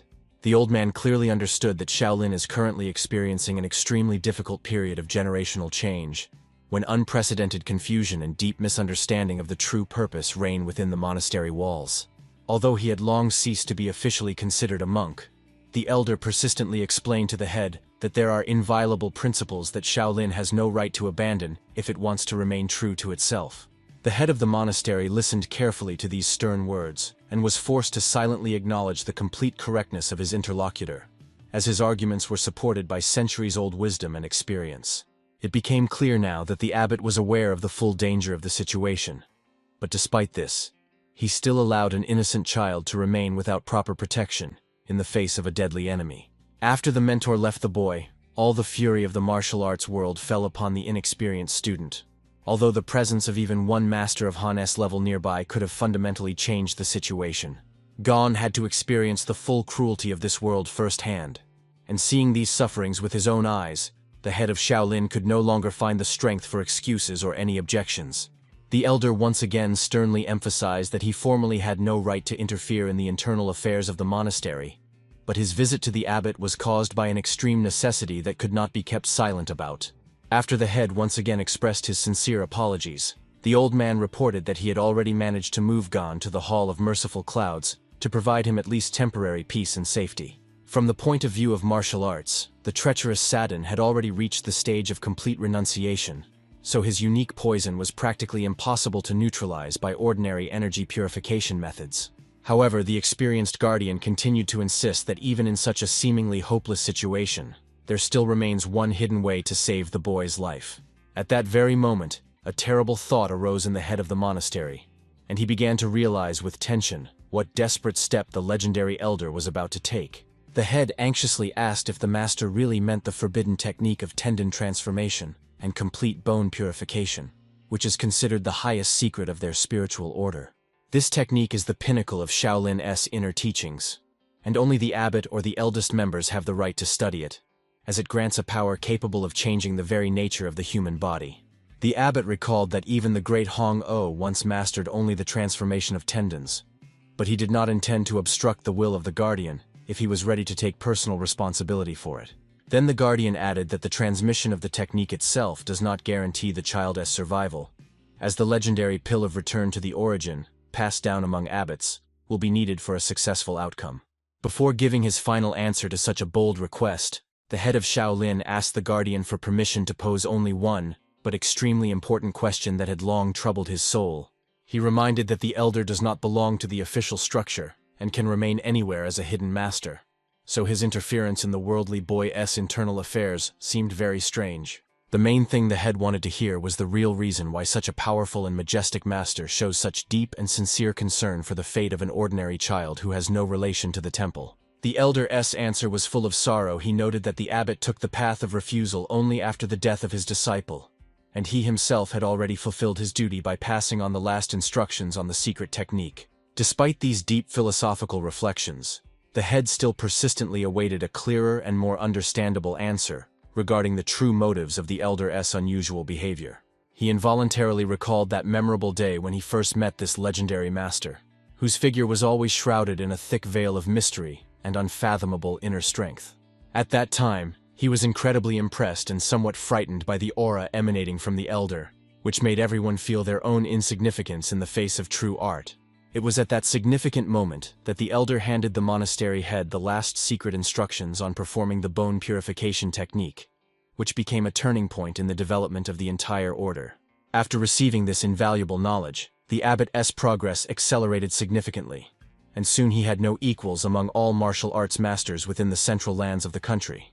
Since their first significant meeting, a long 10 years have passed, during which the elder never once showed active interest in the affairs and events of the surrounding world. And only now, after so much time, has the one appeared who was able to once again feel the hidden presence of the elder, despite the master making every effort to remain unnoticed by others. The elder openly admitted that it was the young Gon who became that unique person who felt his aura, and this discovery made the master look differently at the potential of this unusual boy. He emphasized that after such a manifestation of supernatural sensitivity from the child, he simply cannot remain indifferent and passively watch as this incredible young life fades away. This became especially unbearable now, as the talented child was slowly and painfully dying right before his eyes, becoming a victim of insidious revenge and ancient quarrels of the great masters of the past. Sighing heavily, the head of Shaolin was forced to admit that the elder himself was now extremely displeased with the events and moods prevailing inside the monastery, destroying its ancient glory and greatness. The elder sternly remarked if the head considers his help to the child merely a manifestation of personal sympathies, then he has too low an opinion of the true motives and high spiritual values of his brother-in-arms. Having heard these words, the abbot asked hopefully whether this mysterious boy could really become the force that would finally pull the current Shaolin out of the deep quagmire of decline and internal strife. Then the elder silently turned his head away, making it clear that he had never thought about such global consequences, focusing exclusively on saving a specific human life. However, he was absolutely certain of one thing. If the unfortunate boy is left in such a terrible condition without proper help, he will inevitably die within the next few hours under the influence of dark forces. But the head of Shaolin continued to insist on his question, seeking to understand whether this decision would be right for the safety of the order itself, and what exactly the mentor intends to do to protect the temple. The elder replied that he does not know what exactly the abbot is contemplating, but he simply cannot leave the child who is right now fighting a desperate and painful battle for survival with his last strength. He added that he was personally ready to sacrifice himself for the good of Shaolin at any moment, but did not consider it possible to demand such sacrifice from other people, especially from an innocent boy. This sincere answer made the leader barely smile under his thick gray beard, for he finally saw before him a person of truly high virtue, acting according to the call of the heart. At such a moment, any further reflections on who was right and who was guilty in this situation seemed absolutely superfluous and unimportant in the face of the mortal danger threatening the child. Then the abbot decisively approached the old cabinet and began carefully taking out the very legendary pill, which was the last hope for restoring internal energy and cleansing Gane's body. He silently handed the priceless artifact to the elder, asking him to act as he deemed necessary, fully trusting his wisdom and impeccable skills in treating combat injuries.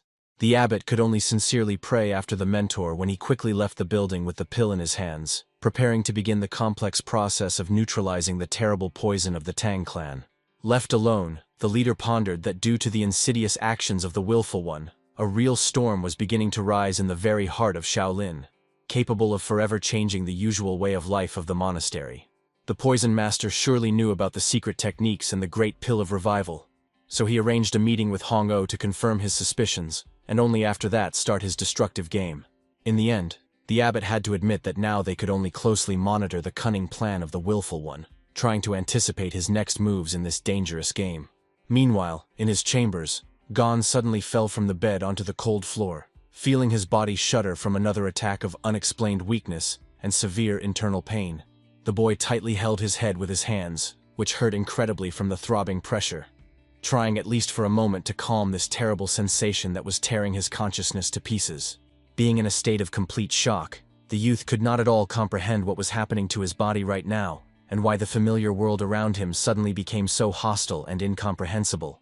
Looking around confusedly, he could not recognize the room he was in, and did not understand how exactly he ended up in this mysterious place after his walk by the river on the mountainside. Besides the pain, the boy was troubled by a strange and extremely strong feeling of hunger, which felt as if he had not eaten for many days, despite having recently enjoyed some flatbreads. He tried to recall the events of the last hours. He only remembered how his grandfather from the Tan clan gave him a beautiful bead that instantly melted in his hands, and then everything around was covered with thick and impenetrable fog. Not understanding the true nature of what had happened, the boy naively believed that the strange pill bead was something extremely valuable, although in reality, it carried only death and destruction. In fact, the poisonous essence of the willful was the true embodiment of his entire life path, and even an experienced poison master would hardly be able to handle such a concentration of power alone. However, Gon had eaten poisonous plants with powerful yang energy since childhood, so his body could manage two types of energy, which was similar to the secret technique of the Tan family, the unity of heaven and earth. Thanks to this unique ability, he was literally able to absorb the essence of the poison, restraining its destructive power throughout one life cycle, even without conscious control over its circulation. Moreover, the willful deliberately excluded corpse poisons from the essence S composition, as he seriously considered the possibility of taking Gon into his clan and making him his best next disciple. But the boy did not know any of this yet. His only concern was not to be late for the evening meal, since he was already missing classes, and they might start considering him an ordinary idler again. Gathering the last of his strength, he decided to go to the mentors as soon as possible to explain that his long absence was connected with fulfilling an important assignment from the bearded monk. Gon was already about to leave the room to make it to dinner and at least somewhat satisfy his hunger. But suddenly, he stopped sharply, feeling some strange inconsistency in the surrounding space. The boy slowly turned his head back and looked intently once more at his empty bed, trying to understand what exactly in this familiar setting made his heart beat with anxiety. Gon suddenly realized that he would not be able to leave this mysterious place just like that, because every cell of his body felt a strange resistance and an incomprehensible heaviness that shackled his movements. Meanwhile, the elder was already hurrying to the boy's room, tensely pondering the difficult situation and trying to find a way to neutralize the terrible poison he had encountered. Having come to a difficult conclusion, the master understood that it was simply impossible to immediately remove such a concentrated poison, so the only way out was to allow the boy to fight this force himself. He secretly feared that this exhausting process of internal cleansing could drag on for many years, or even entire decades, testing the limits of human capabilities. However, when he finally opened the door to the inner chambers, he discovered with horror that the bed was empty, and Gon himself was nowhere to be found, which was absolutely impossible for a person in his current state. A disturbing thought immediately crept into the elder's mind that the boy might have been treacherously kidnapped, as he did not believe that a poisoned child could get up and go somewhere on his own. But looking closely at the bed, he noticed that the bedding was folded extremely carefully and neatly. which eloquently indicated that the boy had definitely not been forcibly taken from there against his will. However, common sense suggested to the master that the young man simply could not have left on his own in such a critical condition, making this situation even more mysterious and dangerous for the entire monastery. Realizing that every lost minute could cost the child his life, the elder decided to immediately begin the search and find the fugitive as quickly as possible before it was too late to save him. Meanwhile, the sun was slowly setting toward the horizon, painting the sky in crimson colors and heralding the approach of twilight, which could significantly complicate the search for young Gon in the mountainous terrain. Gon himself accidentally stumbled upon a secret passage he had never noticed before, and hoped that this path would finally lead him to the main gates of his native Shaolin monastery for rescue. Moving forward, he keenly felt that something extremely strange and frightening was happening to his body, as if every muscle suddenly filled with unbearable weight, preventing him from even taking a normal step. The boy felt as if he had suddenly become incredibly heavy, and his own limbs no longer obeyed as skillfully as they had before during daily training or walks along forest paths. Despite this strong discomfort and inexplicable weakness, Gon still decided to hurry to make it in time for the evening meal and avoid unnecessary questions from the strict mentors. Moving forward, the young man had no idea what terrible and deadly energy was now emanating from him, poisoning all living things around him within seconds of his presence nearby. The poison S effect was so powerful that even the juicy green leaves on the trees instantly withered and fell right behind his tracks, leaving only a dead desert instead of a forest. Suddenly, a group of pilgrims appeared on the narrow path ahead of him, and Gon was very surprised by this unexpected encounter, as he did not expect to see strangers here at such a late hour. Seeing the crowd, he was momentarily confused, but quickly pulled himself together, realizing that he needed to pass by them as inconspicuously as possible to avoid attracting any unnecessary attention. He decided to slip through the group of people so quickly and skillfully that they would not even have time to see his face, or at least understand who had just run past them in the shadow of the trees. Meanwhile, the pilgrims calmly said goodbye to each other, discussing the beautiful evening service and feeling spiritual uplift, completely unaware of the deadly danger nearby. Gon slipped past the crowd with incredible speed, remaining only a vague shadow in the eyes of the people who did not even pay attention to the strange boy, who was so desperately rushing somewhere. However, within a second, those closest to him suddenly began to fall to the ground, suffocating from an invisible and extremely aggressive poison that instantly struck their internal organs. The pilgrims standing a little further away turned around in horror at the screams and saw this terrible sight, completely not understanding what force had so suddenly and cruelly struck down their friends on the path. One elderly man was the first to suffer. The color of his face instantly changed to a sickly shade, and his breathing became heavy and intermittent under the influence of the invisible toxic aura of young Gon.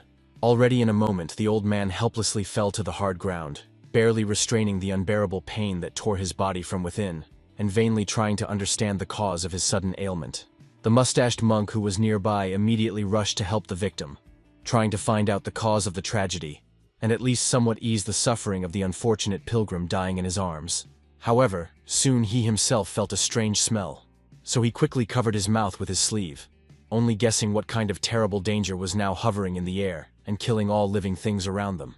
Realizing the seriousness of the problem, the monk decided not to waste time and immediately report this terrible incident to the head of the reception hall, so that urgent and decisive safety measures could be taken. After some time, Master Quan Bo anxiously asked the mustached monk for details of what had happened. Seeing how upset and frightened he was by this incomprehensible event, the messenger began to nervously explain that there were no external wounds on the bodies of the pilgrims, but all signs clearly indicated extremely severe poisoning by an unknown and very potent poison. Quan Bo deeply pondered the terrible consequences, since Shaolin was now overcrowded with ordinary pilgrims and students who did not possess techniques to protect their internal energy from poison. Most of the people on the temple grounds were ordinary laymen, whose bodies were absolutely unprepared to resist professional toxins, making them easy victims for the invisible threat. He understood if immediate measures were not taken, losses among people would be catastrophic, and Shaolin would not be able to avoid responsibility for the tragedy, although the identity and goals of the criminal remained a complete mystery. Quan Bo ordered the mustached monk to immediately deploy all fighters of the Mu generation to completely block the monastery entrances and gather the affected in one place to provide at least minimal assistance.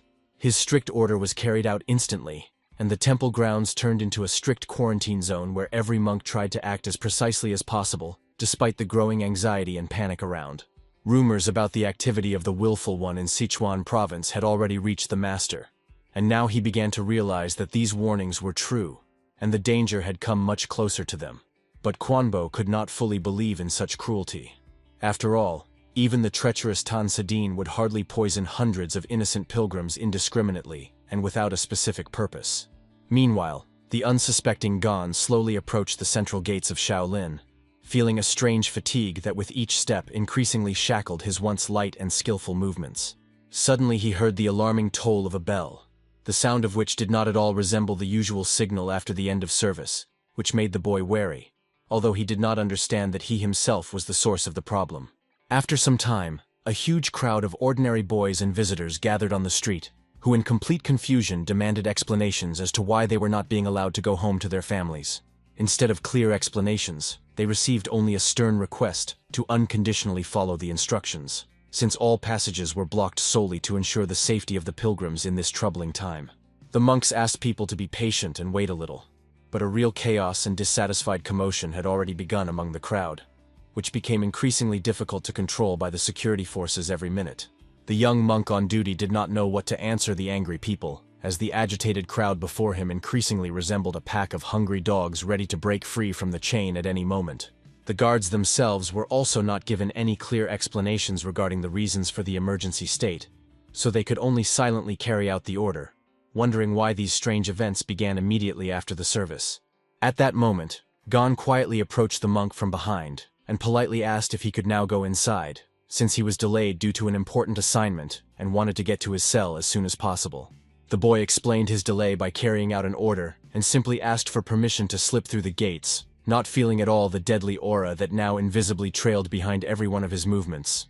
The monk looked at Gon and, recognizing him as one of the secular disciples, decided that the delay of such a small one was not worth extra trouble with the higher authorities if he let him through without unnecessary formalities. It was precisely because of the unwillingness to escalate the conflict and write unnecessary reports that he decided to make an exception for the boy, thereby making a fatal mistake that put the lives of many people at risk. The guard only briefly ordered Gon to pass as quietly as possible so as not to be seen by the senior monks, who were now patrolling all entrances and exits of the main monastery grounds in great fuss.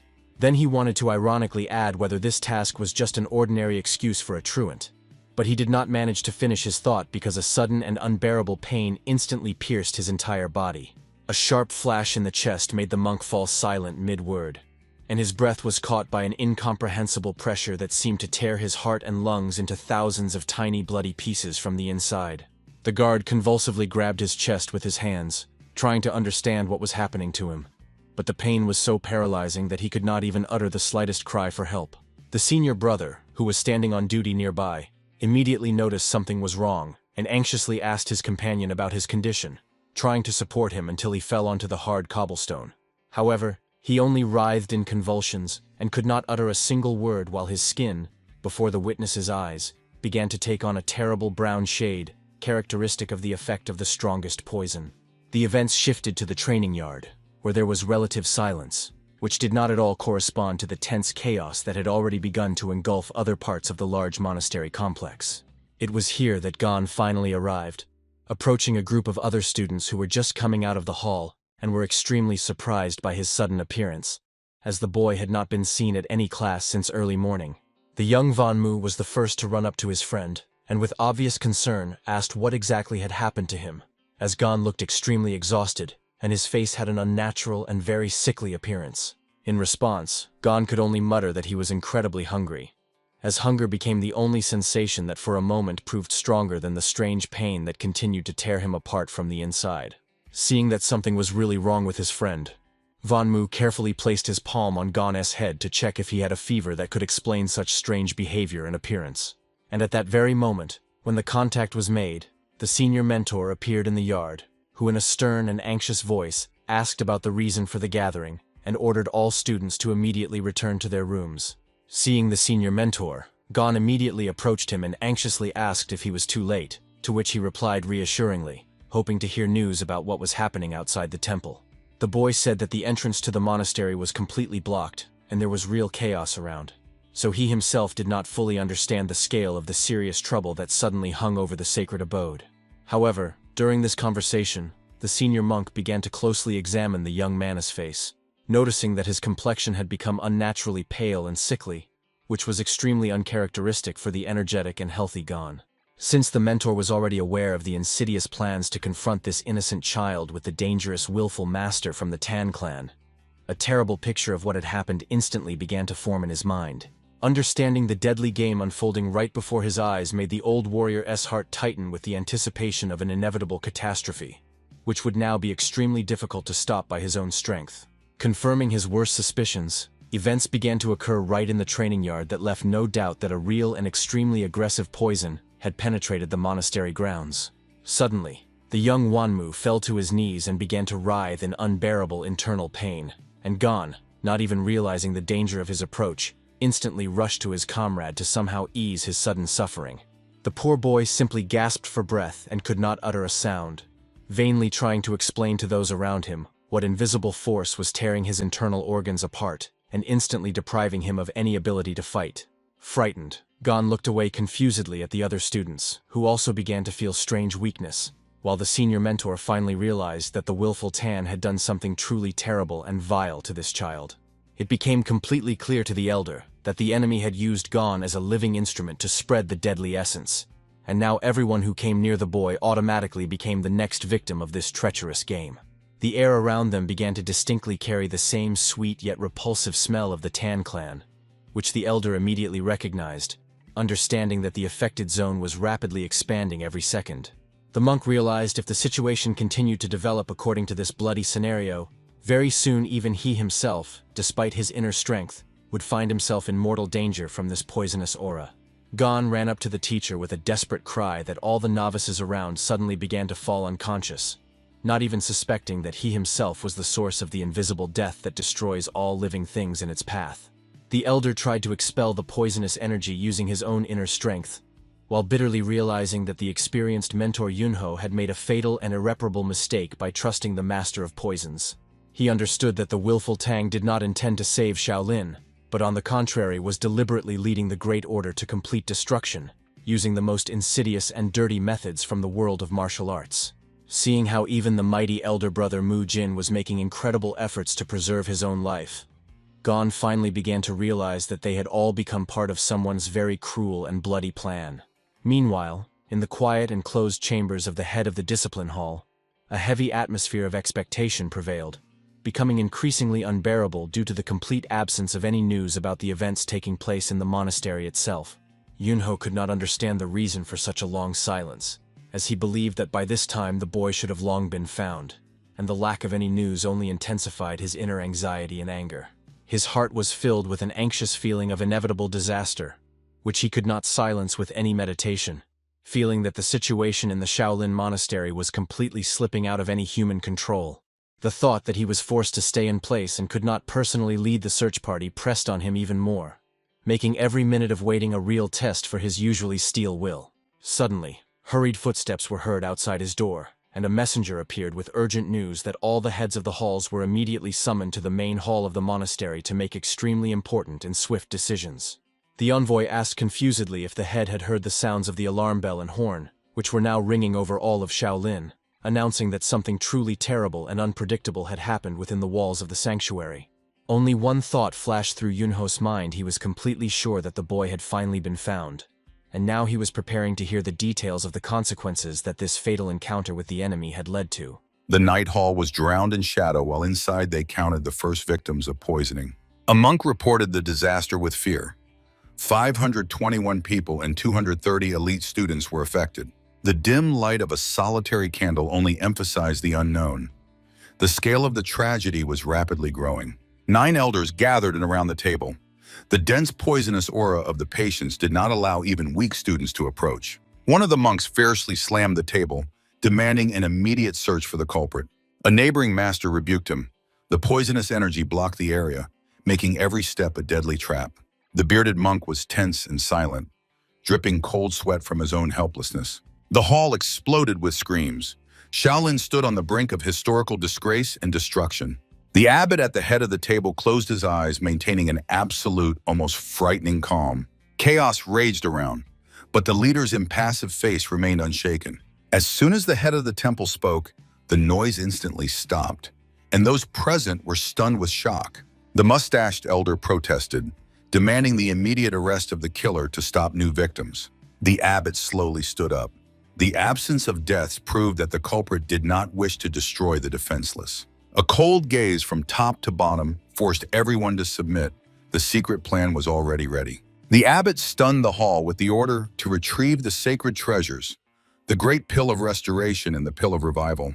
The monks froze in shock, not believing in the use of the order's main relics. The bearded elder listened to this with eyes wide open in amazement. From behind the heavy doors of the hall, a loud shout of agreement echoed. The abbot instantly distributed the wounded, the severe to the Vajra hall, the moderate to the ritual hall, the light to the training ground. The doors creaked, releasing the weak students for an emergency gathering of rare healing ingredients. The final order cut off all doubts, to mix the priceless pills into a common brew. In the semi-darkness of the empty room, only two remained, the leader and his close-bearded monk. The abbot broke the silence, feeling the heavy thoughts of his comrade. The monk tightly gripped his robe, realizing a strange thing. Sabek did not even look for the culprit because he already knew his name. Overcoming fear, he tensely asked if this attack was connected to an ancient secret. The abbot's face turned into an impenetrable stone mask. The elder shuddered under this gaze as suddenly all the pieces fell into place in his mind. In the courtyard near the guard, a weakened youth named Zhang Yan suddenly appeared, desperately demanding a meeting with the head. One of the guards screamed in pain. A dense green poisonous aura swirled around the boy. Zhang Yan's face was covered with terrible ulcers, but he continued to plead for help through a heavy cough. The doors opened, and the temple leader stepped onto the threshold, sternly demanding explanations. The bearded monk froze in shock, recognizing the poisoned boy as Zhang Yan. The youth screamed in panic that his friends and older brother Mujin were one step from death. A severe coughing fit interrupted his words, forcing him to fall to his knees before the master. The abbot anxiously examined the boy, but he only begged to save others, ignoring his own pain. Zhang Yan's body suddenly convulsed, his eyes rolled back, and his breath was taken away. The boy couldn't hold back and sneezed loudly, releasing a cloud of deadly contagion into the air. A powerful green wave of toxins instantly covered the nearest guard monk. The guard grabbed his throat in wild pain. His skin was immediately cut by black poisonous veins. The bearded elder watched this nightmare in complete paralysis. The guard collapsed to the ground with a crash, and the Shaolin leaders shuddered at what they saw. Zhang Yan recoiled in horror, shouting that the poison had begun to spread on its own. The unconscious guard lay face down, helplessly wheezing from toxic shock. The abbot instantly took the initiative, ordering to hold their breath and urgently evacuate the wounded. While the monks dragged the body away, Zhang Yan remained in the center of the courtyard, enveloped in a green haze. The outbreak of the poisonous fog finally revealed the terrible truth to the bearded monk. He clenched his teeth in rage. Zhang Yan was the patient zero who unknowingly spread the contagion throughout the temple. In the elder's thoughts emerged the image of a mysterious man in a bamboo hat who brought this calamity to Shaolin. Both masters tensed up, staring at the green fog filling the courtyard. The abbot did not succumb to panic, maintaining a cold and piercing mind. Under the cold moonlight, the leader began analyzing the symptoms.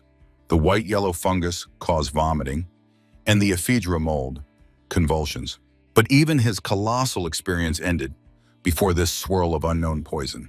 These toxins clearly originated beyond the central plains and continued mutating every minute. The assistant's questioning gaze sank into the heavy, meaningful silence of the abbot. The bearded monk only clenched his jaws tighter before the chasm of experience between generations.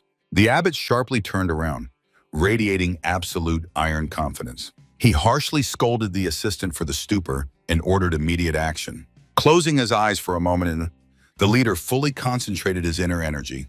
A decisive step forward, in the order to isolate the infected child, cut off any hesitation. The bearded monk silently bowed before the courage and iron will of his master. The abbot approached the frightened Zhang Yan, promised to save his friends, and gently sent the boy to rest. Chang'an sincerely smiled and immediately offered the monks his help. But the irritated Shaolin guard only ordered the boy to stay as far away as possible. The senior abbot gently stopped the boy, advising him to leave adult problems behind and go rest. The boy sadly lowered his eyes and obediently agreed with the elder's will. Under the full moon, a short order was given to immediately escort the guest to the neighboring chambers. The dissatisfied guide sharply gestured, forcing the boy to walk behind at a safe distance. While Chang'an obediently walked through the courtyard, a man in yellow clothing closely watched his every move. Tension was rising. A drop of cold sweat ran down the cheek of the mysterious observer. He feverishly calculated the consequences, understanding the inevitability of a full-scale war with the proud Tang clan. The man bitterly realized his attempts to act for the monastery's benefit brought only destruction. The sharp, penetrating gaze of the abbot instantly pierced straight into the soul of the interlocutor. The leader of the temple sternly reminded that his duty was to personally go to hell for the sake of saving his disciples. At these words, the man in yellow froze with eyes wide open in shock. His mind exploded with disbelief. Could the abbot have decided to completely forgive his fatal mistake? The elder simply turned his back and calmly ordered to immediately help the wounded people. The man in yellow clenched his fist angrily, restraining his rage and cursing everything around. He could not stand it and shouted irritably after them, demanding to stop this mercy prank. Next to the main building of the monastery, two armed guards continued to stand impassively. In a modest room, Chang'an greedily ate rice, deeply worried about the condition of his poisoned friends.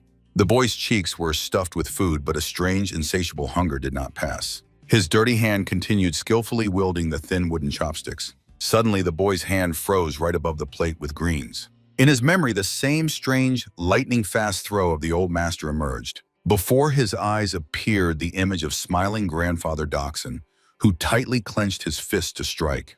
The memory came alive. The old man's hand released a bright bead with crazy speed. Chang'an tried to repeat this movement and sharply waved the sticks in the air. This feeling reminded him of the jewelry craftsmanship of Grandfather Holy Sword while cleaning apples. The boy made a lightning strike, and two wooden sticks with a crash pierced the hard stone floor. The boy froze with an empty gaze, not believing his own eyes at such destructive power. The guards on the street flinched at the incomprehensible noise that came from the guest room. The monk asked, displeased through the door, Yamaj, or why the boy had caused a riot there again. Meanwhile, inside this wall began rapidly covering with deep cracks from the furious strike. Chang'an panicked and grabbed new sticks, expecting severe punishment for what he had done. Suddenly, he touched his stomach.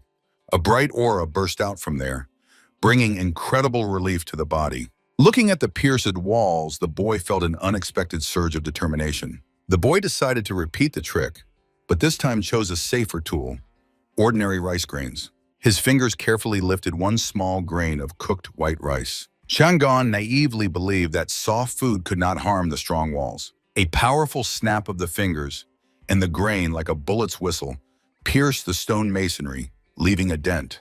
The boy's face lit up with wild excitement. The deadly technique worked even with rice. Touching his stomach again, he was convinced that with each throw his insides were being cleansed of pain. Standing before the battered wall, the boy still did not understand the true nature of this power. However, he persistently continued training, trying to control the power of his strikes. The guards outside heard a continuous machine gun rattle, attributing it to the process of the poison residues exiting. But at that moment, a real barrage of rice grains completely shattered the stone, creating a huge breach. Chang'an did not even suspect that the legendary Tang clan had honed the mastery of hidden weapons for generations. The boy moved dynamically around the room, firing projectiles from both hands at a furious speed. The effectiveness of any toxin increased manifold when combined with secret combat techniques. 2 grains of rice sliced through the air, carrying colossal destructive energy. The simplest way to kill was always to coat hidden blades with deadly poison. Unconsciously to himself, Chang'an meticulously copied the highest technique of the great Dansadine. The boy's face radiated pure childlike delight from the new funny game. Meanwhile, the sturdy wall turned into a sieve, covered with a web of critical cracks. The main secret was that the boy unconsciously invested his hidden inner strength into every throw. His hand flared with a bright green aura, releasing energy blocked inside the body. The green flashes of toxins that came out with the rice naturally healed the child's exhausted body. The boy triumphantly clenched his fist, enjoying absolute relief and lightness in his body. The sudden crack of the structures made the guards scream in fear about the building collapse. The frightened monk ran away when the room began to collapse with a roar. Night Shaolin shuddered again from the disaster. An infected child spread invisible poison throughout the monastery. The terrified guard rushed headlong to the abbot's chambers to report the start of a new nightmare. The eye opened in shock a moment before the stone wall shattered with a crash. Through dust and debris emerged a frightened elder, not believing his own eyes. Amid the thick dust and stone chaos, only a dull, heavy cough was heard. From the fog came disheveled Jian, wiping lime from his face in confusion. The stunned monk off-screen shouted the boy's name, refusing to believe what he saw. The young man only blinked in surprise, completely not understanding the cause of such a commotion. The elder rushed swiftly to the ruins, shouting accusations on the way. Jian froze in a fighting stance before the giant breach, hesitantly calling the old man. A wave of released poison from the wall collapse instantly knocked down elite arhats, forcing the child to be locked in the small sanctuary. The assistant reported to the abbot that Gian, delivered unconscious, should not have been able to walk at all after such a toxic blow. The head of the order only tightly closed his eyes, sinking into deep thought. The atmosphere was heating up. The monks understood that this crisis would not be resolved by a simple compromise. The elder slowly stroked his beard, weighing each next step. The scale of poisoning of the civilians guaranteed swift intervention by the imperial government and the exposure of the puppeteer. The war with the powerful Tan clan became inevitable, regardless of Doxion's initial intentions. One of the masters gloomily admitted his own guilt for leaving the dangerous child unattended. The candle flame flickered at the main question: what to do with this threat next? The abbot sharply turned around, radiating iron, unwavering determination. An unequivocal order sounded. Immediately summon the mysterious master Sasukjo Hano. Against the backdrop of the harsh mountains, the elders cursed the mad Doxeon who had crossed all boundaries. The trio of high hierarchs stated, after such a crime, the path to Marim is forever closed to Doxeon. Sasukjo Hano himself recalled that the guest's behavior had seemed suspicious from the very beginning. Then the strange demand of Doxeon to drink pure poisonous essence seemed like ordinary boasting of strength. The elder voiced the main mystery.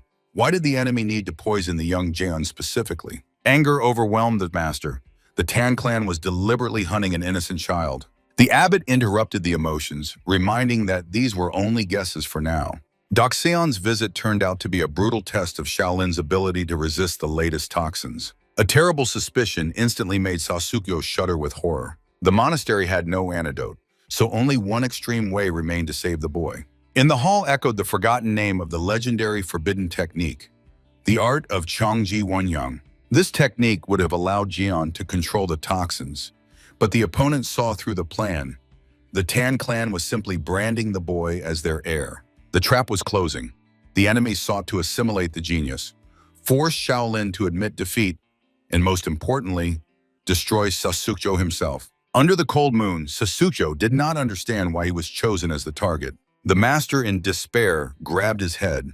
The cursed amnesia had completely erased his past. The abbot demanded to hear the opinion of the silent expert with the black beard. The verdict was harsh. Without their own medical equipment, capitulation and sending Jian to the enemy clan was the only chance. Hano exploded with curses over lost pride, but harsh reality required saving the child's life, not reputation. Rage tore the master apart. Why should the great monastery pay for the sins of the killer from the Tan clan? The authoritatively raised hand of the abbot instantly stopped the senseless dispute. The elder warned, handing the boy over to the enemies would not stop the crisis, as Tan would make new demands. Sasukjo froze from the terrible realization. The predators would definitely demand a bloody price. The old man continued shouting, not understanding what else the monsters who had already received a unique genius wanted. For Doxeon, it was an all-in game involving the darkest aura, where absolutely everything was at stake. In despair, Sasukjo waved his hand, demanding to give any riches to the enemies for the sake of saving the little one. The abbot tightly clenched the prayer beads. The price turned out to be much higher than gold. Hano's eyes flared with a gloomy, suicidal determination. He turned away, trying to comprehend the true, deeply hidden motives of Doxeon's false friendliness. A sudden shout from a comrade reminded of an old sin, a ruined life, and a maimed bride from the Tan clan. The Blackbeard master harshly demanded a direct answer.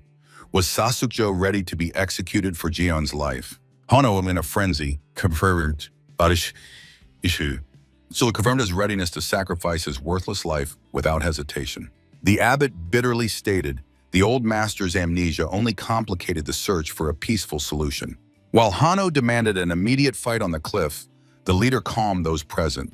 The enemy's plans had already failed. The final verdict and defense strategy were postponed to the Emergency Council of Masters of the Hall. Shaolin began preparing an official, harsh response to the audacious provocation of the killers. The scene abruptly changed. A worried monk rushed headlong along the forest path. His heart tightened with the anticipation of a new, even greater chaos around the isolated boy. A powerful explosion suddenly shattered the night silence, blinding everything around with a flash of pure energy. The shockwave rolled through the entire temple complex, causing the ancient pagodas to tremble. Disturbed monks feverishly searched for the epicenter, recalling the child block due to toxins. A close master burst into the leader, demanding immediate access to the prisoner, but was ordered to calm down. He fiercely objected, not understanding how a poisoned child in the epicenter of a deadly aura could be safe. The abbot ironically noted that Gion was not just fine. He had just shattered a stone with a single rice grain. The elder froze before the hole, finally realizing the true culprit of the massive destruction. For ordinary people, it was a miracle, but for Shaolin, it had long been an axiom. If it concerned Gion, logic was powerless. One of the monks confusedly admitted his helplessness, to which the senior master suggested listening to his question. The elder's face radiated deep thought in absolute inner calm. Suddenly, his closed eyes sharply opened, flashing a stern and tense gaze. Sun rays pierced through the wooden lattice while one of the masters sincerely apologized for the mistakes. The abbot confessed that he still had not decided whether to give young Gon to the treacherous Tan clan. The interlocutor in despair begged to save the child from further hellish suffering. The gray beard of the elder trembled, and a heavy, oppressive silence hung in the room. However, the determined gaze of the younger monk proved he would stand by the boy until the end. In his memory, the image of the smiling Gon emerged, whom it was long overdue to set free. The monk could no longer endure how the boy suffered because of his master's ambitions, and the leader promised to do everything possible. For 7 years, the orphan relied only on himself, studying bloody martial arts against his own will. In memories, the weakened Gon burned with fever, and the assistant carefully changed his damp towel. Despite constant pain, the child never complained, happily stuffing his mouth with simple food. Returning to reality, the monk sadly wished the boy to finally return to his parents. A tear rolled down the master's cheek as he barely whispered words of pain for the boy's fate. The chief monk, with traditional marks on his forehead, silently listened to this emotional confession. The door creaked, and the monk found Gon on the floor, where he fearfully justified himself for copying the old Tan's movements. The boy's face distorted with panic. He acted unconsciously and did not wish harm at all. While Gon blinked in surprise, the monk realized with horror, studying the techniques of a foreign clan is a deadly crime. Hiding his anxiety, the old man called himself an ordinary regular and kindly asked about the boy's well-being. Gon touched his neck, describing strange symptoms, from a slight tickle to sudden sharp pain in the throat. The master's eye widened in horror. Dozens of deadly toxins awakened simultaneously in the child's body. What was surprising was something else: how an ordinary organism managed to independently restrain such a colossal amount of poison. Gon's dark eyes seriously and maturely focused intently on the monk's face. At that very moment, his iris flared with a terrifying poisonous green shade. The old man nervously swallowed, deciding to wait a few days until the poison fully stabilized. The boy admitted that the sacred Vajra fist caused agony, but the movements of the Tan clan brought instant relief. Gon proposed a crazy idea: to completely rewrite the foreign combat techniques for himself. The monk was stunned. The boy intended to use Doxin's secrets to create an entirely new martial art. Sighing heavily, the old man allowed the experiment, but strictly forbade losing control over the energy. For the boy, it was better than being bored in isolation, although the question of his recovery remained open. Gon carefully examined his palms, understanding that now every step would require extreme caution. Suddenly, the boy remembered another important thing that troubled him. A terrible memory appeared before his eyes of people writhing in agony on the floor. Having learned from the monk that his body was simply accustomed to toxins, Gon shockingly asked again about the nature of this epidemic. The old man turned away in a cold sweat, not daring to tell the truth. It was Gon himself who became the source of infection for the entire temple. A big exclamation mark flashed in the boy's head, signaling a terrible suspicion.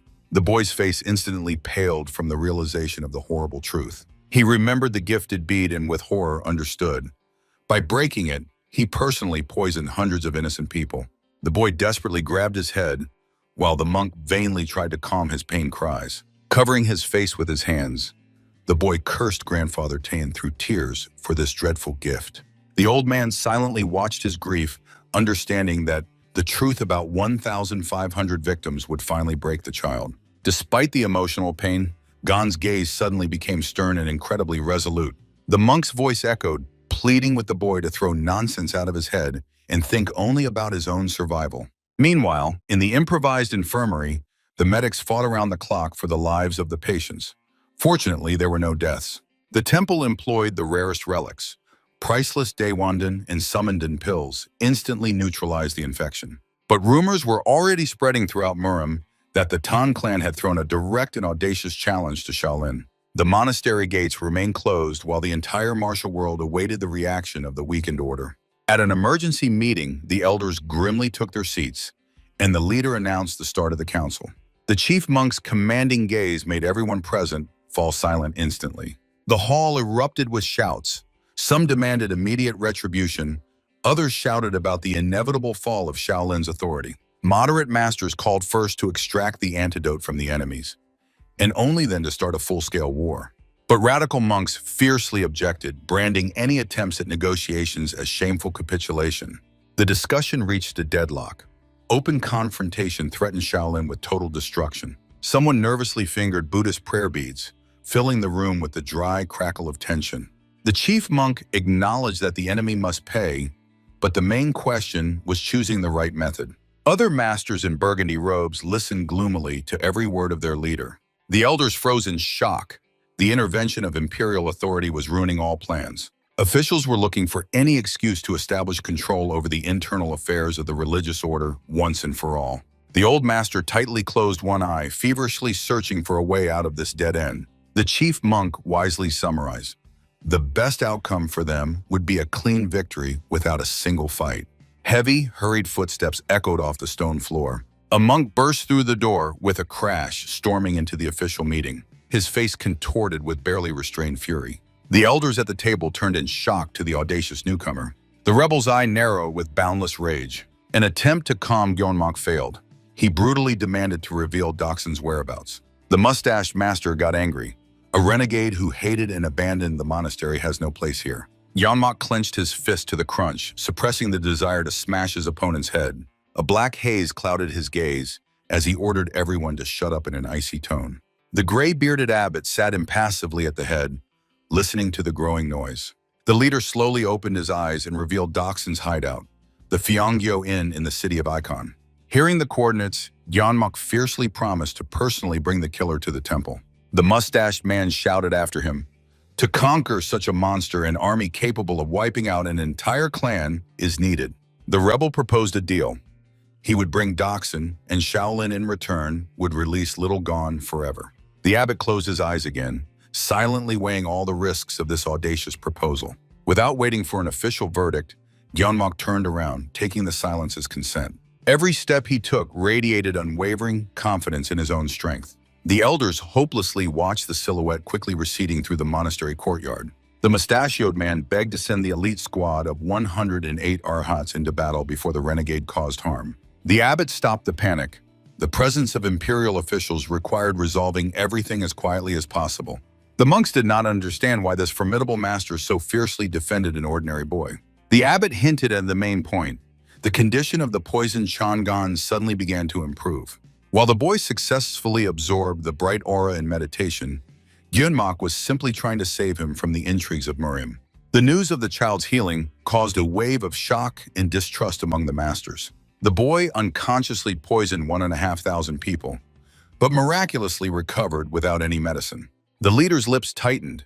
The child's mystical endurance was becoming too suspicious. Meanwhile, at the inn, the silver-haired master hospitably welcomed his young relative after a difficult journey. The great-granddaughter of the legendary leader, Tan Ye, silently took a sip of hot tea. The old silver-headed swordsman ironically asked if she had rushed so quickly for her fiancé. He recalled the boy's weakness with a smile, assuring that good food would quickly make him a true fighter. The old man sincerely believed that no better match for the girl could be found in the entire under heaven. Tanya placed the cup on the wooden table with a dull thud, cutting off the jokes. Her stern tone instantly silenced the old man, who awaited a serious conversation. A direct, icy question cut through the silence. Was it really him who caused the bloody massacre in Shaolin? The old man immediately realized that the news was brought by spies from the Flying Swallow Unit and calmly looked out the window. With a light laugh, he admitted that the cowardly brats simply shifted this dirty business onto the girl's shoulders. A heavy palm rested on the great-granddaughter's shoulder, advising her not to worry at all about the fate of the monks. The old man added with a smile that for the first time in his life, he resolved a conflict so humanely and gently. The girl's eyes widened in absolute shock and incomprehension of what she heard. She clenched her dress tightly with her fingers, refusing to believe in such cynical madness. Against the backdrop of carefree mountains, her mind exploded. How could one remain so calm after such a catastrophe? And on the street, the crowd was already fiercely cursing the treacherous Tan clan from Sichuan for the committed atrocity. Eyewitnesses raged. The attempt of mass murder of 1,000 pilgrims deserved the harshest punishment.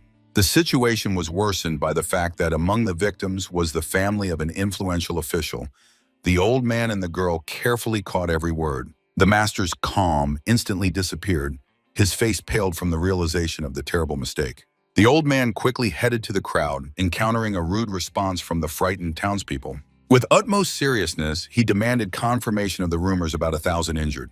A passerby told about the complete chaos in the blocked monastery, causing the old man to seem petrified. Only thanks to the priceless relics of Shaolin was it possible to avoid the first deaths, which only raised the monks' authority.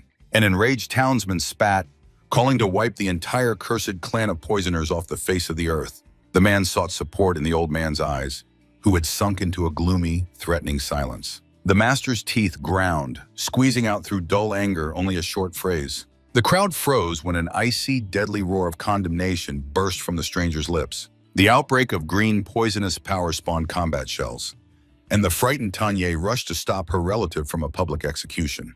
The old man, mad with rage, ordered her to step back, preparing to destroy the insolent ones for insulting the family's honor.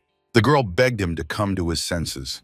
The terrible fame of this incident had already covered all the Central Plains. She shielded the frightened people, emphasizing that a reckless slaughter would only finally drive the clan into a dead end. The unfortunate townspeople began to crawl away in horror, suddenly recognizing in the monster a representative of the bloody Tan clan. Tanya sharply ordered the fools to flee immediately while they still had their heads on their shoulders. Trembling with uncontrollable fear, the men feverishly got up from the ground. They fled, leaving behind only thick clouds of roadside dust. Tanya looked at the horizon with deep anxiety and a heavy premonition. The poisonous aura finally faded, but the stern and thoughtful gaze of the old master promised a new storm. Old Tan apologized for his outburst of anger, gradually calming his emotions under the evening sky. Tanya decisively stated that the rumors about the clan's cruelty were lies, and she would investigate the matter to the end. Doxin shared his anxiety. The squad of the Flying Swallow, which had infiltrated Shaolin, had not sent a single report yet. The old man clenched his fist tensely, understanding that the mass poisoning of civilians was turning the situation into a real disaster. The girl interrupted him in horror, suspecting her great-grandfather's involvement in this bloody massacre. The master confidently denied the guilt.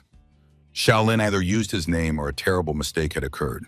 Tanya froze, greedily catching every word of the elder. Doxin lowered his gaze, deeply worried about the fate of the poisoned boy Chang'an. His fist trembled with rage over the uncontrollable chaos that was destroying all plans. The narrator noted that after the death of the legendary monk, Shaolin had failed to raise worthy masters. It was precisely the helplessness of the monks that made the crowd pity them, prematurely branding the Dang clan as pure evil. Doxin mentally admitted that the late leader of the monks was a terrible tactician whom he had underestimated. The silhouettes of relatives froze in gloomy silence against the backdrop of the sunlit room. However, it was too late to retreat. Capitulation would forever cover the Dang clan with indelible shame. Tanya looked at the exhausted great-grandfather with a worried face. A sudden loud knock on the sliding door instantly shattered the oppressive silence. Both sharply turned around, tensely awaiting danger from the unexpected visit. A stern, bald monk appeared on the threshold, whose icy gaze made those present jump up.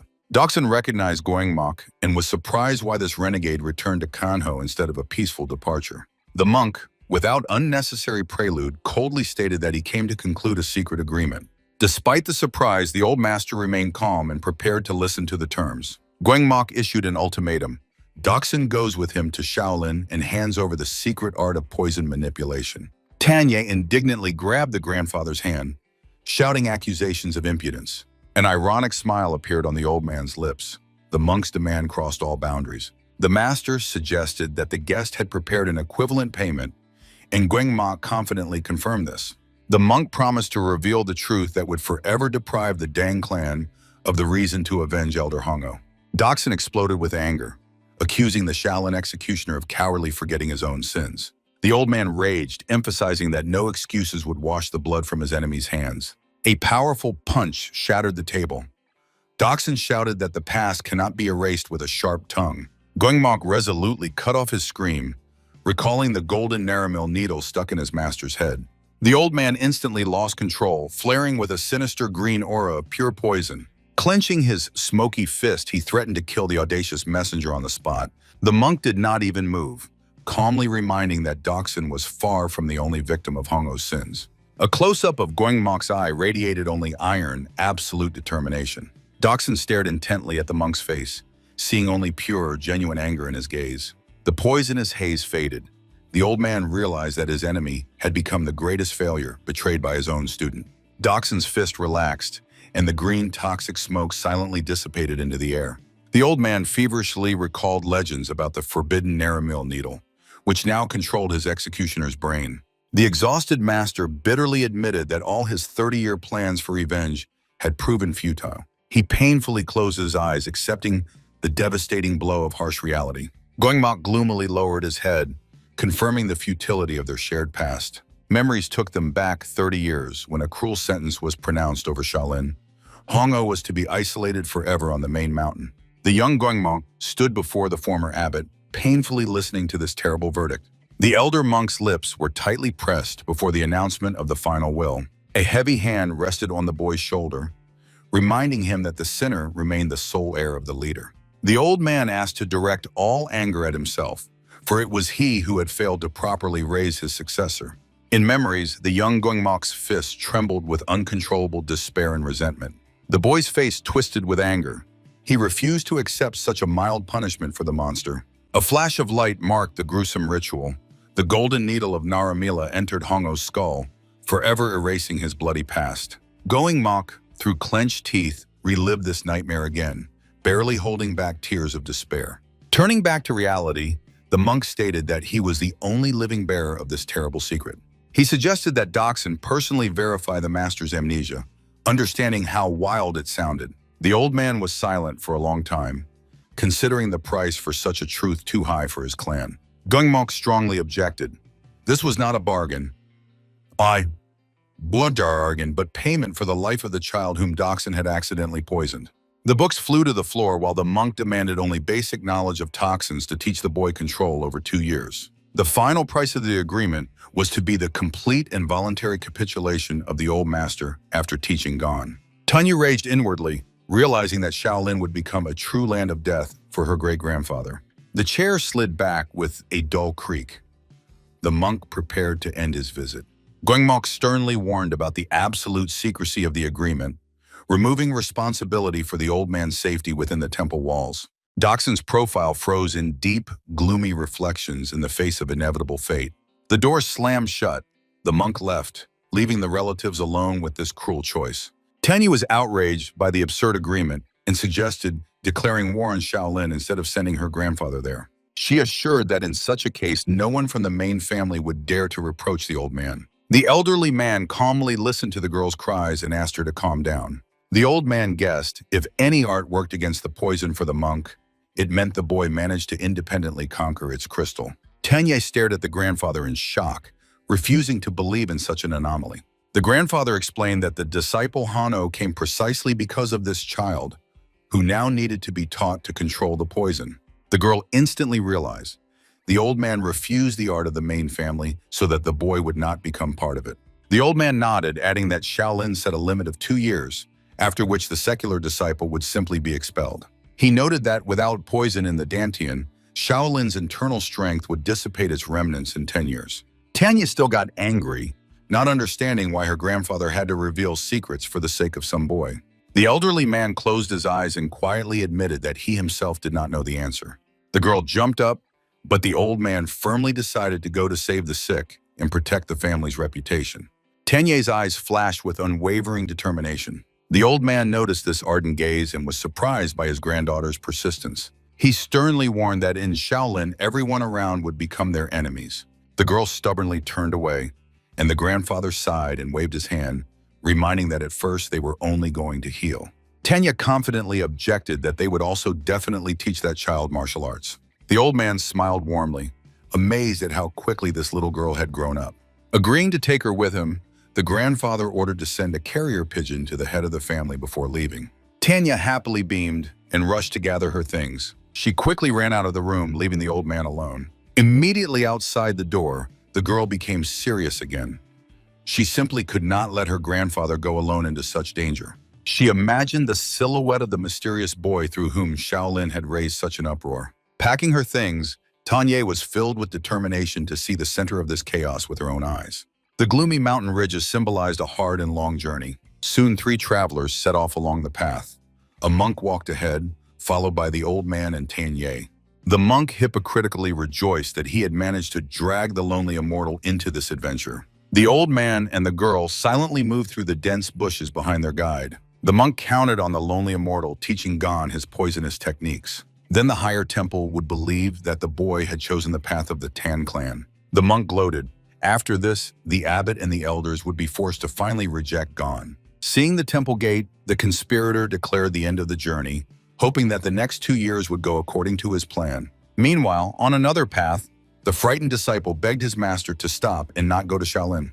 The master cut him off, saying he did not leave Chongsun for that, although the disciple shouted that their appearance would only ignite this powder keg. The first sword of Chongsun, Peng Jin, fiercely exclaimed that he had waited for this day for 60 years and would not allow the Tan clan to outpace him. The disciple, in a cold sweat, reminded that now the whole world's attention was focused on Shaolin, and bloodshed there would provoke war. Peng Jin angrily gritted his teeth and with a sharp movement tore off his headgear. The long gray hair of the master epically flew apart in different directions. The apprentice froze in shock, looking at the master's disheveled hair with horror. Through the gray strands, the old warrior's eye flashed wildly, filled with rage.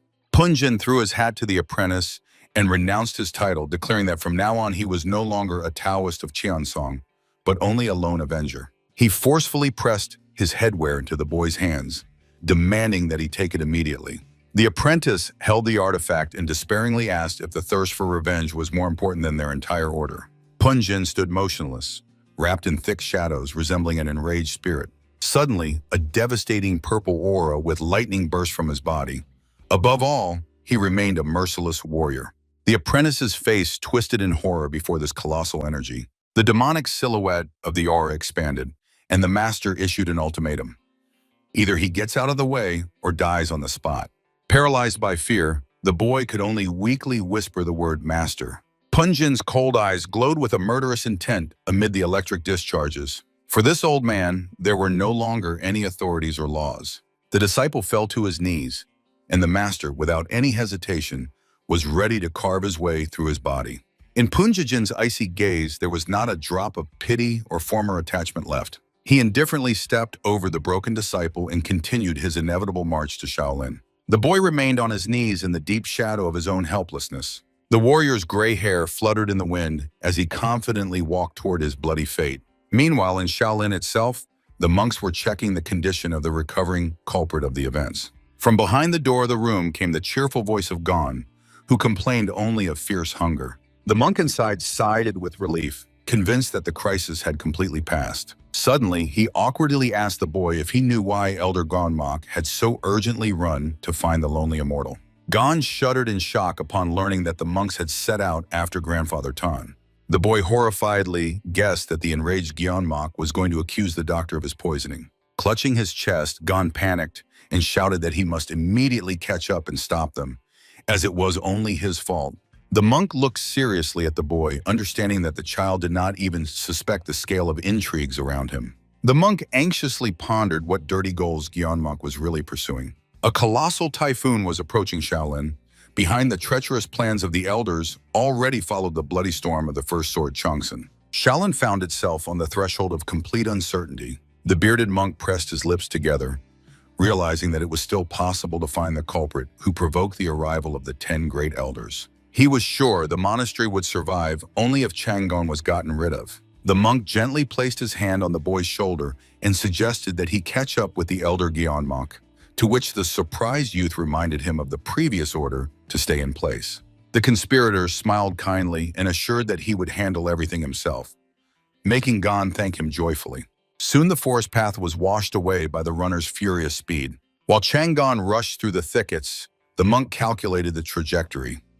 Gyeonmok was supposed to wait for the boy near the Pyeongnyo Inn in Icon.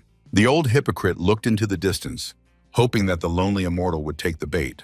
The monk already imagined how the sinister doctor would take the defenseless boy in exchange for saving Shaolin from the poison. Having gotten rid of Chang'an, the monastery leadership hoped to forever escape the watchful attention of the great elders. Having finished the dirty business, the bearded man calmly folded his hands in prayer. He closed his eyes, trying to regain peace of mind. Suddenly, behind him, the curtain was heavily pulled aside. The monk sharply opened his eyes from the sudden premonition of trouble. Turning swiftly, he saw the stern abbot and fearfully exclaimed a greeting. The abbot silently looked at his subordinate with deep disappointment. The abbot coldly asked where the child was, noticing his absence in the room. The bearded man confessed with fear that he himself sent the boy to intercept the lonely immortal, shocking the abbot. The abbot grimly raised his eyebrows and stated that the monk had made a fatal mistake. His subordinate clenched his teeth in despair. While the bearded man justified his sin by saving Shaolin, the abbot stunned him with the news. The first sword of Changsun is already approaching them. Information networks missed the emergence of the legendary warrior, as the order tried to conceal this fact until the last moment. A deadly horror finally pierced the bearded conspirator. Meanwhile, in the forest, a gray-haired man was gazing at the majestic green ridges. The sharp features of his face tensed with the realization of Shaolin's proximity. Sweeping his wide sleeves, the warrior contentedly acknowledged the arrival. He had waited 60 years for this moment, when suddenly Chang'an rushed past him like a whirlwind. The old man looked suspiciously after the nimble boy. Suddenly, the gray-haired man's eyes widened with surprise. The youth ran with an absolutely straight back, completely ignoring the basic laws of reducing wind resistance. The boy dashed straight like a marionette, but literally rode the air currents, making the first sword sincerely marvel at such talent. Master Changsun thought with regret that his own order lacked such geniuses. The warrior daydreamed for a moment on the path, but in the next moment, he swiftly pushed off the ground, dissolving into the air. The old man instantly appeared behind Chang'an and calmly called him to stop for a conversation. The frightened youth sharply turned around, not understanding what was wanted from him. The gray-haired man directly asked if he was a Shaolin disciple, fascinated by his amazing technique. Gon nodded uncertainly, panicking as he realized he had not sensed the approach of this monster at all. When the stranger began to inquire about the teacher, the boy honestly replied that he was trained by a great master. These words made the old man shudder with a terrible suspicion. In his memory, the image of a hateful monk with burning eyes emerged. Wrapped in a sinister purple aura, the warrior grimly asked if the boy knew the name Hanno. The boy paled from the sudden pressure of this dreadful energy. Trying to wriggle out, Gon called Hanno just an acquaintance, but this only angered the old man, who demanded the truth about the discipleship. The face of Chang'an became serious, and he firmly denied this fact. The gray-haired man froze in angry silence under the gloomy clouds. The young man was outraged by the suspicions and decided to immediately run away from the mad grandfather. He swiftly sprang from his place, throwing excuses about being busy as he went. The boy raced at full speed, feeling the heavy dark energy of the pursuer on his back. He feverishly pondered what bloody scores connected this stranger with Hanno. Suddenly, blades of pure energy whistled past his head. A powerful purple explosion tore the ground right in front of Gon's nose, causing him to jump back in shock. Landing heavily, the young man turned to face the danger. The boy shouted fiercely at the attacker, but the gray-haired man only noted that the kid reacted perfectly to his deadly intent. A drop of sweat rolled down Gon's face from the realization that the attack was lethal. The exhausted young man breathed heavily, begging to be left alone. The old man slowly approached, revealing the main secret. The boy's evasion was the legendary step of taming demons of the Kuntun sect. Chang'an's eyes widened in complete shock. His secret was exposed. The gray-haired master smiled fiercely, realizing he had found exactly the one he was looking for. The identity of the key figure in this chaos was finally established. The boy nervously swallowed saliva, speechless in the face of mortal danger. At that moment, a heavy, gloomy downpour poured over the forest, setting the stage for the inevitable battle. The bald monk swiftly jumped off the cliff, and the hallmaster Lohani Goenso panikedly ordered to hurry to the mountain gate. The monks landed with a loud whistle and decisively rushed into the forest thicket. Goenso anxiously assessed his own strength, but pompously declared that the Cheonsen sword would not enter Shaolin. The gray-haired elder stared intently at the youth's face, suddenly realizing the truth. Before him finally stood the very Chang'an. The boy turned pale with fear, breaking out in a cold sweat after the unexpected exposure. He began to panic and justify himself, reminding that he acknowledged their acquaintance, although the stranger still accused him of lying about the teacher. Gon stopped in front of the enemy and firmly repeated once again that he was not a student of Han'o. The old man smiled slyly, mentally praising Shaolin for raising such an interesting boy. The young man noticed with horror how the master's gray hair filled with purple energy. The old man, wrapped in lightning, rejoiced that he could achieve his goal without unnecessary bloodshed. Gon mentally concluded that he had met an absolutely crazy old man. He subtly shifted his feet, feverishly searching for an opportunity to escape. The old man instantly read his intention and forbade him to move threateningly, blocking the space with his presence. A purple energy web entangled the clearing, forcing the boy to dodge the deadly threads lightning fast. Master Chonsen noted with admiration that the boy did not keep his distance, but dived straight into his blind spots. After another somersault, Gon's foot hit the ground hard, raising dust. Taking a defensive stance, the young man angrily demanded to stop this senseless hunt. The old man kept an icy silence and simply closed his eyes. The next moment, he smoothly raised his right hand. His palm instantly flashed with powerful discharges of violet energy. A huge energy blade whistled straight at the head of the boy, frozen with horror. Gon miraculously managed to dodge, feeling death pass a millimeter from him. The old man lowered his hand again, waiting for the dust to settle.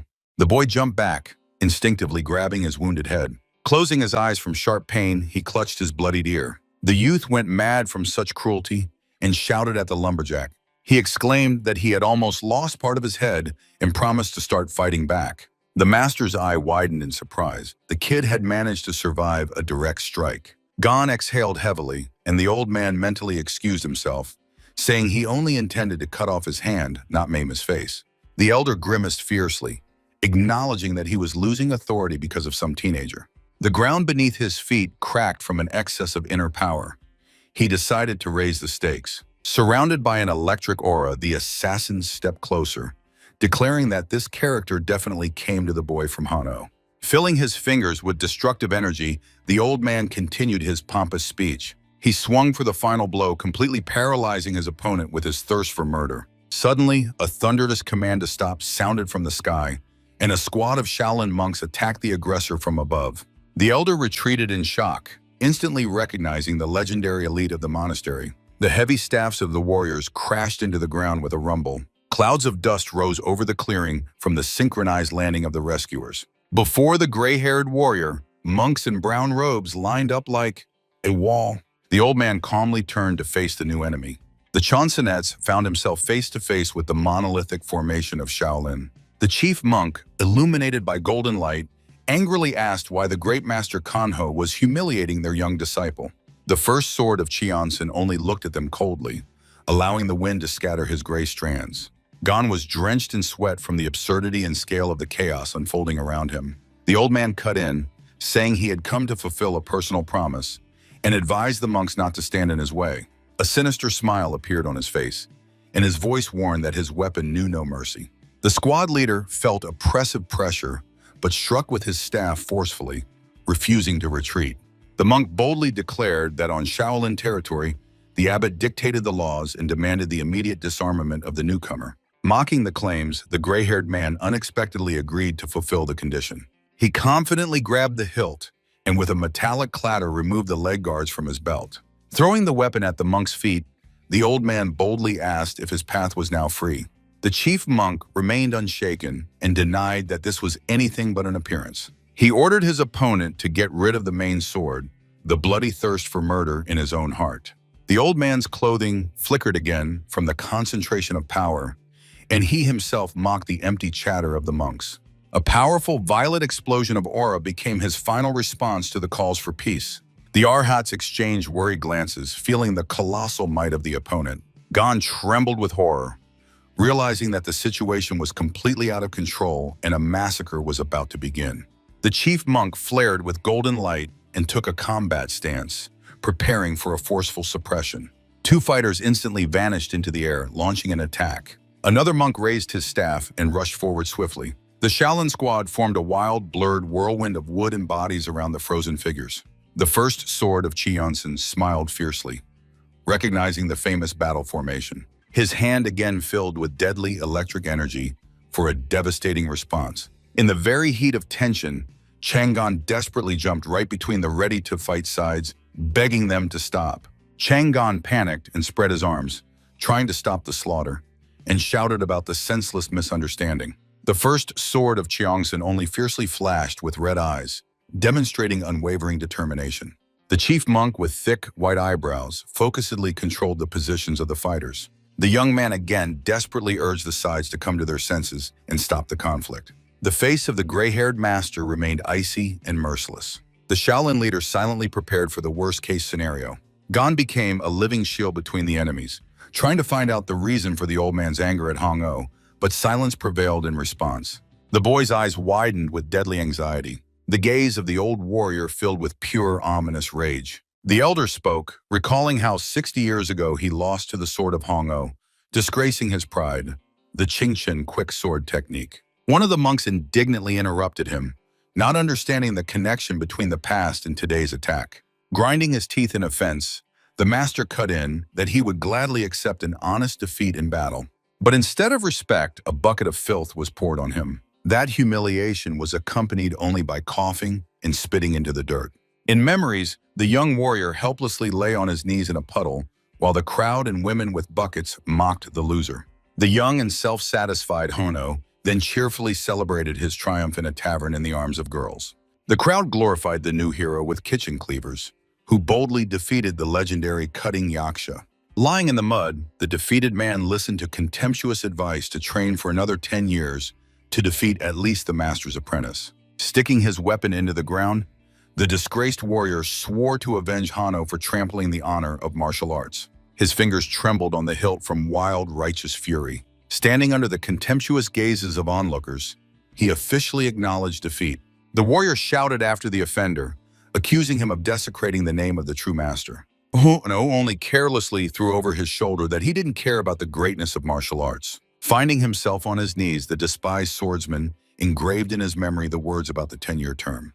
Gathering the remnants of dignity, he vowed to return and personally cut off the hand of Hano's apprentice. The past dissolved into gloomy darkness. The then Honorable O only indifferently laughed in response to the threats. He simply ordered everyone to forget about the failure and demanded to bring more cherry. And the defeated master silently burned his back with a gaze that promised death. Returning to reality, the gray-haired elder admitted that he had spent 10 years in a cave, sustained only by a thirst for revenge. But when he came out, Hano had already become a monk, and his student Kyungmak renounced the world, depriving the avenger of a legitimate goal and throwing him into despair. The monks listened to this tragic confession, breaking out in a cold sweat. The elder's cloak flickered in the wind. Unspent anger had been burning him from within for decades. He turned around, showing everyone the burden of his many years of trauma. The listeners fell silent under the weight of this terrible truth. The swordsman sharply turned his head, asking if he was still considered wrong. On the clearing before the formation of the Arhats hung an ominous silence. The leader of the monks mentally acknowledged, a vow given even in a drunken stupor must be fulfilled according to the laws of Kanho. He found himself facing a difficult choice, recalling the sinful behavior of Hano and not understanding how to now protect his legacy. Suddenly, Chang'an boldly stepped forward and asked, "Must people be maimed over an old grudge?" provoking a fierce cry from the elder. The boy passionately argued that an ancient foolishness was simply worth laughing at. The old man clenched his fist tightly, boiling with the thought of the devaluation of his shame. He emotionally thundered that a true warrior never forgets such filth. Gon presented the final argument. Blood will only beget new blood in an endless cycle of vendetta. With sincere despair, he shouted the main question. When will this revenge end? The elder only growled fiercely, spitting on the pacifism of the young one. A huge purple aura with lightning exploded around him. Honor demanded blood, not words. By the power of thought, he raised his blade and declared that he would take the student's hand and go to Hanno. The Shaolin leader brandished a staff, refusing to retreat. He loudly ordered the squad to immediately form a battle formation. Dozens of monks instantly closed a tight circle around the deadly elder. The commander blocked the first strike, groaning as he realized the enemy wielded the mystical heart sword. Invisible strikes scattered the front ranks of fighters, forcing them to lose their weapons. The hidden attack posed a deadly threat to the entire unit. The leader commanded to immediately activate the iron body defensive technique. The monks simultaneously folded their hands, enveloped in an impenetrable golden aura. The Shaolin ranks transformed into a monolithic golden wall. The elder grimaced ominously, recognizing the famous technique. A barrage of energy. Blades thundered down on the warriors' golden shields, deflecting attacks resembling tornadoes. The commander understood that the opponent's power was beyond human perception. Suddenly, the monk's eyes widened in horror. In the middle of this meat grinder, the defenseless Changan chaotically dodged the blades, dripping blood and begging for peace. But the first sword of Cheonsen already heard nothing, dissolving into a mad smile from the pure pleasure of battle. The gray-haired elder laughed maniacally, exclaiming that Hongo had raised an incredible child. His loud laughter echoed in the mountains. The swordsman did not expect such wild entertainment. The warrior wrapped in a purple aura stopped the attack and publicly acknowledged the youth as a true master. Gon was drenched in sweat from fear, mentally cursing this recognition he did not need. While the squad leader watched the enemy, the boy desperately shouted that the old man was not obliged to acknowledge anything. The senior monk was stunned with shock, not understanding how the child managed to dodge the mystical heart sword. The first sword of Cheonsen slowly stepped toward Gon, taking back the words about cutting off the hand for underestimating the opponent. The monks in the background tightly gripped their staffs, dripping sweat from wild tension. The elder confidently approached, stating that the youth felt the same fighting zeal. The boy recoiled in stress, outraged by the mad grandfather's arbitrary decisions. The leader of the Arhats instantly blocked the aggressor's path with his weapon, ordering him to stop. He angrily demanded to leave the child alone, shielding Gon with his own body. The face of the first sword twisted with rage, and he ordered the monk to get out of the way, reminding him of the oath of honor. The old man warned that he would not tolerate interference, although the monk called the duel between the legend and the baby madness. The warrior's piercing gaze burned the opponent. The elder cut in that in martial arts only skill speaks, not age. Releasing devastating purple energy, the swordsman promised to wipe the monks off the face of the earth before the duel began. The commander of the Arhats clenched his teeth, realizing the inevitability of the final bloody outcome. His fingers cracked as they squeezed the wooden battle staff. Flashing with golden light, the monk expressed respect for the power of the Cheonsen blade, but flatly refused to retreat. The entire squad synchronously took battle stances, proudly proclaiming the name of their sect. Shaolin fighters trapped the purple monster in a tight ring in the middle of the forest gorge. The senior monk ordered Gon to flee immediately while the Arcats would buy precious minutes. The desperate cry of the monk finally brought the stunned boy out of his trance. When the youth fled, the elder fiercely cursed him for cowardice and dishonoring the warrior's name. The ground exploded beneath the feet of the squad leader, who was the first to charge. The monk swiftly flew at the gray-haired killer, swearing to protect the child at any cost. The swordsman only snorted disdainfully, unleashing a colossal pillar of violet lightning on the surroundings. While the old man maniacally laughed at the epicenter of the explosion, the wounded commander begged Gon with his last strength to run. Overcoming the electric storm and wild pain, the monk still broke through the violet barrier.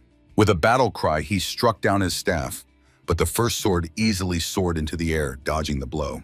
The weapon shattered the stones completely, and the graceful aggressor hovered over the battlefield. The elder smoothly turned in the sky, lifted by the currents of his own inner power. His eyes burned with deadly fire through a lace of electric discharges. Pointing the blade downward, the swordsman released hundreds of energy blades, accusing the boy of the future death of these people.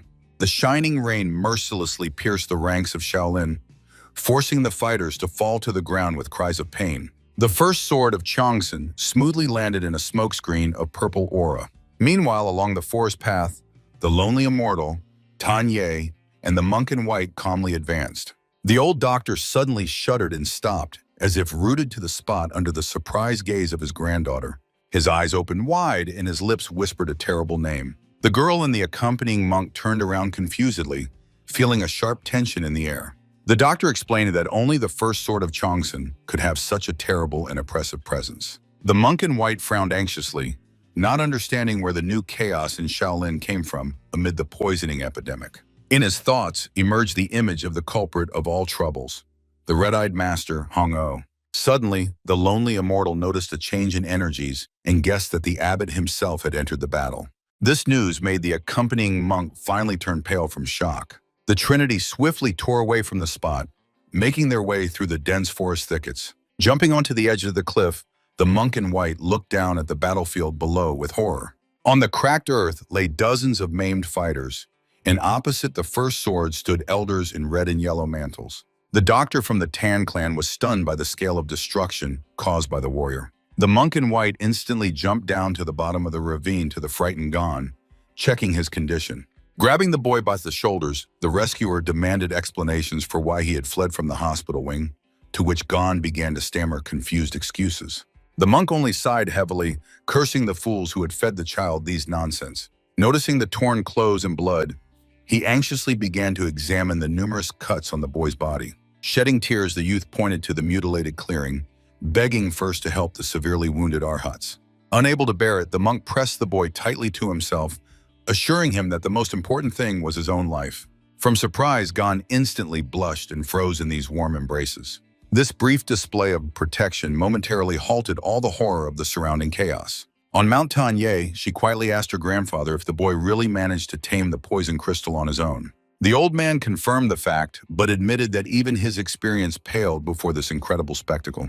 The boy only awkwardly scratched the back of his head under the watchful eye of his senior guide. Finally, the gray-haired abbot of Shaolin approached the epicenter with a rosary, declaring Jian a precious disciple of the order. With an unwavering expression, the head of the monastery demanded the first sword to stop the slaughter and release the wounded. However, the gray-haired avenger cut in that his bloody score must be paid only by this child. The abbot silently clenched the wooden beads, preparing for the inevitable religious confrontation. The Shaolin abbot grimly narrowed his gaze, reminding his opponent that before him stood only a child. The first sword of Qiansun squinted fiercely, asking if the head of the monastery still had not realized the true power of this boy. The elderly abbot, with sacred dots on his forehead, only tensely remained silent, overwhelmed by the scale of the threat. The abbot urged the elder to calm his anger for the sake of his great reputation, but the swordsman disdainfully turned away and cut off, saying the conversation was over. The gray-haired avenger fixed his gaze on Gaon, noting that he initially intended to flee, but still stayed in place. The warrior confidently added that the reason for such indecision was the living shield of wounded defenders. To confirm these words, the crippled Arcats bled on the cracked earth near their shattered staffs. With sincere despair, Gaon confirmed the assassin's suspicion, begging to immediately release the wounded monks. The lips of the first sword spread into a predatory smile.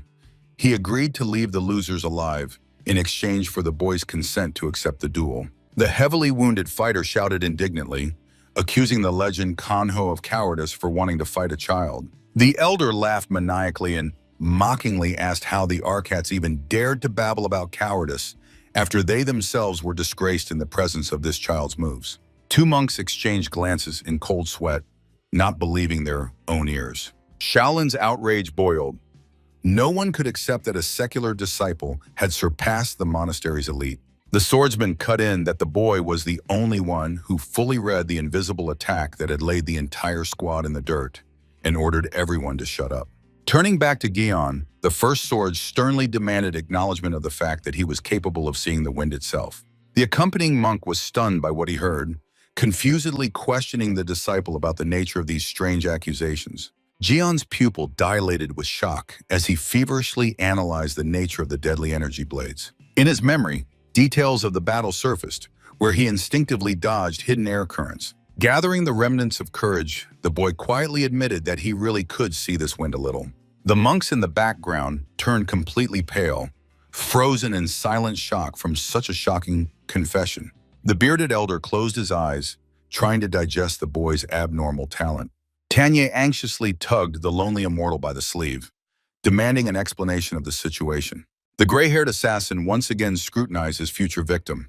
The old monk tightly gripped the wooden rosary, prayerfully whispering holy words under the pressure of the oppressive aura. The abbot of Shaolin decisively frowned, preparing the final religious argument. The head of the order stepped forward to defend the protege, but the swordsman brutally cut him off, stating that the right of choice belonged only to the boy. The avenger advised the old abbot not to meddle in others' debts of honor and to think broader for the safety of the entire monastery. The abbot helplessly clenched his teeth, realizing his inability to stop this bloody blackmail. The first sword of Cheonsen again addressed Jian, demanding an immediate response. The next moment, with a piercing whistle, the cold steel of the blade pierced the throat of the defenseless monk. Cynically smiling, the executioner asked the stunned boy if this would hasten his thoughts. In complete panic, Jian shouted, agreeing to the duel, while the wounded guy desperately called his name. The boy capitulated before the cruelty of the enemy, shouting that he would fulfill any whim of the mad old man. The distorted perspective of the cliff emphasized the hopelessness. The boy stood at the bottom of the gorge, and above him, the shadow of death loomed the first sword of Cheonsen. Jian's face contorted with a scream of despair. He accepted the deadly challenge to save Shaolin from the inevitable massacre.